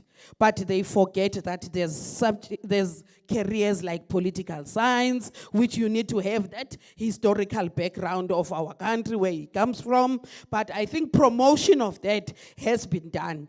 As we speak already, we have, I think, around 4,000 copies of history books that are in the district office. We are distributing to different schools to say, let's not forget where we come from. We are trying to encourage learners to do history. I hope we will win. History and social sciences. Social sciences has that part of history, and it's a combination of history and geography. So we have a campaign that we are working on. Now, I would like to emphasize the fact that reading in schools, we've got a lot of programs that I think I've mentioned when I did my presentation. There's this program that says, drop all and read. That program is mainly for the school to accommodate it within the notional time, within the ATP. The schools must accommodate a little bit of that. But we know that when accommodating it, it means they must take away time from some other subject so that it can be accommodated. Because remember, school is an 8-hour affair. After that, learners need to go home. And remember, when you're working with learners' brains, you need to keep on triggering them. And I think with reading, the Department of Education is winning. It's just that at certain schools, and at most schools, let me say so, there is no space for libraries. That's why we're creating those corner libraries. But as I've said before, that can Ekurhuleni please open their doors to our learners? Opening your doors doesn't mean that they have access to information. Opening your doors means that when they reach your libraries as Ekurhuleni, also assist us as educators to say, this is fiction books, this is non-fiction. Can you read these? Because as I've said, you are a teacher in that library. If you are a librarian, my brother, please assist us so that we can promote reading in our schools. Because we've got only a small portion where we're promoting reading mostly in schools. It's the projects that we have. And remember, all those projects that we have are dependent on sponsors. Sponsors must sponsor us to get books so that we can say, okay, Sunbake has given us 1,000 books, we'll give to a specific school to put in their library. And then don't forget that in department, I think I'm talking politics, but I hope I'm not recorded. Now, don't forget that in South Africa, grade 12 is used to measure the performance of a school. And I think grade 7 these days, the exit grades. But remember, educators will not sacrifice a certain portion to teach our learners how to read, how to do basic things, unlike them teaching the actual subject. Remember, these people are looking for 100%. I think that is politics. Our minister can fire me if he hears me saying this, because I think we are pushing towards achieving. But at the end of the day, our achievements are sacrificing certain basic skills that our children should learn. So please, I'm begging you, assist us. Ekurhuleni North is trying, and I know that other districts are trying. So if we can teach our children from home to go back to basics, I think we will win. Thank you. Let me sanitize first. I think there's a problem of the issue of measurement, because what she's actually referring to is what happens in employment and in other departments of government. Oh, you like your project? Okay.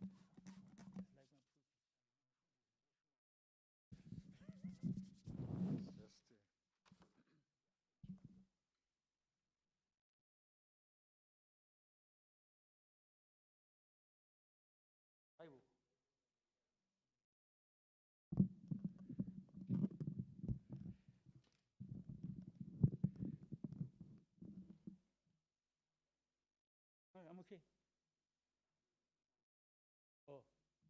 Can I remove this now?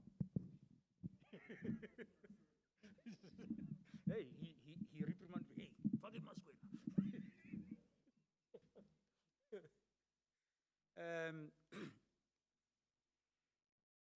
Thank you for the questions. And you guys, you don't know what it means to us when we are here, when we speak, we make presentations, and then our presentations solicit questions.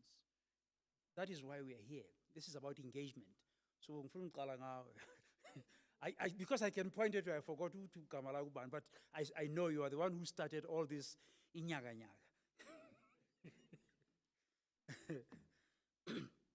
Look, your question is about whether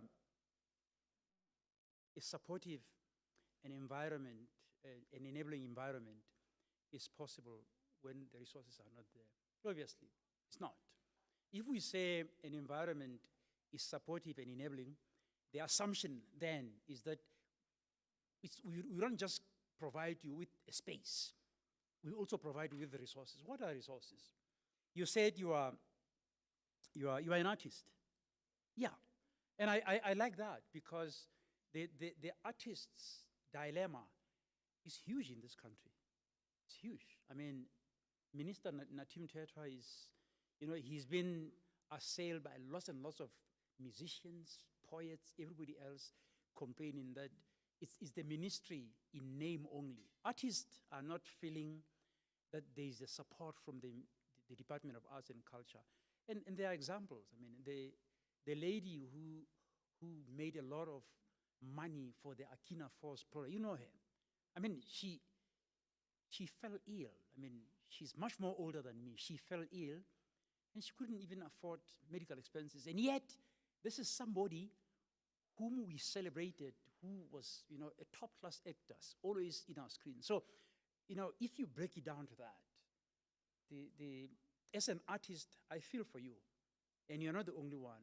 I mean, I think there's an Indian actor who came in and basically confronted the minister to say, in fact, the president, to say, you can't just say when someone has died that we will do this and this and this, you do it. So I agree with you that the artists are not supported. My view, if I were to be in charge of the presidency, I would ask each minister to say, give me a project plan. That's it. A ministry is a project. That's what it is. A lot of our ministers here don't know, and it's because of governance, I think poor governance. When you are a minister, you are managing a project. A ministry is a project. What is a project? A project has to have a project plan. That project plan has to have an execution plan. It has to have a monitoring and evaluation plan. It has to have a risk management plan. And it has to have what is called a sustainability plan. What are funds that are there to make sure that that project survives? Then we say, okay, what are your timeframes? How do you see these milestones that you have in your project being realized? So I think some of our ministers, I'm sorry to say it, you said it, a lot of our ministers are political appointees. They are appointed because they are there. But it's not about my dream of governance is where we appoint people who have the expertise. I call it a technocratic sort of ministry. When you need a minister of health, yes, fortunately in this country, we have even having minister from Tatemuswai from up to Msimang. The Minister of Health has been very favorable in this country because we have had the privilege where the health ministry has been run by doctors. The rest are not. Mem Cheka, yes, is a teacher. I know that she chastised the current Archbishop of Cape Town to say, don't say I should call you Your Highness, you are my child, I taught you. We need things like that. Yeah, so my point basically is exactly that. If it were by me, I would say to the president, when you appoint ministers, make sure that all your ministers go through a very rigid project management training so that they are equipped with the craft of knowing that this is a project. A project has to have objectives.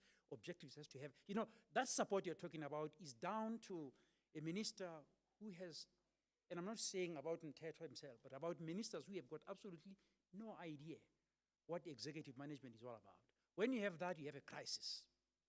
So yes, you raise a valid point, And your point is actually predicated on real experiences. There are artists who have come out and say, Minister, what are you doing? Arts are dying. And yet we have a Minister of Arts and Culture. That ministry has a budget. Question is, what's happening to the budget? How do we account for the money that is allocated to fulfill a particular role, and that role is dying and the money is there? And we have a case in this country where we speak about underspending of budget. A budget has to be spent because you budgeted it and you have specific things that need to be done. So your point is very valid. I sympathize with you, and I agree with you that if the minister says the artists in this country are operating in enabling and supporting, it's just rhetoric. It's political rhetoric, because that kind of support in terms of tangible resources, in terms of money, in terms of creating spaces for you, it's non-existent. We saw it, artists are dying. We just buried one of the legends in Lesotho, Tsepo Sola. And there are stories that he probably was bankrupt. Oh, come to think of it. Eh? What happened to Makatini? You know? I mean, what happened to Miriam Margaret Singana? I mean, there are stories now that the Miriam Makeba Foundation is still fighting for the millions. You understand that? So the arts in this country is ravaged by either corruption or sheer mismanagement. So you're absolutely right. I hear you. Appointing a minister of corruption, I'll sort corruption. I'm not into politics. I'm just making a joke here. The authors, I think the lady already spoke about that. I can't speak to your book being prescribed. She has answered that. But I can speak about your book being published. If you were to ask me, I want to publish a book, what do I do? There I can assist you. Because I'm a published author, I can take you through a range of publication protocols and projects. For about 3 years, I was the director of UNISA Press at UNISA. So I actually presided over a publishing house, without doubt, the largest publishing house that has over 50 scholarly journals. If you were to talk to me about how to get published, which channels can do, that I can do. Hey, listen, he's already saying, yes, I'm going, yes, I'm going, yes, I'm going. Yeah, when it comes to, I have material, I can refer you to people that will provide you with the details. But the prescription of a book is a difficult thing. At UNISA itself, I've had to be called by the dean, the executive dean of the College of Education, because academics produce books, and they wanted these books to be texts that can be read by. But then there's a flaw in the UNISA environment, because in the previous period, lecturers used to produce text for students, and especially at UNISA, where at the time there were more than 300 students, they made this text, prescribed text, the students, so they were creating a market for themselves. So we are looking into whether, are these books really saving the curricula, and scholastic interest? And one of the things that the dean asked me is, Moketsi, you have written on Africanity and Ubuntu. We are under pressure to Africanize our curriculum. Do these books really contribute in that agenda? And all of them were still books that spoke to those assumptions of Eurocentricity. They were books that were produced by, I mean, one professor invited scholars from Canada, wherever she has been. There was absolutely nothing about the education system at UNISA, about the issues that we are dealing with here. And the question is, why would this be a text when it doesn't have content? So I've been party to basically turning down certain books because they didn't speak to our own cultural context. That's something specific to UNISA. But when it comes to publication, I'm a published author. I've actually presided over a publishing house. I've had the privilege of going to Cape Town, to Durban, to sit in the Editors Forum, where we sat with other publishers from across the world, you name it. So if you need any conversation on how to get published, I should be able to assist you. Again, I think there was also a question about education. You already touched it. I mean, and I mentioned here that the ministers themselves, because the ministries are populated by political appointees, the kind of things that are meaningful to us may not appeal. Ministers are in their offices to simply tick the right boxes. That's why the Mail and Guardian runs the scorecard. All of them are interested in scoring B because B appeals to the president, that the president will see. That's what it is. It's not about are you delivering tangibles, and how do you measure those tangibles? I mean, there was a coverage in the papers last week about, I think it showed a picture of 3 boys, this much, in toilets, where it was like a stoop, you know those latrines? And these kids were there, and it was, if we still have these toilets, latrines, day and age. Can I share with you? I had those toilets like those in the mines. In the mines, it's a hall like this, and it's a stoop from here to there. Amado, that they come in with their radio, hey, we all see them. And then we're all there. And then at a particular point, Hima, oh, the water comes, whoa, we all have. If you don't, you get washed. They are flushed automatically. There's no privacy. The showers, you know, the showers is a hole. You just pull out, hey, I want them. And somebody was saying, if our schools still allow those. So the Department of Education, all the departments are not doing well. The issue with services, provision of public services is an issue. Why should we be still arguing about services? It basically means the agenda of why we have governance is being missed, all right? The TVET, somebody raised a very important point about TVET. I hear you, and you are raising a very valid point. One of the arguments that came from our study was that the TVET colleges have become a handmaiden, a banking place. Somebody came out and said, TVET are institutions that admit those students that can't make it into university. But again, that argument fits into the stereotype that success and excellence can only be measured by whether you have been to a university.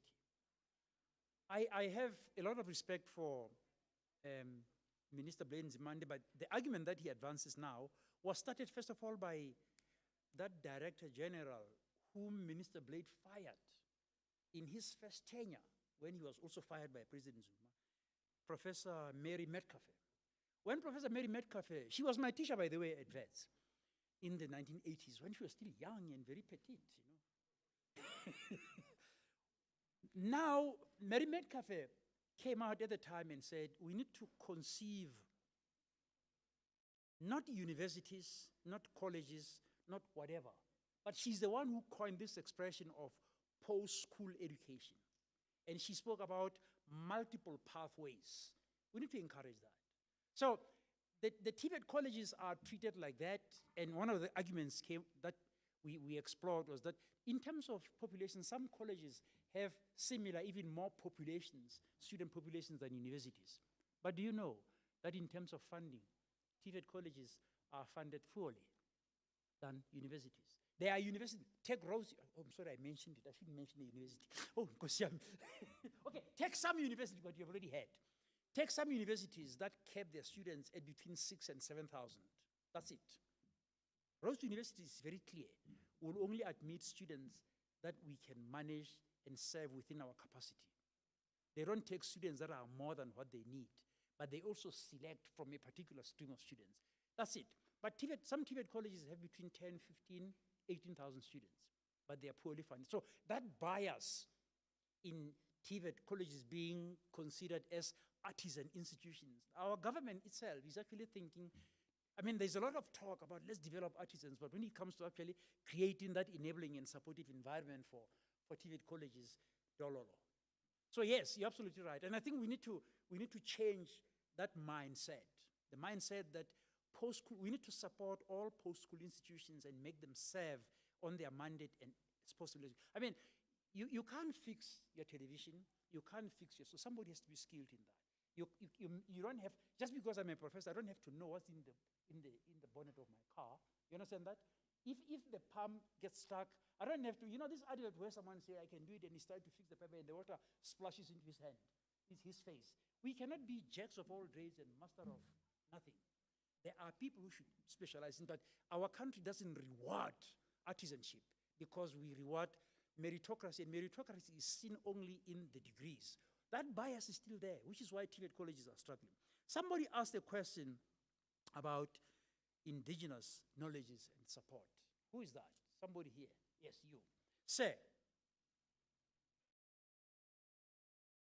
the National Research Foundation has a portfolio there called the Indigenous Knowledge System Directorate, IKSD.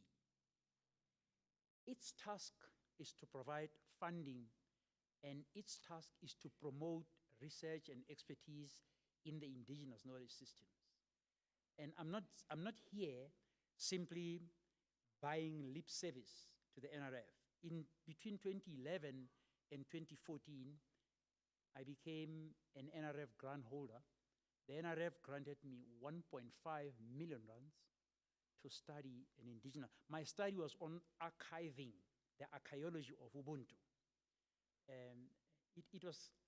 developed a project for the entire SADC region, massive. I had researchers in Botswana, in Swaziland, in Lesotho. As a Mosotho, I did the study in Lesotho, in Zambia, in Zimbabwe, in South Africa, 5 provinces, in Eastern Cape, KwaZulu-Natal, Limpopo, Northwest, and Mpumalanga. I had 24 young and emerging scholars working in that. We were trying to understand, and it was an indigenous knowledge. I said, this is a study where conversations would have to be, I forgot Namibia. There were also people who were doing it. Conversations had to be conducted in the vernacular. So you can imagine, as a project principal investigator, when I brought people, I flew them here all over. We sat at African Pride, and for a whole week, everybody else put their data there in Nama language, in Shona, in Chichewa, Zambia, in Sesotho, in Swati. And then I also had to pay money for that data to be transcribed. Then we looked into, does this transcription really capture the originality? But that's the point. The point is that here was a massive SADC, Southern African IKS. I'm an example of that, and I'm sharing that with you. I can direct you to a particular person who supported me there. And it's still on, year in, year out. Because I'm in a university, we do get the calls. And if I get your contact from Bafana, I'll share with you that call so that you know. And if you need assistance in completing that, I will. The unfortunate part of the NRF is that when you apply, you have to have an institutional affiliation. You have to either be affiliated to a public higher education, it could be a technical, it could be a college of education, it could be a university. If not, then you need to partner with someone in any of those institutions. They don't fund individuals who are outside the public higher education system. Does that answer your question?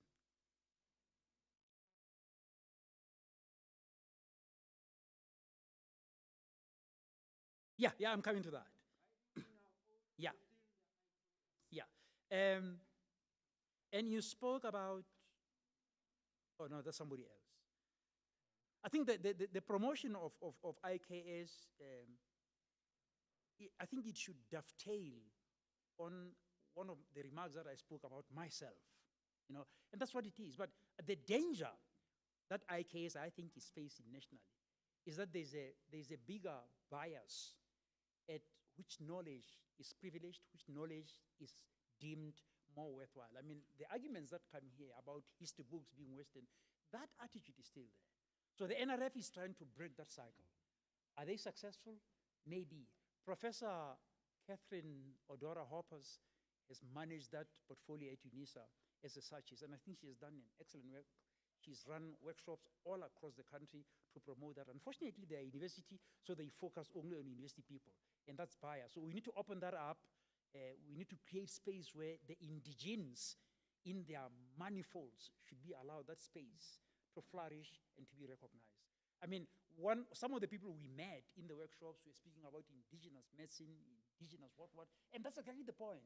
Scholarship should not be where we speak big English and therefore we look down upon that which is ours. Somebody came and did a wonderful research on, she called it indigenous mirojo. So I asked her, why do you have to use indigenous? She says, because the NRF wants to hear the word indigenous. I want to talk about Papasani, about Tinani. Those are the names of the Sesotho mirojo. But for scholastic purposes, you have to have indigenous herbs, indigenous mirojo, indigenous and that. So that's unfair. Somebody asked a question about self-knowledge. I think I wanted to say to you that part of indigenes is that because it's word of mouth. There's a discipline in the history that is called oral history. Yeah, oral history recognizes that some communities may have manifold different forms of knowledge that may not have been chronicled. And our job, and this is what oral history requires of us, our job is to find ways of chronicling those forms of knowledge. How do you do that? You do that through that form of knowledge being passed from generation to generation by word of mouth. So we scholars have to sit, and this study was exactly that. Younger people have to sit with community leaders, elders, 90-year-old people, listen to them, we recorded them. So oral history basically turns the whole perception of knowledge, that knowledge is only that which is written and published in London. No, our elders have lots and lots of ideas, and we need to give those ideas spaces within this thing called the epistemological parlance. Let's give them spaces. So when oral history basically says, do not privilege knowledge simply by assuming that knowledge comprises that which is written. There's lots and lots of, so oral history is all about that. It's all about respecting and recognizing the orality of forms of knowing. Thank you.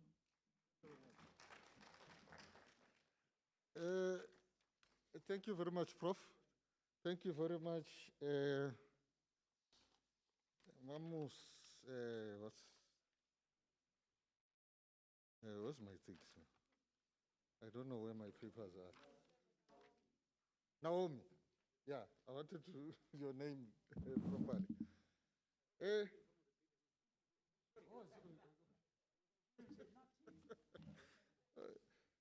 Okay, thank you very much. I think we've had a fruitful discussion after the presentations. I know that is not enough, but we have a limited time in our hands. So we are going to now get the vote of thanks from Uzugiswa Peter, which is the person that is heading the unit that organized this this function here, this event.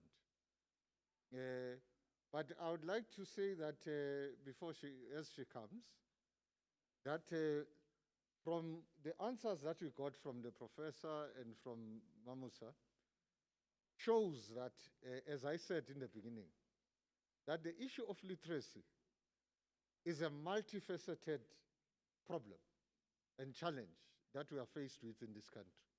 And not only in this country, but I think in the continent as a whole. And it does not only require one strategy, it needs a number of strategies and the coordination of all of these strategies for us to win this battle.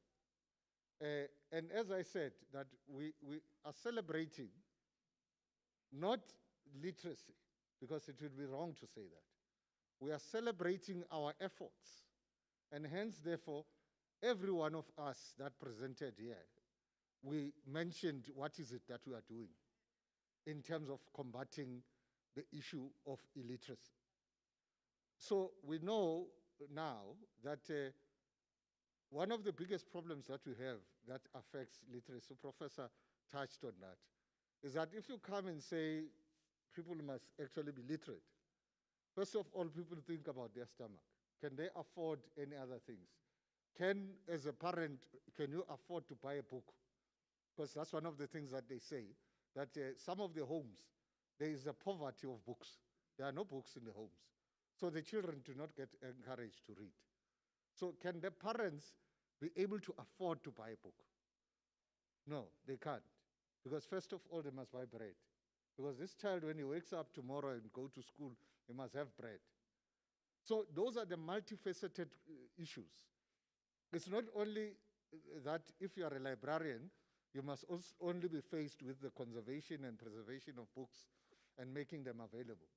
But you must actually think of other things as well that may affect your mission and your vision to get the country to read. Which is one, my DH presented earlier and spoke about crime, that we wanted to open a library up until a certain time. But we couldn't do that because most of the people were saying, no, no, no, I want you to utilize the library beyond a certain time because there's somebody that will be lacking, something that will be lacking in the corners to come and rob me. Because some of the people come with their laptops, their whatever, and so on, all the gadgets to the library. They become vulnerable. So as I'm saying, I want to conclude by saying, we are all in the battle. We are all in the war to fight against illiteracy in our society. So let's coordinate, let's put our efforts together, let's put the shoulder into the wheel and fight this thing. Thank you.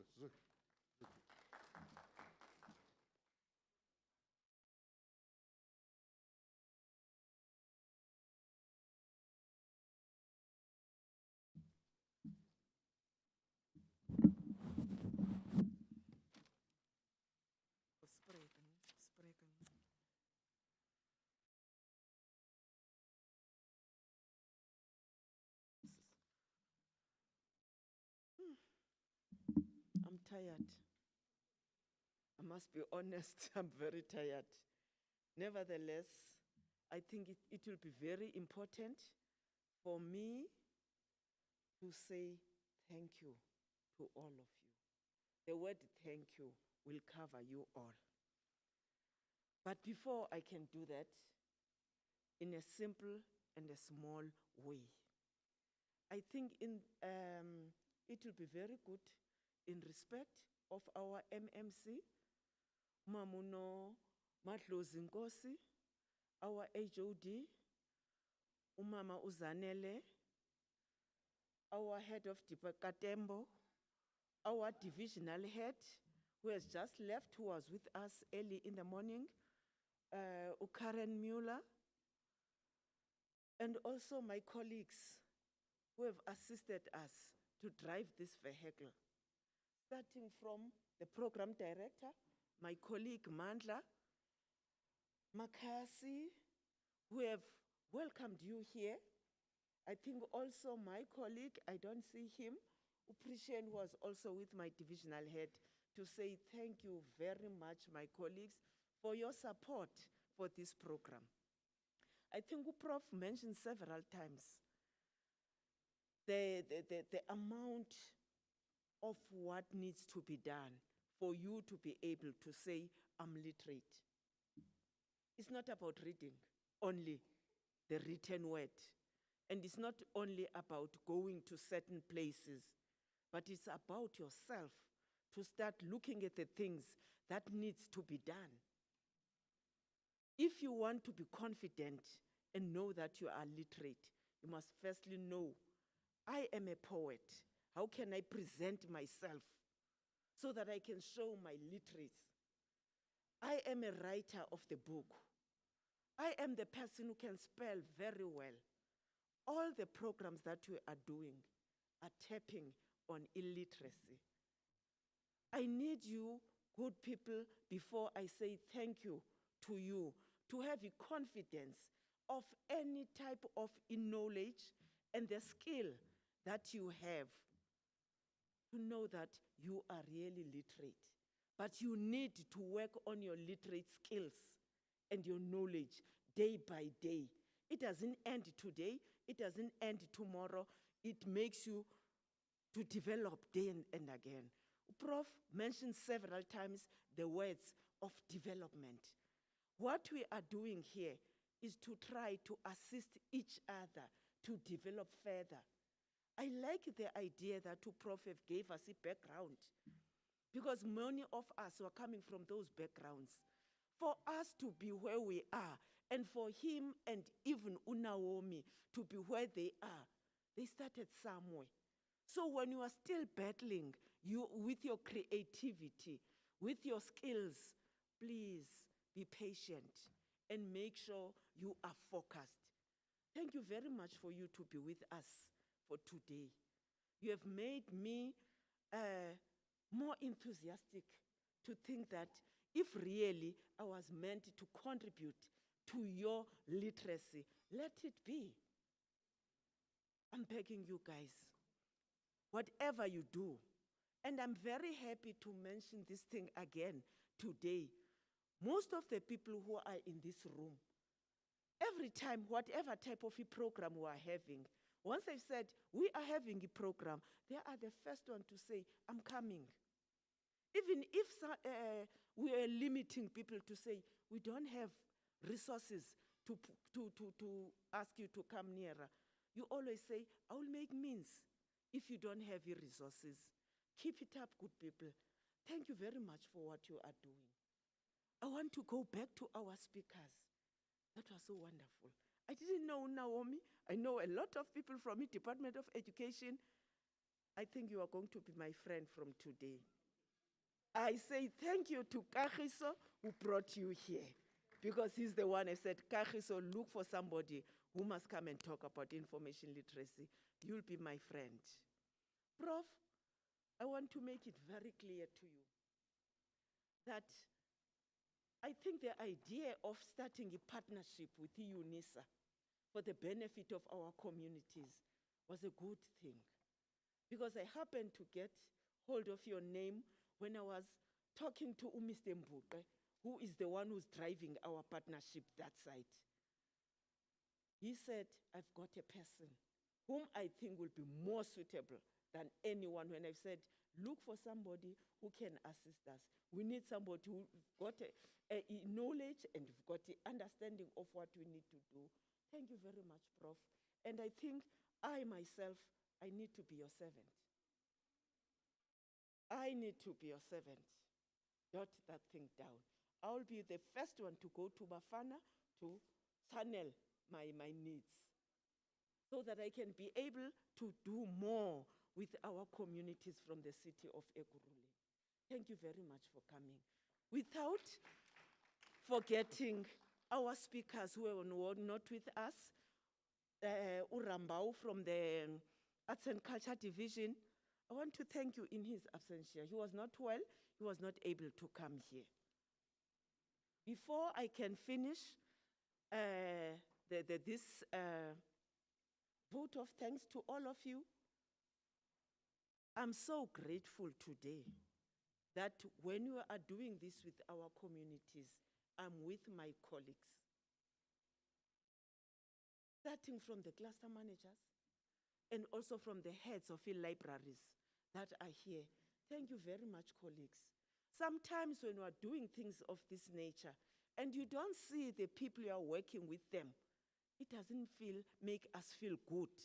We need you to be part of us, so that you can be also able to identify other things that you were not able to identify, and be able to channel this thing further when you are in your corners. Thank you very much, colleagues.